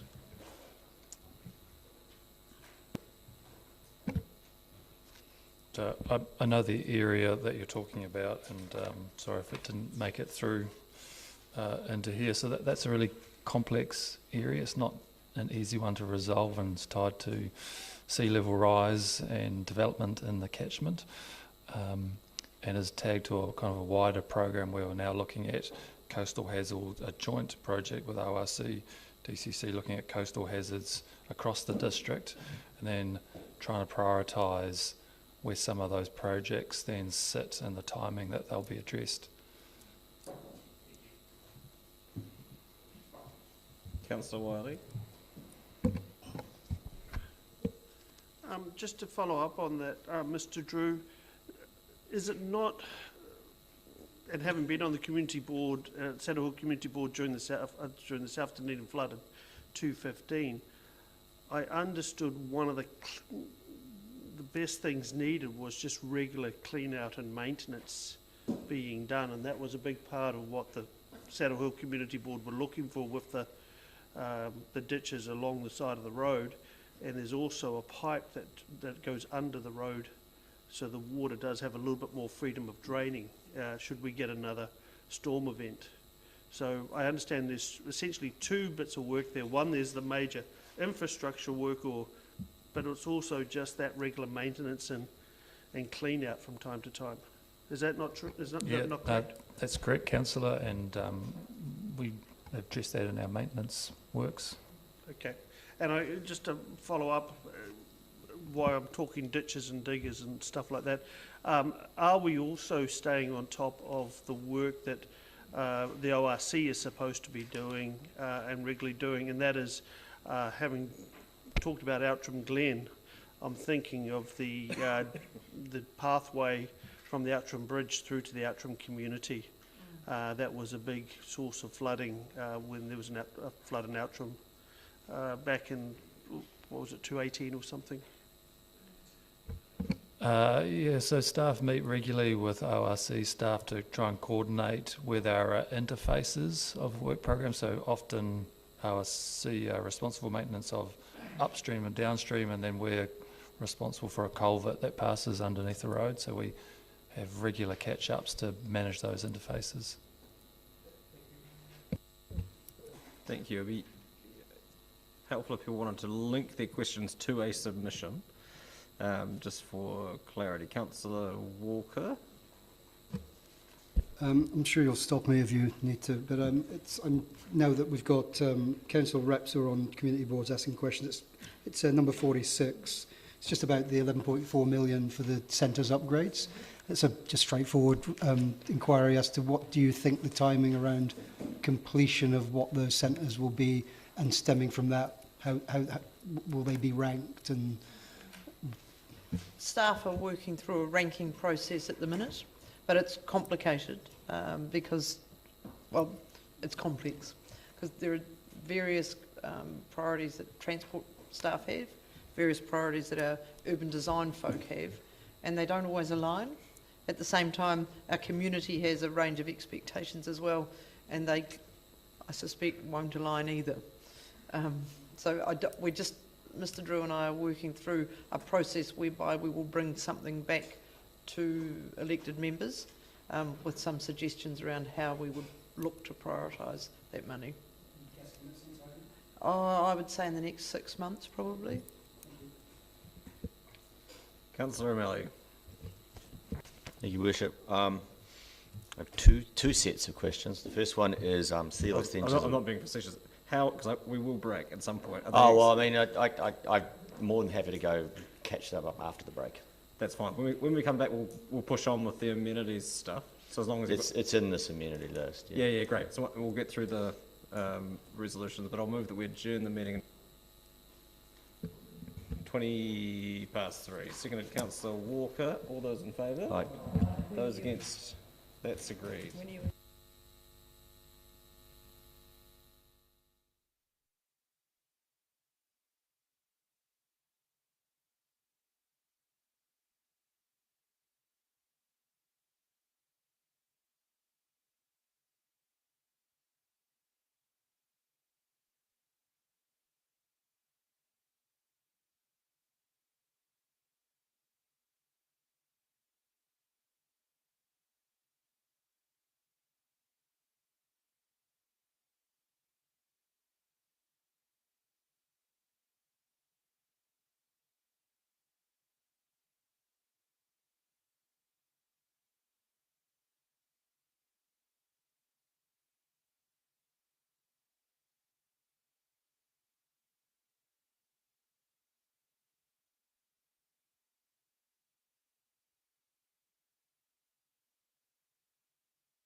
Back to order, welcome.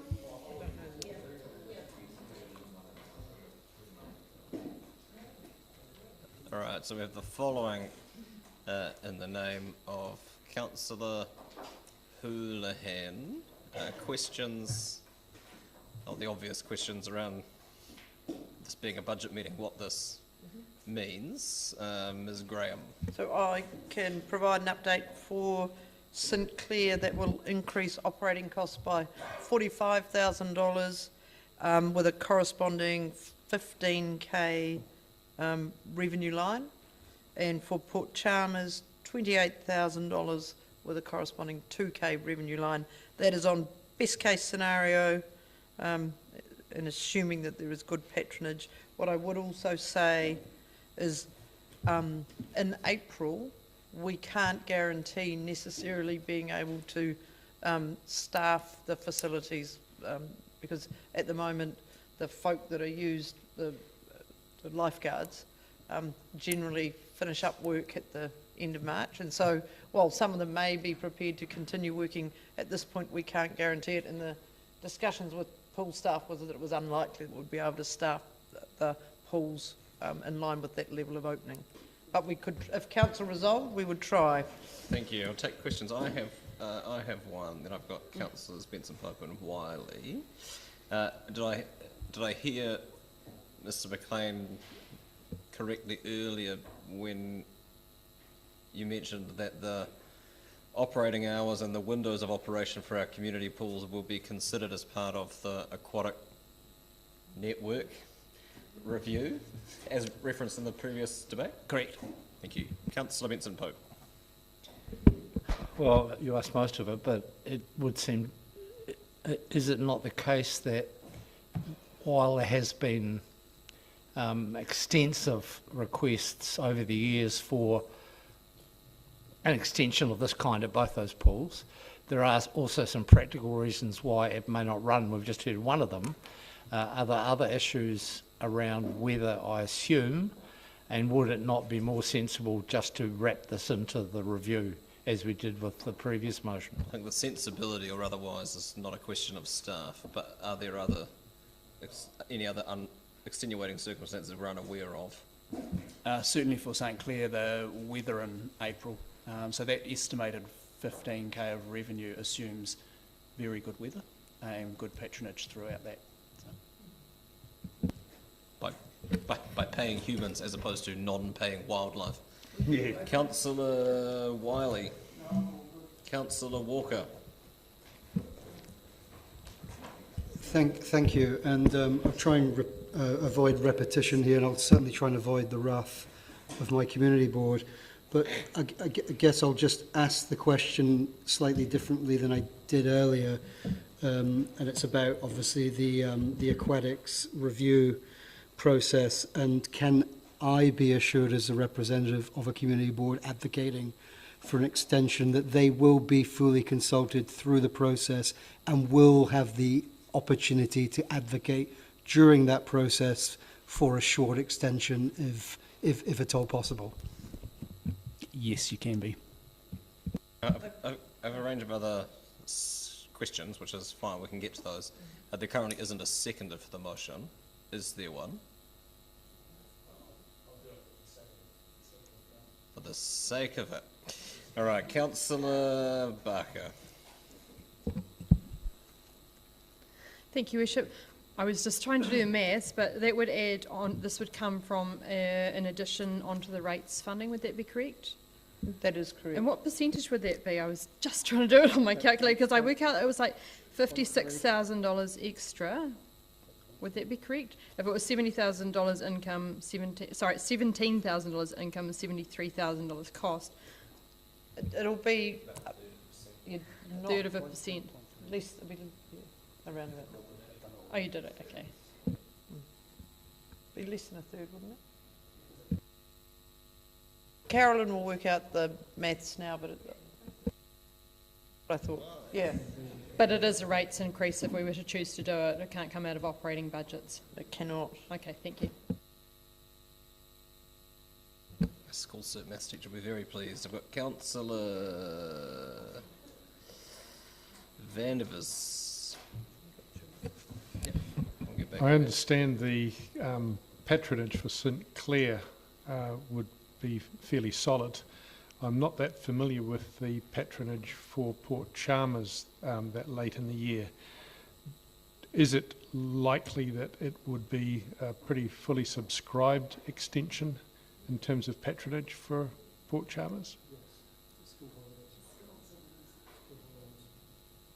So the estimate of revenue was based on the previous months and the slow decline, but there is school holidays do fall within that, so that may influence it.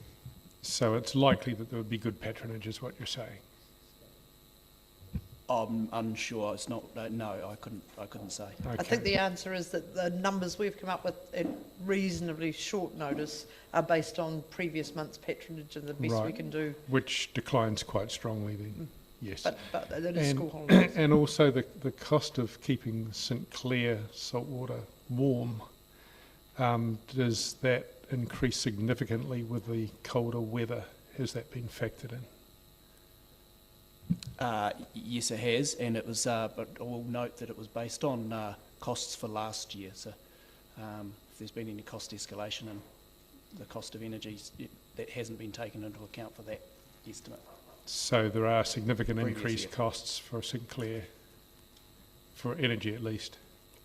I don't know if there's significantly increased costs, but yeah. I think what Mr. Mc, as he said, the 45,000 is based on the costs from last year. Right. So, given the various pressures on all sorts of budgets, I'd anticipate they would be a little higher, but not at what level we can't say. Okay, thank you.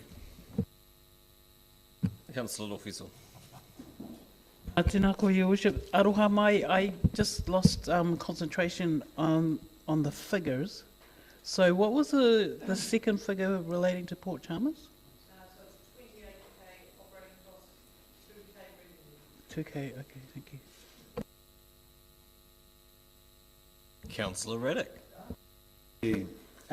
How are the two pools heated?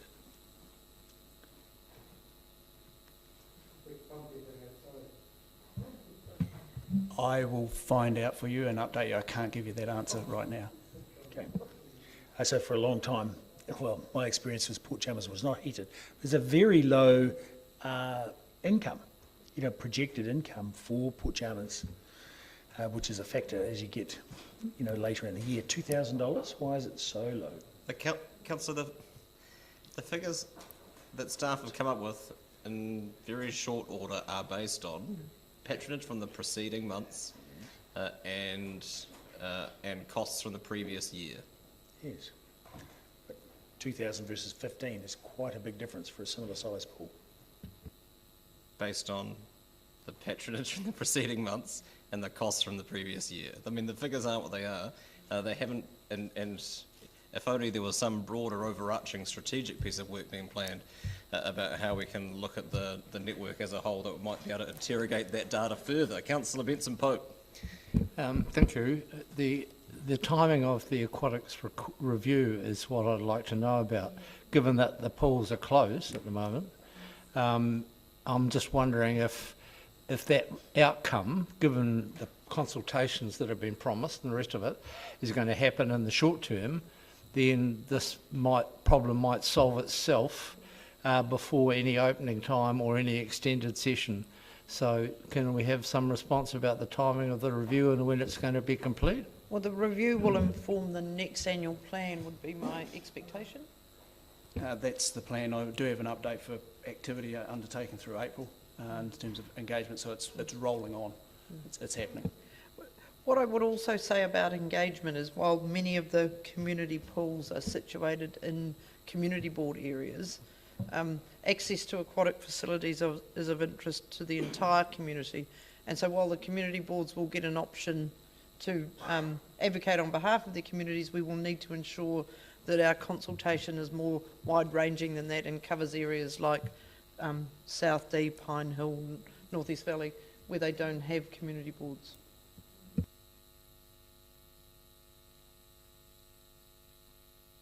Councillor Houlihan, you can speak to your motion. Great, thank you. Yes, as a mum on West Harbour, what I can say is a lot of, I know schools along there use the Port Chalmers pool. Lots of schools use it. And I also am aware that there's a lot of families who've bought, you know, a season's pass to go to Port Chalmers, and they use them and would use it certainly through the school holidays. I know a lot of kids would go there and do that. And there's a lot of children around that area that would go, and there's also a after school care kopatai that gets kids who go to the kopatai would go along to the pool during that, if it was open, during those school holidays as well. So there are actually a lot of people who use that pool. The numbers don't sound very good, but from what I know, being a local, there are, and I think, well, anyway, others might who are here live out there too might agree. But certainly being, you know, a parent, I'm involved with a lot of that. And as far as the St Clair saltwater pool, I regularly go out there and get a pass, but I know a lot of other people do too. And we get asked this every year, you know, if we'll extend it. And I just think the St Clair saltwater pool is like paradise when you go in there, and it's so refreshing and it's just lovely. And it's such a nice place to go that it seems a shame to shut it off too early, because up till 1 May, it is still reasonably pleasant. I mean, there will be cold days, of course, but there's some people who will go there, and I think that will still get quite a lot of patronage. Yes, it sounds like it could be complicated, but I think the public really would love to see it, and I think it would be nice if we could consider it. It sounds to me like under the pool review, we're going to have to wait another year before that review comes up, and then of course it has to be considered, and then it could be months after that. So in reality, we're probably looking at another 18 months before anything can happen there. So I mean, I would love to see something happen a bit sooner, but obviously that's at the mercy of the councillors around this table. Councillor Raddick. Yes, well, it's really interesting to have this discussion, and I think useful. But two things: I don't think it would be wise of us to preempt the review that is happening, because that will bring in all the available information and about the costs. And one of the reasons why I asked for how the mechanism for the heating of the pools is that both places tend to be fairly cold compared to other areas of Dunedin, so it could be quite expensive. So I don't want to preempt the review in the first instance, and in the second instance, I'm not keen to increase the rates any more than we've already increased them. Councillor Walker. Thank you, Your Worship. Note to self, I need to send an invite to Councillor Raddick to come out to sunny Port Chalmers. How dare he call it cold? Most warmest part of Dunedin. Yeah, I'm probably going to upset the apple cart here, particularly as I'm the board rep for the West Harbour Community Board, and I would have supported this if we didn't have a forthcoming review, aquatics network review, but as we've talked previously about some of our sporting facilities, and we've sort of deferred them to the forthcoming sports facilities plan. I think it would be remiss of us not to do the same here. I just think it will be neater, tidier that we do fit this into the review. I mean, and I'll be the first to shout loudly if after that review there's any sense or feedback from the community board that they haven't been included fairly in that review, because I think it is the cleanest and tidiest way to do it. And the CEO actually raised a very good point, and I think it's worth noting that the Port Chalmers pool isn't just used by people in Port Chalmers or indeed the West Harbour. Actually, people from town do actually use the Port Chalmers pool for a number of reasons.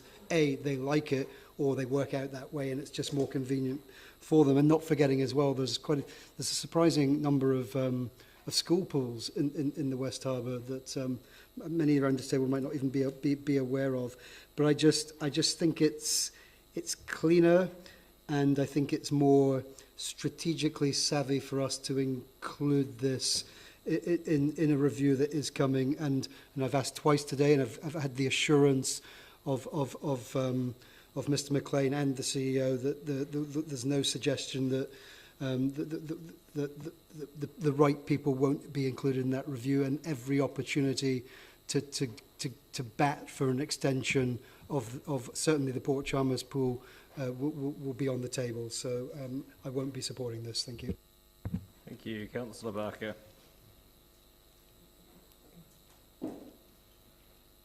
Thank you, Worship. I can't support this. It's a bit of a scattergun technique, especially when we've got an aquatics review going on. Whatever we would decide, if we decided something today, would also affect the fees and the charges, which is in a paper coming up, because people buy 6-month passes, which then would be open for another month for free, which would be a big bonus for them. We all, obviously, from now know there's an aquatics review going on, so that's positive. The community can't help but not miss that. There's also a number of risks. If we're basing stuff on March, then in April we might have weather that's not forthcoming for the school holidays and doesn't make a great experience for people. I also just want to talk about the product development review, and we've mentioned that people from out of areas go and use the pools, and I think that Sinclair Saltwater Pool is an icon and a lot of stuff that Enterprise Dunedin showcases the city about. So it would actually be quite interesting to do some studies of the pools and how many people are from out of town, and just have a think about how that fits into the fees and charges, etc., etc. So unfortunately, though, all of the people that love swimming, we'd love these pools to be supported for those hours. I think we'll look at them when the time is right in the context of all pools.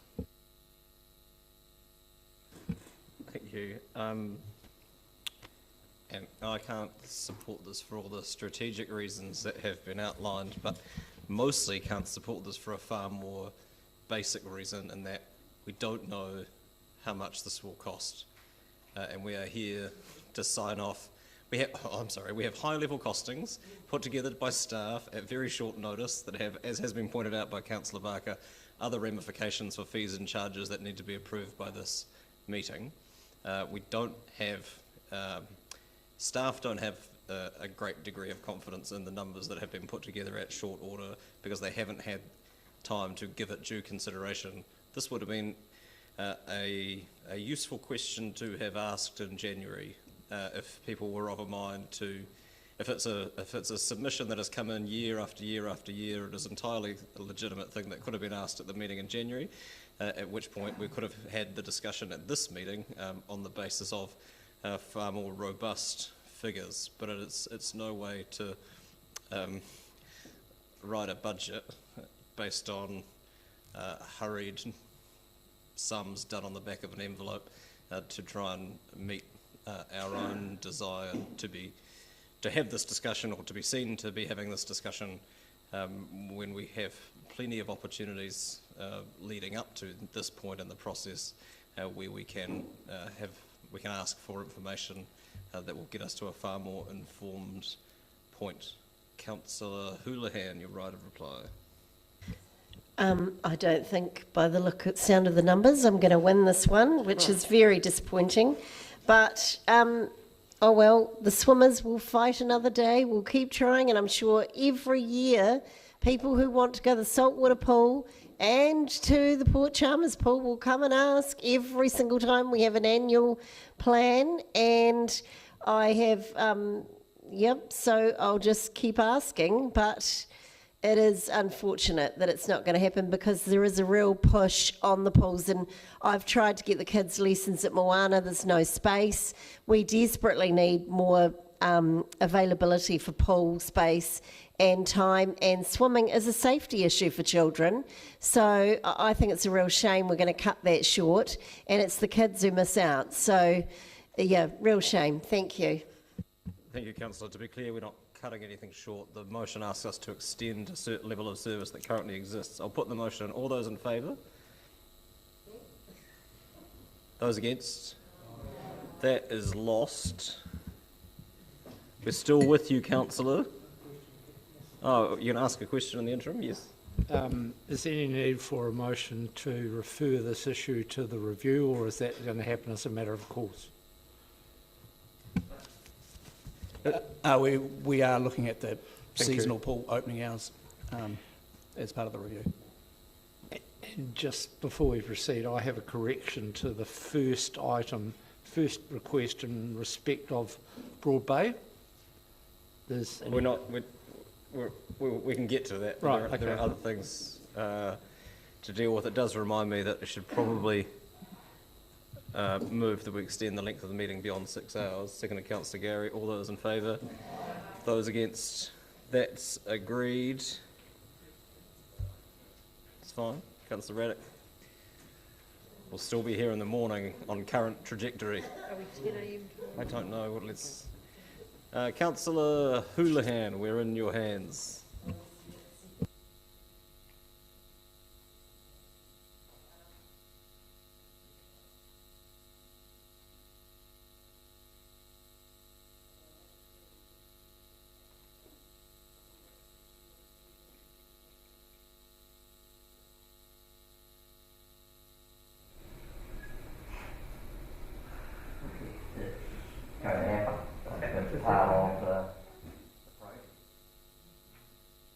Yeah, this is. I mean, it's a question for of the drafting for staff. There's nothing here that I can see that isn't happening. I'm just seeking confirmation. Mr. Christie's nodding. Mr. Drew is nodding. Ms. Graham's nodding. In that case, is there a seconder for the resolution? Well, I did have Jules was the seconder. And he appears to no longer be at the meeting, so it lapses for want of a seconder. No, but I put it through with him as a seconder and he agreed to that. But he's not at the meeting, Councillor. So that brings to the that brings me to the end of the list of things that I have. Councillor Benson, well, I'll check with staff to see if there isn't anything that's been received that I'm unaware of.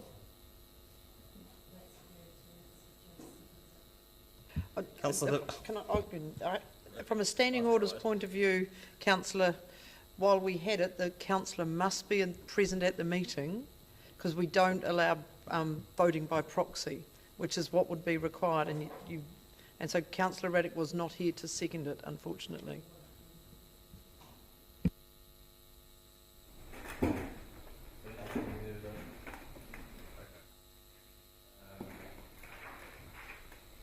Let's start at the very beginning, shall we? Councillor Benson Pope. Sorry, I missed it earlier, but in item 1 in the schedule, the submission in relation to the Broad Bay Boating Club, the staff comment is inaccurate.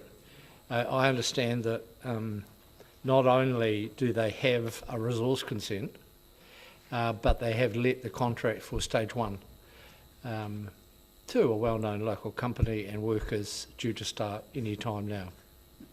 So they should be congratulated for their success and their fundraising, and I'm sure we all look forward to them this time next year asking for lots of money. Thank you. That will be... that should be removed from the amenity request. I apologise for the error. That's fine. I'll seek your guidance, Ms. Graham. I would prefer to not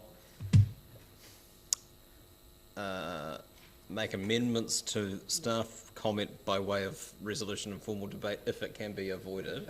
If you're comfortable with things just being, or if councillors are comfortable with things just being noted and amended, then...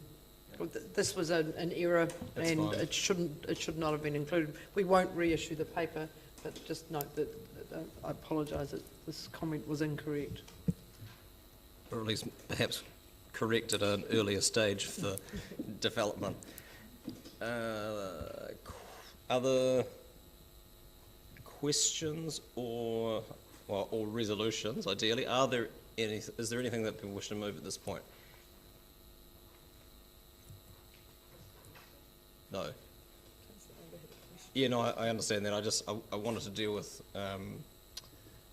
substantive resolutions if there were any.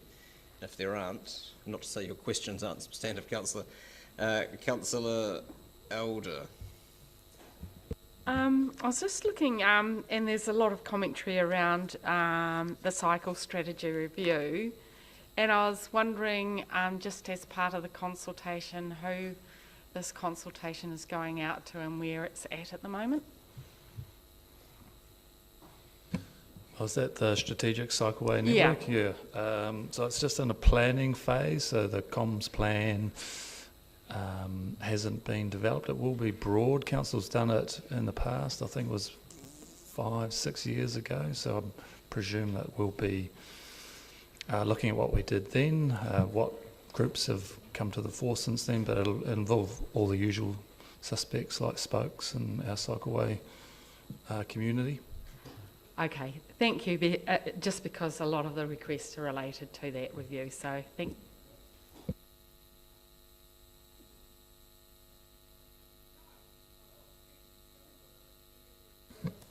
Your Worship, I have two sets of questions. One is there's a couple of references here and there about footpaths, and I know in the Strathtyre Community Board presentation there was a mention, but not really a request for seal extensions. But basically I'm wondering, the question really is, I don't think there's a need for a resolution, I just want to know where we are with it.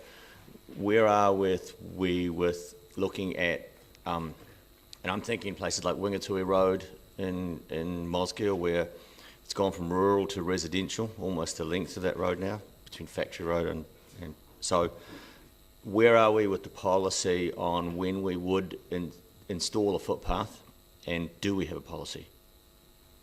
Actually, do we, and then where are we?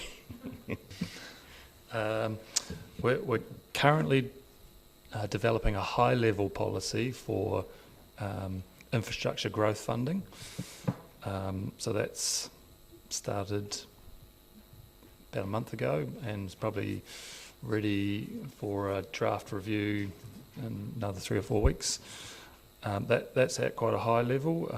In terms of implementing it, there will still be a bit of work required, and I guess at the moment staff's focus has been on renewing existing infrastructure. We've heard a lot from the community about the state of existing assets, so the focus has predominantly been on renewing existing, and we're just turning to that new infrastructure, and particularly with a focus around growth at the moment. And is that going to include water as well? I'm now going to another one, which is another Strathtyre one, although I do think it's commentary at the end. It sounded like you mentioned stormwater rather than drinking water, but will that include Three Waters? Yeah, correct. Cool, thank you. And the future development strategy also looks at that kind of growth, but over a much longer time period. Wonderful. And then my other question is actually to what I think is a missing resolution, and I just mentioned it to you, Chief Executive, in the break. There was a resolution passed, I think, about 3 years ago to bring back to Council in time for the last long-term plan business impact on building a inland port at Melbourne, and I just don't think it ever got acted on, so I wonder if it could be found. And So following our conversation, I've asked staff to track that down and just check exactly what was resolved and what's been reported back. Awesome. Yeah. Thank you. And we have been working through historic resolutions to add them to the outstanding action items, but it hasn't been a focus, but we are starting to capture them. I'm aware that other councillors have ones that they are interested in as well. I think it sort of, to me, oh, I will have commentary later. Thank you. Thank you. Councillor Walker.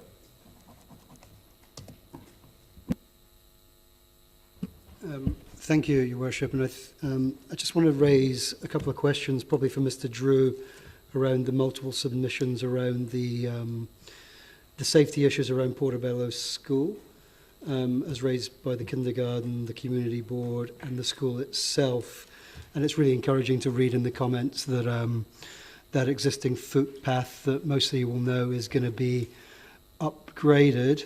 And I see it's a budget line. So for Mr. Drew, do you have, so 2 questions, do you have the timelines on that, and do you have any update on the communications with the school, because I'm not sure they're aware of it?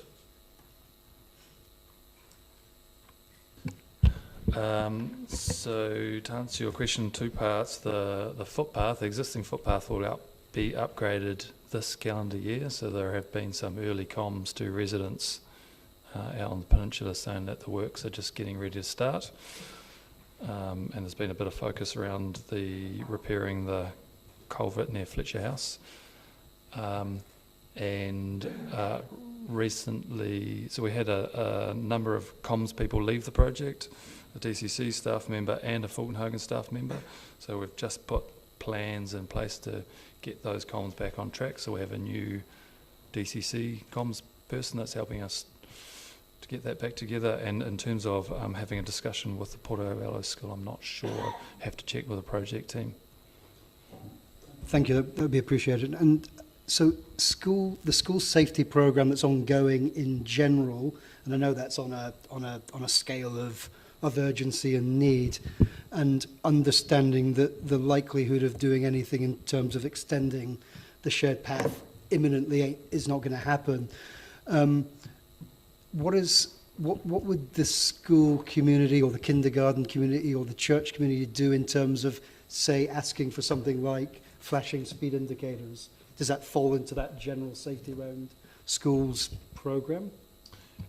Yeah, correct. All of those safety improvement work sits in a budget line that's called low cost, low risk. It's not that they are low risk, it's the low risk of delivering the project. And the Waka Kotahi co-funding of those projects requires them to be under $2 million, so you can't deliver a big project through that program. And so all of these kind of safety improvement requests go into that program and then get prioritised based on a number of criteria: safety, historic accidents, and then fall out in a prioritised program.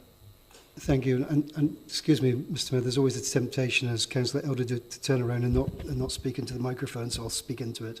So the logistics of that happening for this particular school would be they come to you rather than us advocating for them? Well, they could come to us. They'll be on the work program already because it's a requirement for all schools to have the speeds slowed past them by a certain date. I think it's 2028.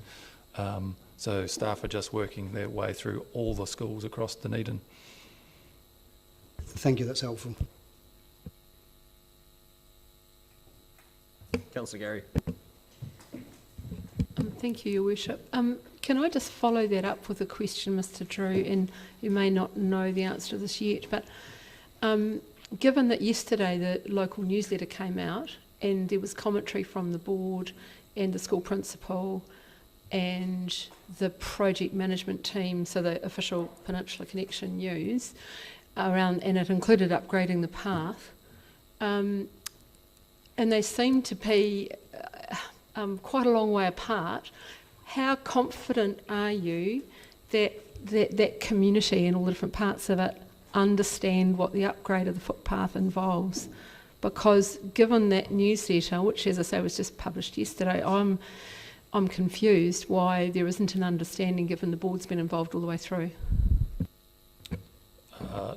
Just as I was talking about earlier, we're just getting new comm staff back on the project to make sure our messaging is more fulsome. A timing thing. Correct.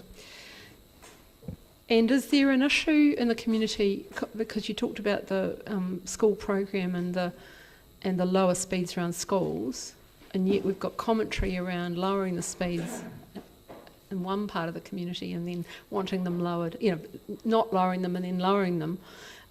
It's very confusing, and it seems to me that out in the community there's not a consistent understanding. Would that be your experience of that?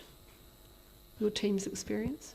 Yes, it is my team's experience, and I guess it's also Waka Kotahi's experience as well, and they've just started their national campaign of the Road to Zero, of which lowering speed limits is one element of the program. So I think at a national level the work is misunderstood, but is trying to be addressed.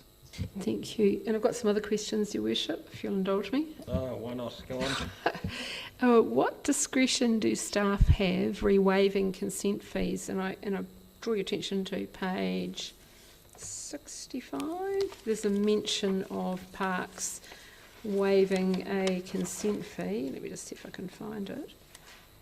I'm not disputing, that particular item, but I was just curious to know how much delegation staff have in that regard, and what kind of criteria do they follow? For 2.6, Claire, do you have committee structure and delegations manual here? It falls within my broad overarching delegation, but I'll hit, if I can Want me to come ask back another to you. question? Yeah, Yeah, well, I'll just carry on. And page 85, my final question on page 85, there is a comment, if I can find it. On page 85, the 10-year plan includes a project to consider the need for additional Three Waters infrastructure for unserviced areas. I wondered if that included Otago, because we had a question about that, or a comment about the lack of water infrastructure in Otago. Do you know if that is included in that? It's included. Oh, wonderful. Thank you very much. And that's my questions. Thank you. Are there further questions? Councillor Walker. Well, let's tie on this and answer that now while it's... So the specific staff comment referenced by Councillor Gary says parks will cover consent fees, which means because it was us applying for the consent, we have to pay ourselves in the two different hats. More broadly, I have a delegation to waive any fee or charge set by council, and I do that infrequently on advice from staff, because they've been set by council, but there are the odd occasion when I do that. Thank you. Councillor Walker. No, I wouldn't get out of here without talking about cats. So, yeah, it's on page 66, I think, and we know that PF, Predator-Free Dunedin came, also Forest and Bird are submitting around cats. And I mean, I'm not going to move anything today, but I will indicate that at some point down the line, I'll bring something to council. So my question is, both of those groups that came, I mean, when we did the review of bylaws, animals, the suggestion was that cats would be dealt with in terms of education and whatever. And both those groups, when I spoke to them afterwards, don't see any evidence of that happening. I'm just wondering if anybody within council is aware of the approach that was suggested is actually occurring. I mean, it's a very hard question to answer.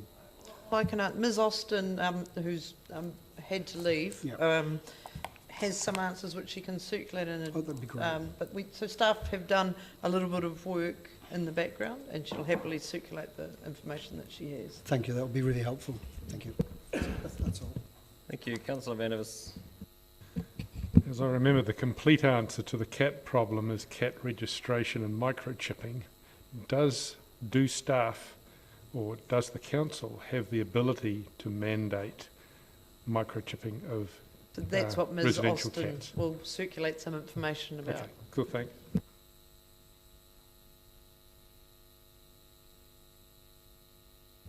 Nothing further, which brings us to item 9. Destination play spaces. I've lost track of the batting order momentarily. Mr. Pickford. Mr. McLean.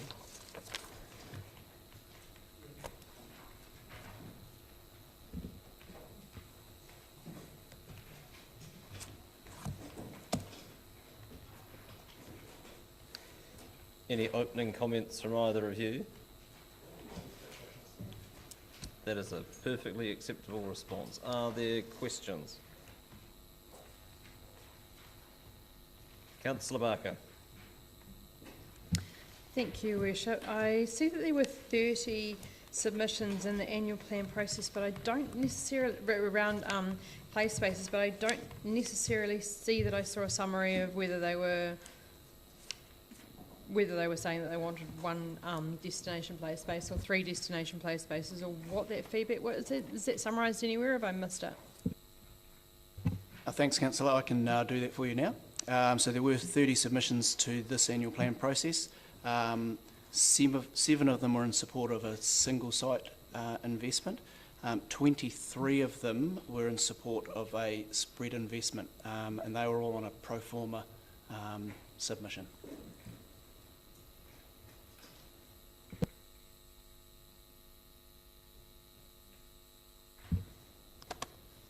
I have a quick. Oh, Councillor Venables. On the issue of the kind of playground that is currently used, it's a fairly structured kind of playground, do you see any opportunities in any of these playgrounds for the introduction of a more adventure playground aspect to some of these playgrounds? Thanks, Councillor. Part of engaging on any of our play space upgrades is to seek feedback from the community on what play values are important to them. And adventure play and natural play has come through strongly on most of the larger upgrades. Thank you.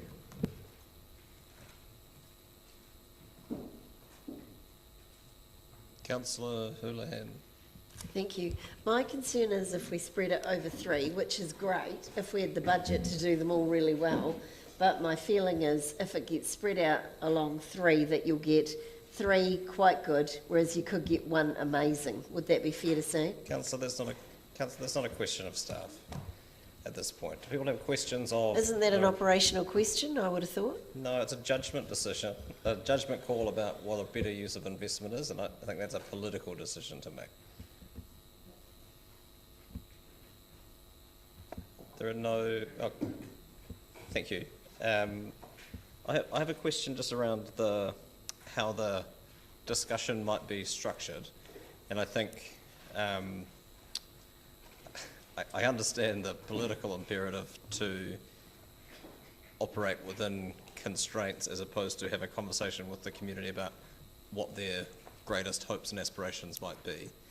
And so will the engagement be done in such a way as to make it not a binary option for people to engage in around whether we do 1 big thing or 3 smaller things, and that, you know, was there public demand for doing both of those, that wouldn't be precluded by the way that the discussion and engagement is going to be planned? Yeah, it wouldn't constrain council on anything or people to make a choice one way or the other. Okay, but I'm just seeking reassurance really that sort of approach or those sorts of options, because as opposed to relying on people to say what about both, is it the kind of thing that would be an option if people are to really be asked to speak to their aspirations without constraint? It's quite possible that we'll get feedback asking for both options. I think the question's slightly different and the answer is yes. Thank you, that's all. Councillor Wiley.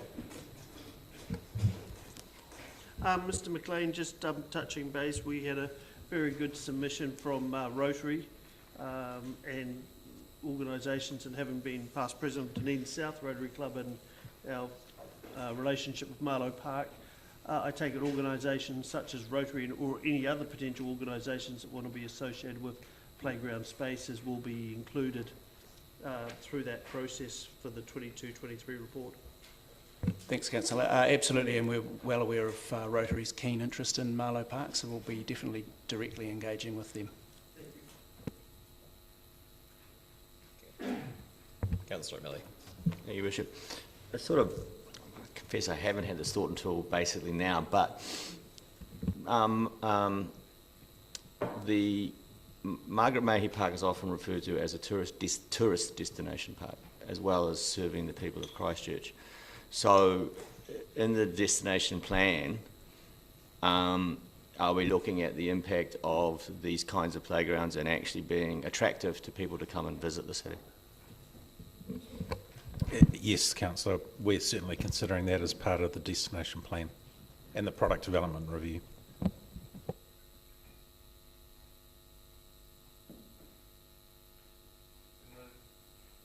My apologies. It's been moved by Councillor Vandervis. I'm happy to second it. Would you like to speak to it, Councillor? Just briefly, I like the idea of a staged community engagement, and I'm very keen that people get to see a lot of these images that we have to give people an idea of what they really are able to expect and perhaps trigger some different views about what they may want. Having a staged approach gives people time to process what's proposed and give some feedback. The tourist destination aspect of the playground is I don't think, the primary consideration for Dunedin. I think what we should be doing, and I think that this approach will allow that, is to basically give most Dunedin people the best kind of playground experience and access that we can for the given budget. And I'm quite happy that the process proposed is going to give us that. Thank you. Further speakers? As someone responsible for, some would say, unnecessarily delaying a decision around this through the 10-year plan process, I just want to thank staff for the work that has been done, and it draws an obvious parallel to the earlier discussion that we've had around performing arts venues and how best to cater to that need in the city, and whether or not having investing in a series of suburban sites is better or a better or worse investment than investing in one significant site, whether it's catering to, and I agree with Councillor Vandevers, I think supporting our local community has to be the primary driver, and any visitors who also happen to enjoy that is just a bonus from here on in. And that's certainly my recollection of the genesis of the development in Christchurch as well. I just wanted to speak to. I just wanted to ask questions of staff that to get reassurance that the aspirations of our community wasn't limited by the constraints that we may wish to put on this discussion at this point, because like I think to some degree the discussion around performing arts venues, when people think there is only one choice out of those two things, you end up with people arguing amongst themselves over who should be prioritised within that, rather than thinking about what is the best outcome for our communities, both at a neighbourhood scale and citywide. And I just wanted to make sure that the discussion as it progresses with the community does traverse that.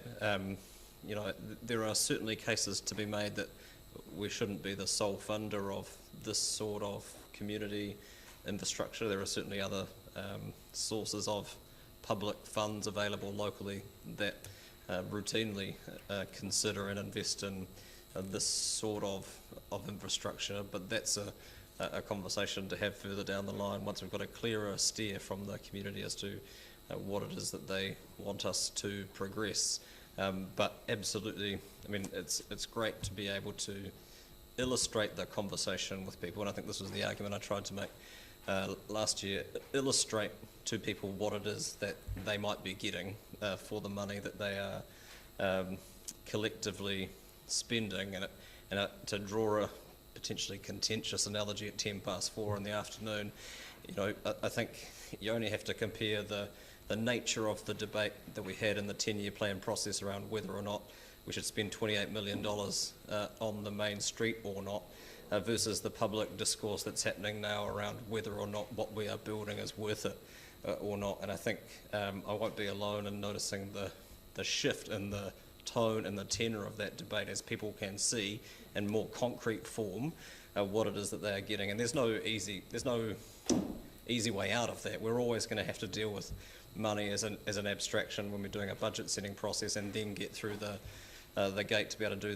the developed design work. But here we have an opportunity to be able to better inform that engagement with some more concrete examples of what our investment might achieve, and I look forward to the feedback from young and old on this. Anything in response? I'll put the motion. All those in favour? Aye. Those against? That's agreed. Item 10. Ticket levy update report. Ms Graham is speaking to it. Can't wait. I'm happy to take questions. Are there any?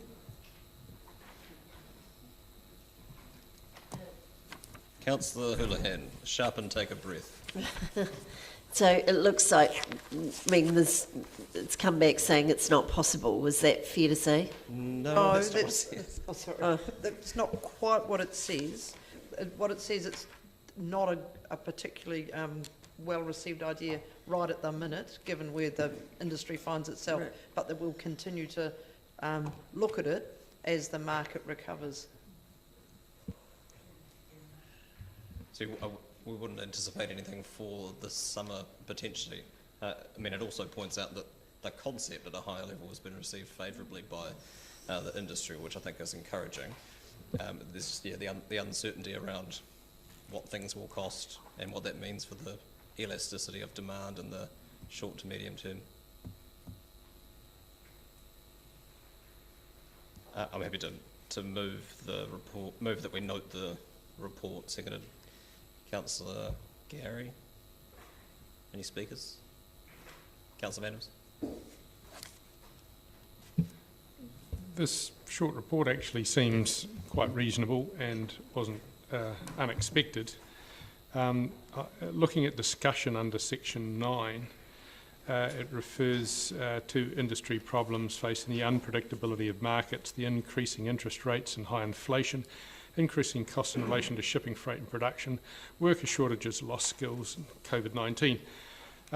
Interestingly, these are all arguments that I've brought up during the rest of the discussion today for not doing the vastly accelerated program that we've all agreed to recently. I'm very pleased to see that all these reasons are here, and I have to forgive His Worship for not being able to understand that when you don't accelerate something, you don't necessarily slow down. Obviously, he's unfamiliar with cruise control and steady as she goes, and let's stick to the annual plan. But there we go. We have some very nice reasons here for not rushing into this, reasons which I believe applied to most of the rest of today's discussions as well. Thank you. Further speakers? Well, in response, I just want to thank Mr. Davies and his team for the work that they have done and the conversations that they have had at our request. It's encouraging to know that it has been well received, if not immediately, and it doesn't solve some of the shorter term problems or challenges that we have, but it's useful to know that the work is ongoing and that we will have an opportunity, hopefully sooner rather than later, to be able to have this more meaningful discussion and put in place what is a fairly simple mechanism to support smaller local music venues on the back of more significant stadium shows that we invest considerably in the provision of for all sorts of wider well-being reasons. So I put the motion. All those in favour? Those against? I was speaking in reply, Councillor. I know, but I didn't get a chance to. I wanted to say something. I wanted to say thank you to you for thinking outside the square and trying to come up with an idea. It would be remiss of me not to interrupt you, even if you were being so obsequious. And I appreciate it. I appreciate the obsequiousness. But the motion has been put and agreed. Thank you. Item 11. Oh, did I put it? My apologies, I put the motion. All those in favour? Those against? Are you going to continue? Yeah. Summary of submissions on the annual plan, which isn't an invitation to ask questions of every submission on the annual plan. Most of that should have been covered off by the amenities request paper. The question. Welcome, Ms. Corco. one update comment. Apologies, Ms Graham. And I'm, again, speaking for Ms Wikaira. In the next steps, councillors, what we have discussed since we've written this report is that given how successful the videos seem to have been, that once you have finished deliberations, we will look to make one, two or a series of videos summarising for the community what decisions were made and using those and providing those on various of our social platforms, just as another way of closing the loop. Thank you. Are there, Councillor Benson Pope has indicated a willingness to move the recommendations. Are there questions of the paper? Councillor Gary. Oh. Councillor Walker. My question, I think, has just been answered. I was going to ask were the videos successful? Yes, they were successful, and you'll be able to see within the social media stats that we also shared that when we put out even our print media, we still got lots of peaks on our website. Mm-hmm. So it was a really good opportunity to do all-round engagement with our community this year. Yeah, it was fantastic. Thank you. It's been moved and seconded. Would you like to speak to it, Councillor? Further speakers? Councillor Gary. I just have to draw people's attention on page 108 of the top number of comments, which was cycleways, 218. That's all. Thanks, Jared. Councillor Barker.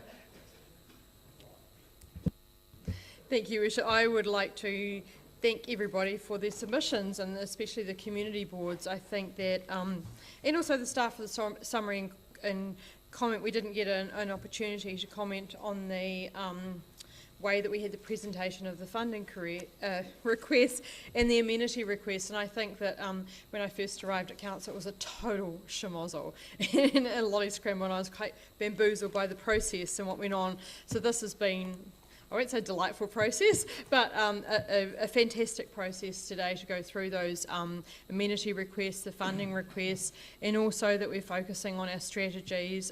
We're all aware that there's an aquatics review, so we've put in motion a lot of the ways that we look at funding projects, a lot of the ways that we communicate with our community.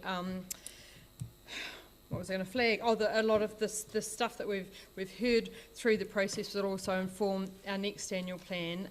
And I also encourage people who have submitted to come and talk to us, to talk to councillors, to use the Fix-It form. It was great to see things coming in about slippery moss, etc., etc.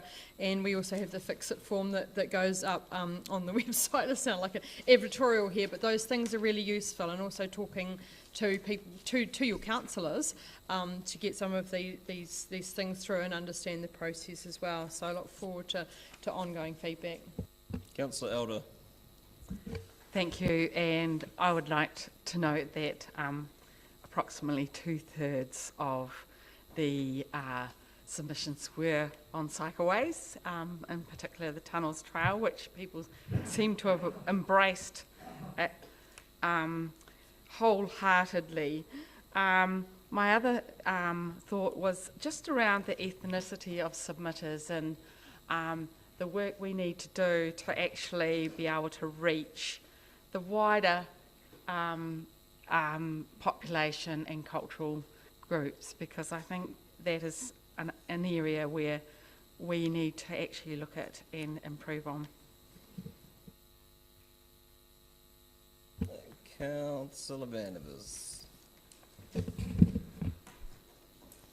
I found this year's submissions, the numbers of them, quite astounding, especially if you compare them with the 200 submissions last time that we had, mostly opposing George Street, which was the biggest number. The 172 submissions we had, mostly opposing rates increases, which Councillor, I would urge you to speak to this year's annual plan. I am speaking to it, and if you just give me another moment, you will see that I'm contrasting last year's annual plan with this year's. Yep. Thank you. So the 200 submissions that opposed George Street, we ignored roundly and went ahead with George Street anyway, and the 6,500 petition. The 172 submissions against any rates rise, we responded with a 9.8 record high rates rise in recent years. And when you look at these submissions here, we have 5 on rates. 172 down to 5. What this tells me is not that people are happy with their record increase in rates, but they've decided that there's absolutely no point in making a submission to the DCC about rates or about George Street. They're going to go ahead anyway. The cycleways, 218, well, blow me down, someone's well organised there. Good on them for that. But take it with a sack of salt that it deserves to go with. These are submissions which I believe no longer represent most people's concerns in the community. My feedback from most people, especially those that have lost jobs through COVID, those that have lost their businesses, the financial problems of rates in particular, but also the worry about debt and interest rates, these are uppermost in most people's minds, and it doesn't come across in the submissions at all.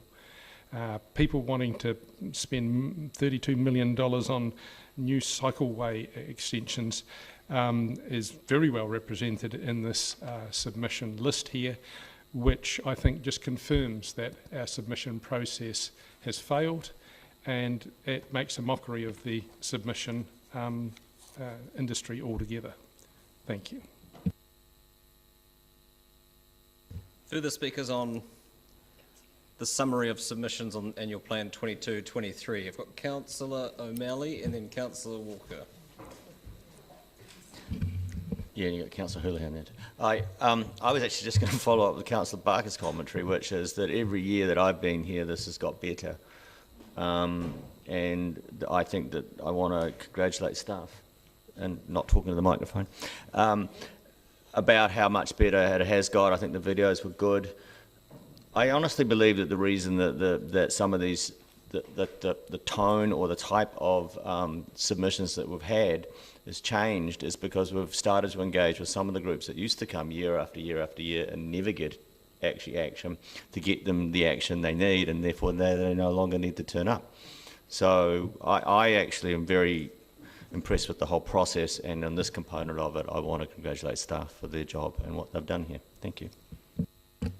Thank you, Councillor Walker. Even my machine's getting tired. Yeah, I just want to reiterate what Councillor O'Malley said and Councillor Barker, that the process is much better, and I applaud it. And I definitely want to applaud the staff this year for the videos. I found them really interesting, engaging, and I shared them out a lot on my social media and got feedback from people that they found them very interesting. And we can see by the feedback on the social media stats in this report that they reached a lot of people. Just going to Councillor Van der Vis's comments, recycling in the submissions, I just think it's really patronising to patronise those 218 submissions. They may have been well organised, but good on them.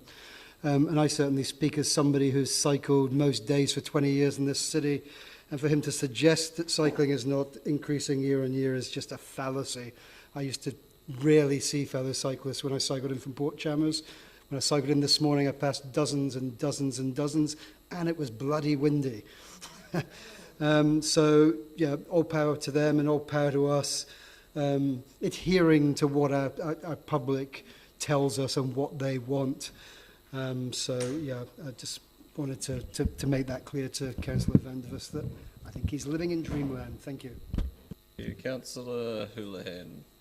Thank you. Yes, I just wanted to say, I think certainly around the 10-year plan, which was last year, I think we had a lot of extensive engagement. This one we have probably not as much, but people have still had their say. As you've seen, there's been a lot of responses, and I think, well, I suppose compared to our population, there haven't been excessive amounts, but certainly around the cycling, people have let us know, and I think we couldn't say we haven't had a clear indication that they're really in support of that, you know, the cycleway from, particularly from Mosgiel to Dunedin. I think our community boards all get behind this as well, and they all come in, and there's quite a you know, they put a lot, I know our community board puts a lot of work into it, and they do up a book and talk about it for ages. There's a lot of discussion around it, and which is good, you know, and that's why I've really tried to go out of my way to advocate for some of these things.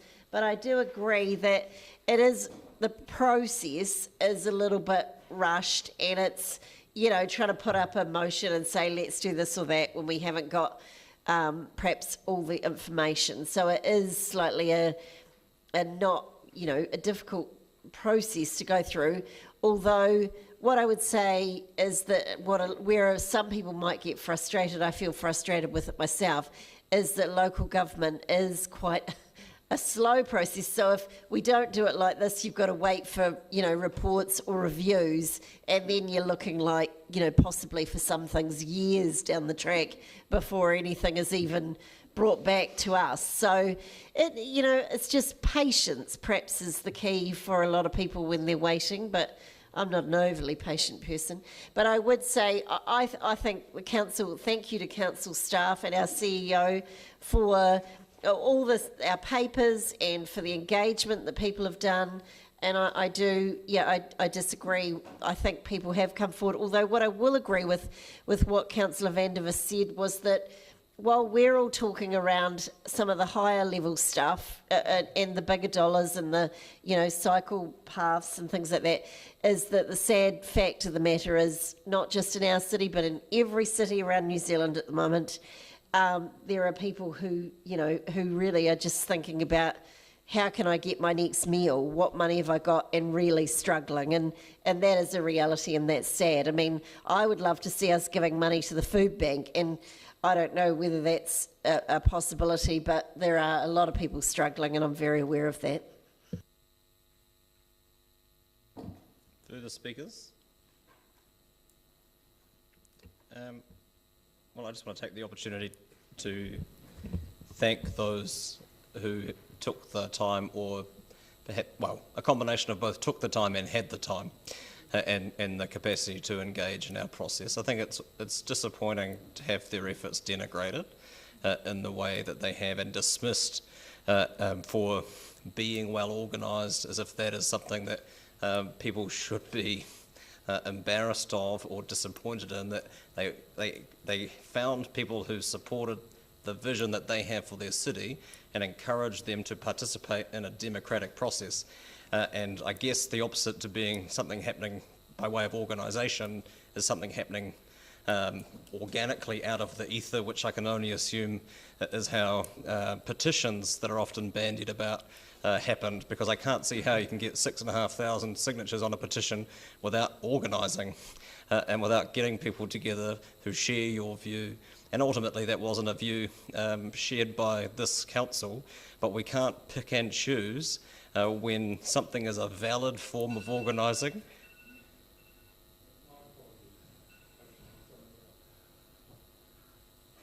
I'll resist.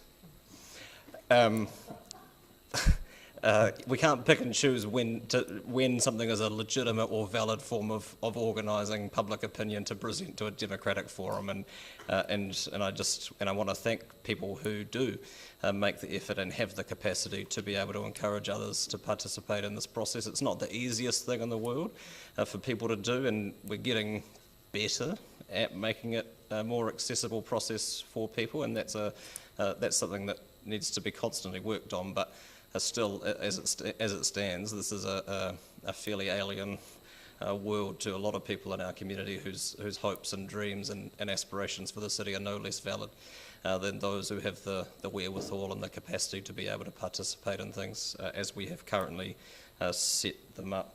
Who moved this? Councillor Benson Pope, you're right of reply. Thank you, Your Worship. Just briefly, I think staff should be complimented on the improvements we've seen and the lengths that they have gone to, not just on the previously mentioned annual plans, but in terms of this discussion as well. And I think there's immense value in as much information as possible in whatever form being moved out into our community and more thoroughly socialised, because we all know how much disinformation and misinformation is actually constantly circulating, and we know how many dog whistles we see out in the community, indeed on rare occasions even from members sitting around the table. I think it's really important that we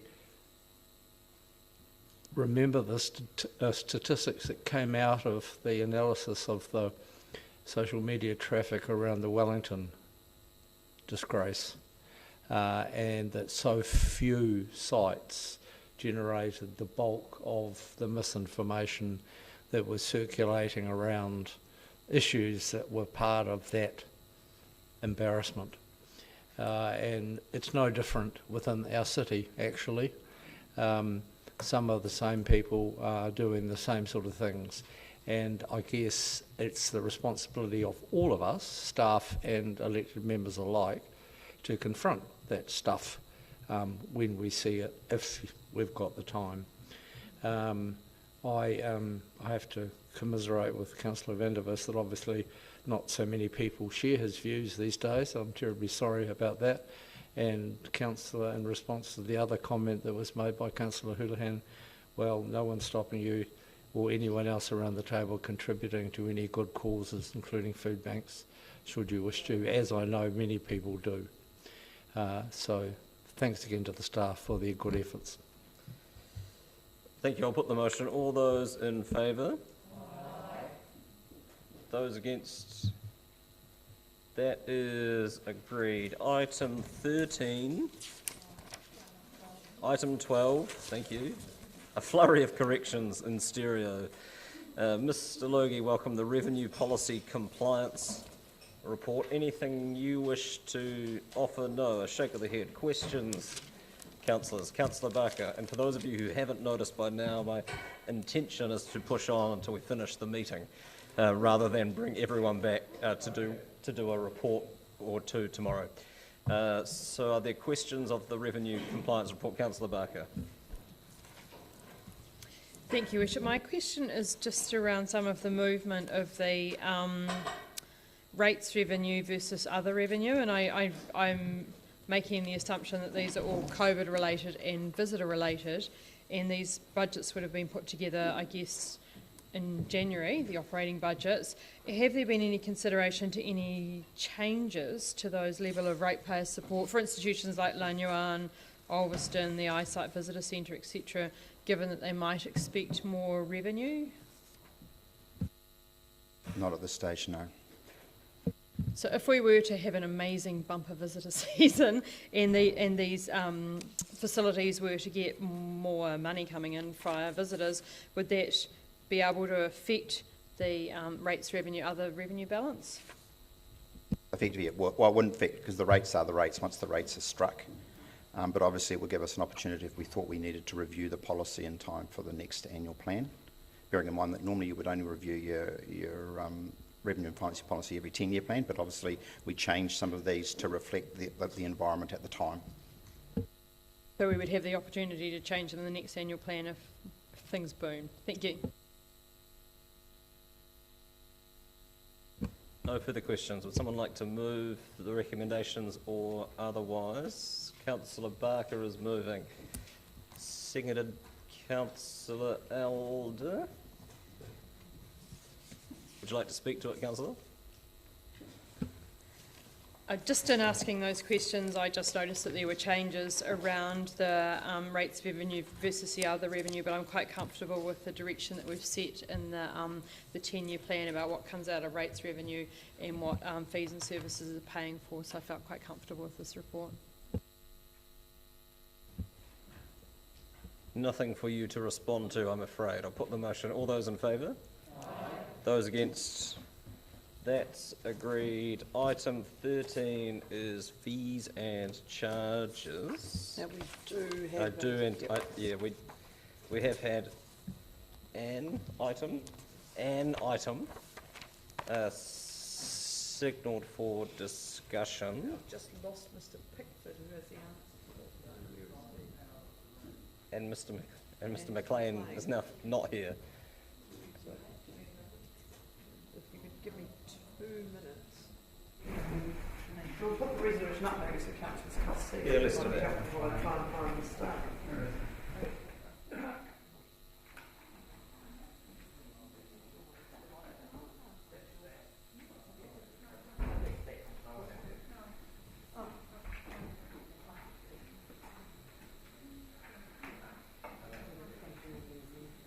On his way through, he was fractionally quicker councillors than we had anticipated. Councillor Officer. I'm just signalling my willingness to second. Fine, thank you. Councillor Houlihan. What would be the cost of this, and would this come under the full review? Can you use your microphone when you're speaking, Councillor? What would be the cost of this, and would this come under the poll review? Through the chair, so Mr. McLean is on his way with those figures, and in answer to you whether it would be part of that wider review anyway, but Mr. McLean is on his way with the final figures to give you an idea of what the issues might be.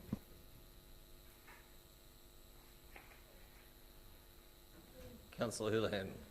Given we've had precedent over the motion that I tried to put on the Port Chalmers pool and the saltwater pool, is it fair that this might get approved when it comes under the pool review?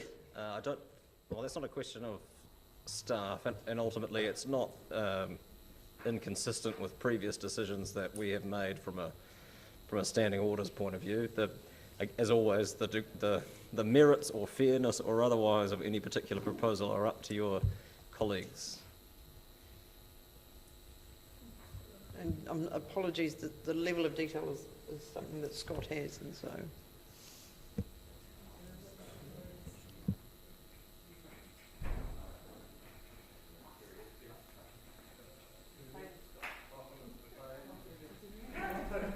I'll just update you while you're sitting down, Mr. McLean. And the question has been asked about whether this would be included in the aquatic facilities review, and then what the cost of this would be. Thank you. So no, this won't be included in the aquatic facilities review. We've undertaken a fees and charges review, which is separate to the facilities. There are, as I understand it, options for the likes of lifeguards and not-for-profit charity groups. We get a lot of requests from the likes of St John's, emergency services and that for reduced fees. So there's options in the fees and charges review if council are of a mind to consider those when it comes. I'll ask this question as lengthily as I can to allow you the opportunity to catch your breath. Come here straight from one, I applauded you. And it's because that was going to be my question was how many, if any, other groups have similar sorts of formal or informal arrangements like the surf life-saving operation does? So we have no informal arrangements. So Surf Life Saving utilise what we call club night. So club night, they still pay the adult entry fee of $7.20, but they don't pay any lane hire. So all sorts of aquatic clubs. So Surf Life Saving take advantage of that. The concession rates that are referred to, concession rates are at this stage only for folk over 65 years old and community service card holders. So they're the only ones, and that drops the adult entry fee down to $4.30. And students, or no? There will be a student rate. Yeah, I don't that's have fine. that. Yep. That's fine. Yeah, that was my next question. When would that? Which annual plan would that review inform? That'll inform the next one. It'll be back in time. We have to align it with the opening of Mosgiel Pool, which is due right at the end of this the upcoming financial year. So May, June is an opening. So we need to have it in front of you. But the substantive work on that review has been completed. Thank you. Other questions? Councillor Gary is preparing himself. No. No. There are no further questions. Councillor Gary in speaking to the motion. Thank you, Your Worship, and I thought I had, but clearly I haven't put a year in there, because I would be entirely open to making it for the next year, given that work is going on,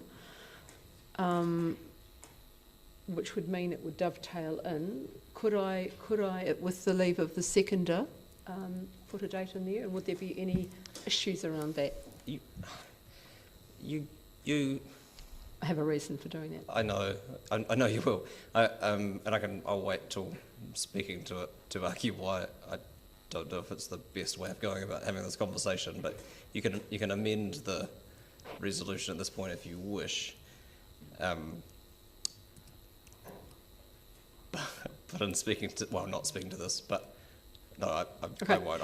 I'm going to amend it and put the 2022-23 in there, and I'll be guided by staff as to where that would best fit. Sorry, you need to be clear about your intention, I think. My intention is that the concession rate is for this following year, just for the 1 year. Well, it's all we have control. Well, it is all. Yeah, it is all we have control over. That's true. With that amendment, can we have a quick adjournment so I can check what that would mean for staff, because I suspect that is problematic for a range of reasons. Okay, well, if it's problematic, for 2 minutes. I'll move that we adjourn. Okay, Seconding Councillor Walker. All those in favour? Those against? That's agreed.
It may be that last 2 minutes might be an efficient use of time. Councillor Gary.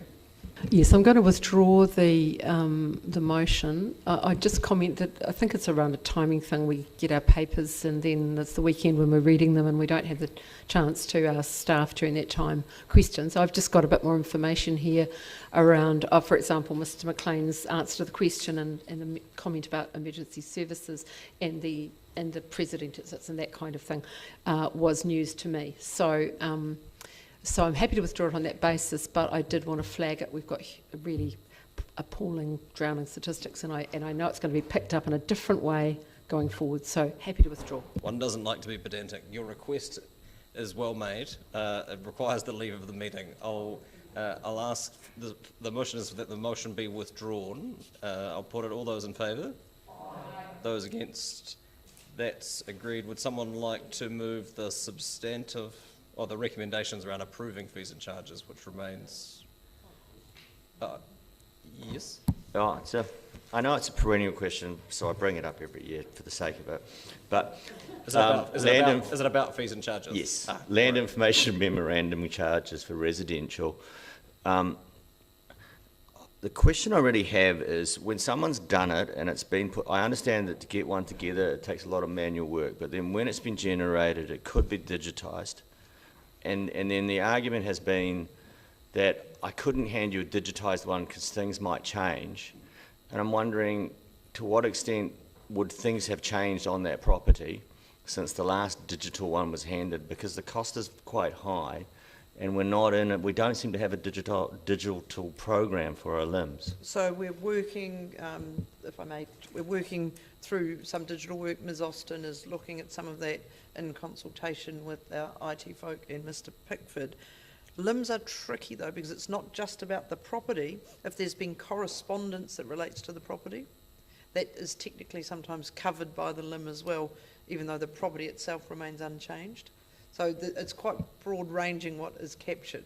So my question really is, though, that I understand that if there's been, you know, let's say correspondence in 1920 which is sitting in the archives, and we go and manually find it and generate that limb, we now have a digital 2022 version of the limb, and then couldn't we at that point, as we go forward with this process, make sure that all other correspondence coming in gets attached to that? We can, but it still takes time for someone to do that. But yes, we can. So we are looking at that. Okay, so but it's part I'll of ask every year. I'll try to keep the question short. But we're also looking at a digital portal, for example, digitising where building consents are, so folk can log on and see themselves where it is in the process. The limb would be the same, all sorts of things where we can do that. Potentially a single view of the customer where you can log on and see Councillor O'Malley and see if you own a dog, what property you own. So I'll modify my question from year to year to how's the digital program come in? Good, thank you. I see a burgeoning interest in business capital budgets. Councillor Lofiso. Tēnā koe, Your Worship. Further to Councillor Gary's process that she's gone through in terms of the motion that's been withdrawn, I had a similar approach, which I'm happy to have not put through, but I just want a question or an answer regarding the swim charges for children and the increase, and if we were to have waived it, free charges for children under 14 or under 18, what would that have been, what impact would that have had, please, on the budget? So that was, and through the chair, quite complex, and Mr McLean has lost us again. But an initial look at that, and without being able to unpick it accurately, there was potentially $1 million, give or take, and it was complicated by whether or not you were including or not learn to swim, whether you included or not the hydro slide, and what age you set it at, because currently we would look at school-age children. You would consider under 14 and under. So we will look at all of that as part of the review, but at the minute, our best guess was $1 million, give or take. Thank you. Thank you. I don't think we got as far as having a mover for the adoption of fees and charges. Councillor Benson Pope, seconded Councillor Gary. Would you like to speak to it, Councillor? Councillor Gary. Thank you, Your Worship. At the risk of belabouring the point, I do think it's a really important point to make, that I had real concerns about not only the charges remaining there, but increasing swim charges at a time when we have some of the worst drowning statistics in the OECD. And you will know that this last summer, the drowning statistics were just absolutely appalling and preventable. And what people are saying are that, you know, that children not only need to know how to swim, but they know how to deal with rips and swimming on beaches and so forth. And so that's why I originally put up the motion around the lifeguards, because they're a pivotal part of saving lives in that area where people don't have the skills to deal with beaches and rips and so forth. However, I just want to make the point that I think it's something into the future we should note and consider.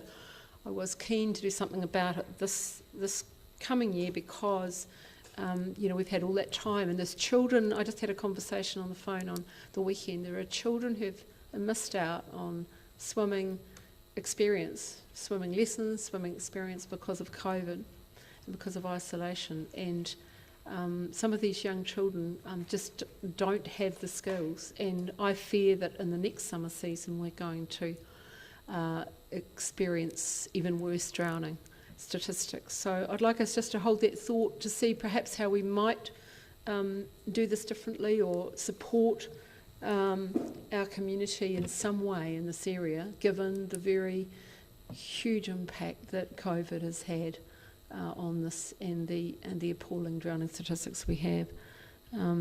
And I appreciate the work that parks are doing, and I appreciate the aquatic network review. I think that's going to be terribly helpful, and if that can be captured in some way, that concern, there may be different ways that we can support our community. Thank you.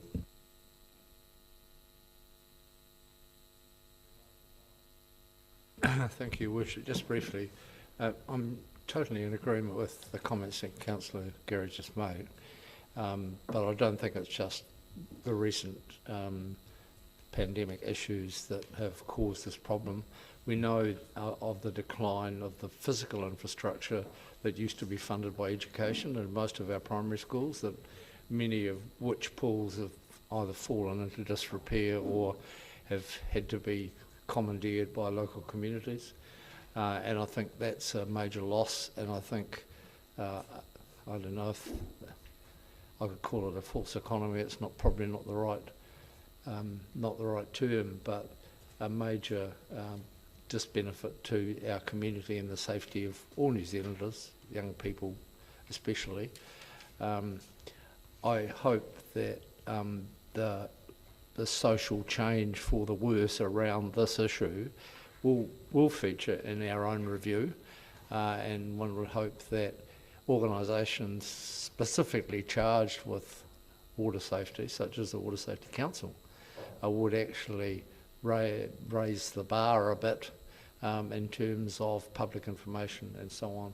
I don't doubt that there's not enough information about safe surf swimming, and that is also something that the Surf Lifesavers and other organisations could contribute pretty substantially to. But I think in general, the changes in the fees are rational and moderate and easily understood when you look through the schedules, and the fact that no one really wants to go through it line by line would tend to demonstrate that. But nonetheless, the issue that the councillor has raised is a really important one in our community, and one where local less, but more central government has seriously via education funding in particular, seriously let down our community around a major safety issue. Thank you. I'll put the motion. All those in favour? Aye. Those against? That is agreed. Item 14 is the wash-up, really.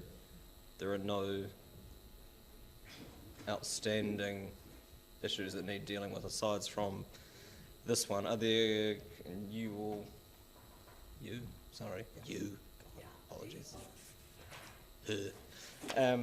We'll answer any questions that people may have of what is a reasonably straightforward report. There are none. I will move. I will move then the recommendations as per the order paper, and that are now on your screen. Seconded, Councillor Staines. Thank you. And just to say, to reiterate points that have already been made over the course of the day. Seems remarkable that we've got through this meeting in a day. But just to thank staff for the significant amount of work that goes into, from the very beginning, preparing the draft budgets and the work programs, and then the significant work that went into the opportunity for the community to engage with this, to those who have taken the opportunity to participate in the process, and finally to colleagues for their attention and engagement and reasonable discussion over the course of today. And I will take further speakers. Councillor Staines. Thank you, Worship. In all of the years I've been on council, I think this annual plan has run by far the smoothest, and I think with the best engagement that I've seen with our community. So I'd like to add my thanks to those of the Mayor to the staff. I think the work you've done has made it so much easier for us as a council to work our way through the decisions we have to make and to do that in a timely manner. So thanks again. Councillor Walker. Yeah, cutting us into time, I'll be very brief and just reiterate what yourself and Councillor Staines has said, and just thank the staff from start to finish.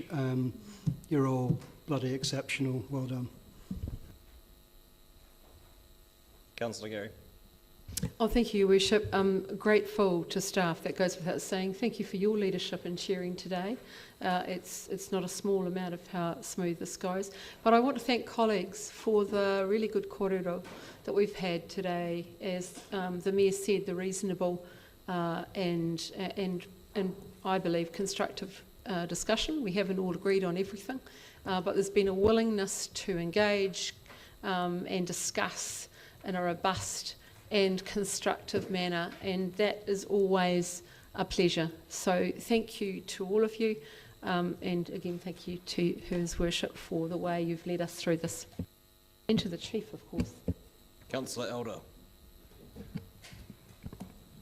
I too want to thank the staff, particularly for their comments related to amenity requests and that decision-making grid.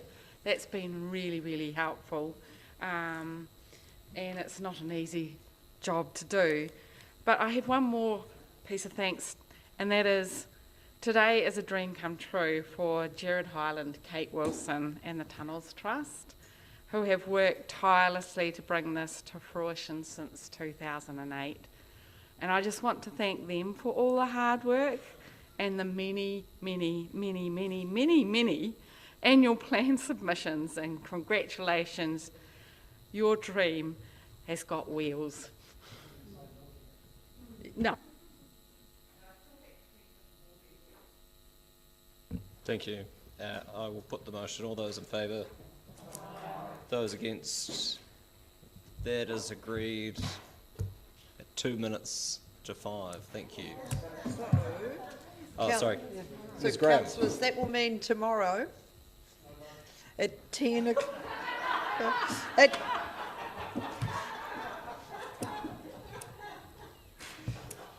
it wasn't where my money was. So, 10 o'clock, you've got a workshop, I think, on shaping future Dunedin, because you've been so... Yes. So that's tomorrow at 10, Simon? Correct. So we'll see you all again. Just before everyone leaves too, I'm not sure if the building attendants have locked up the building, but if you go out the door, would you mind just closing it behind you, please? Thank you.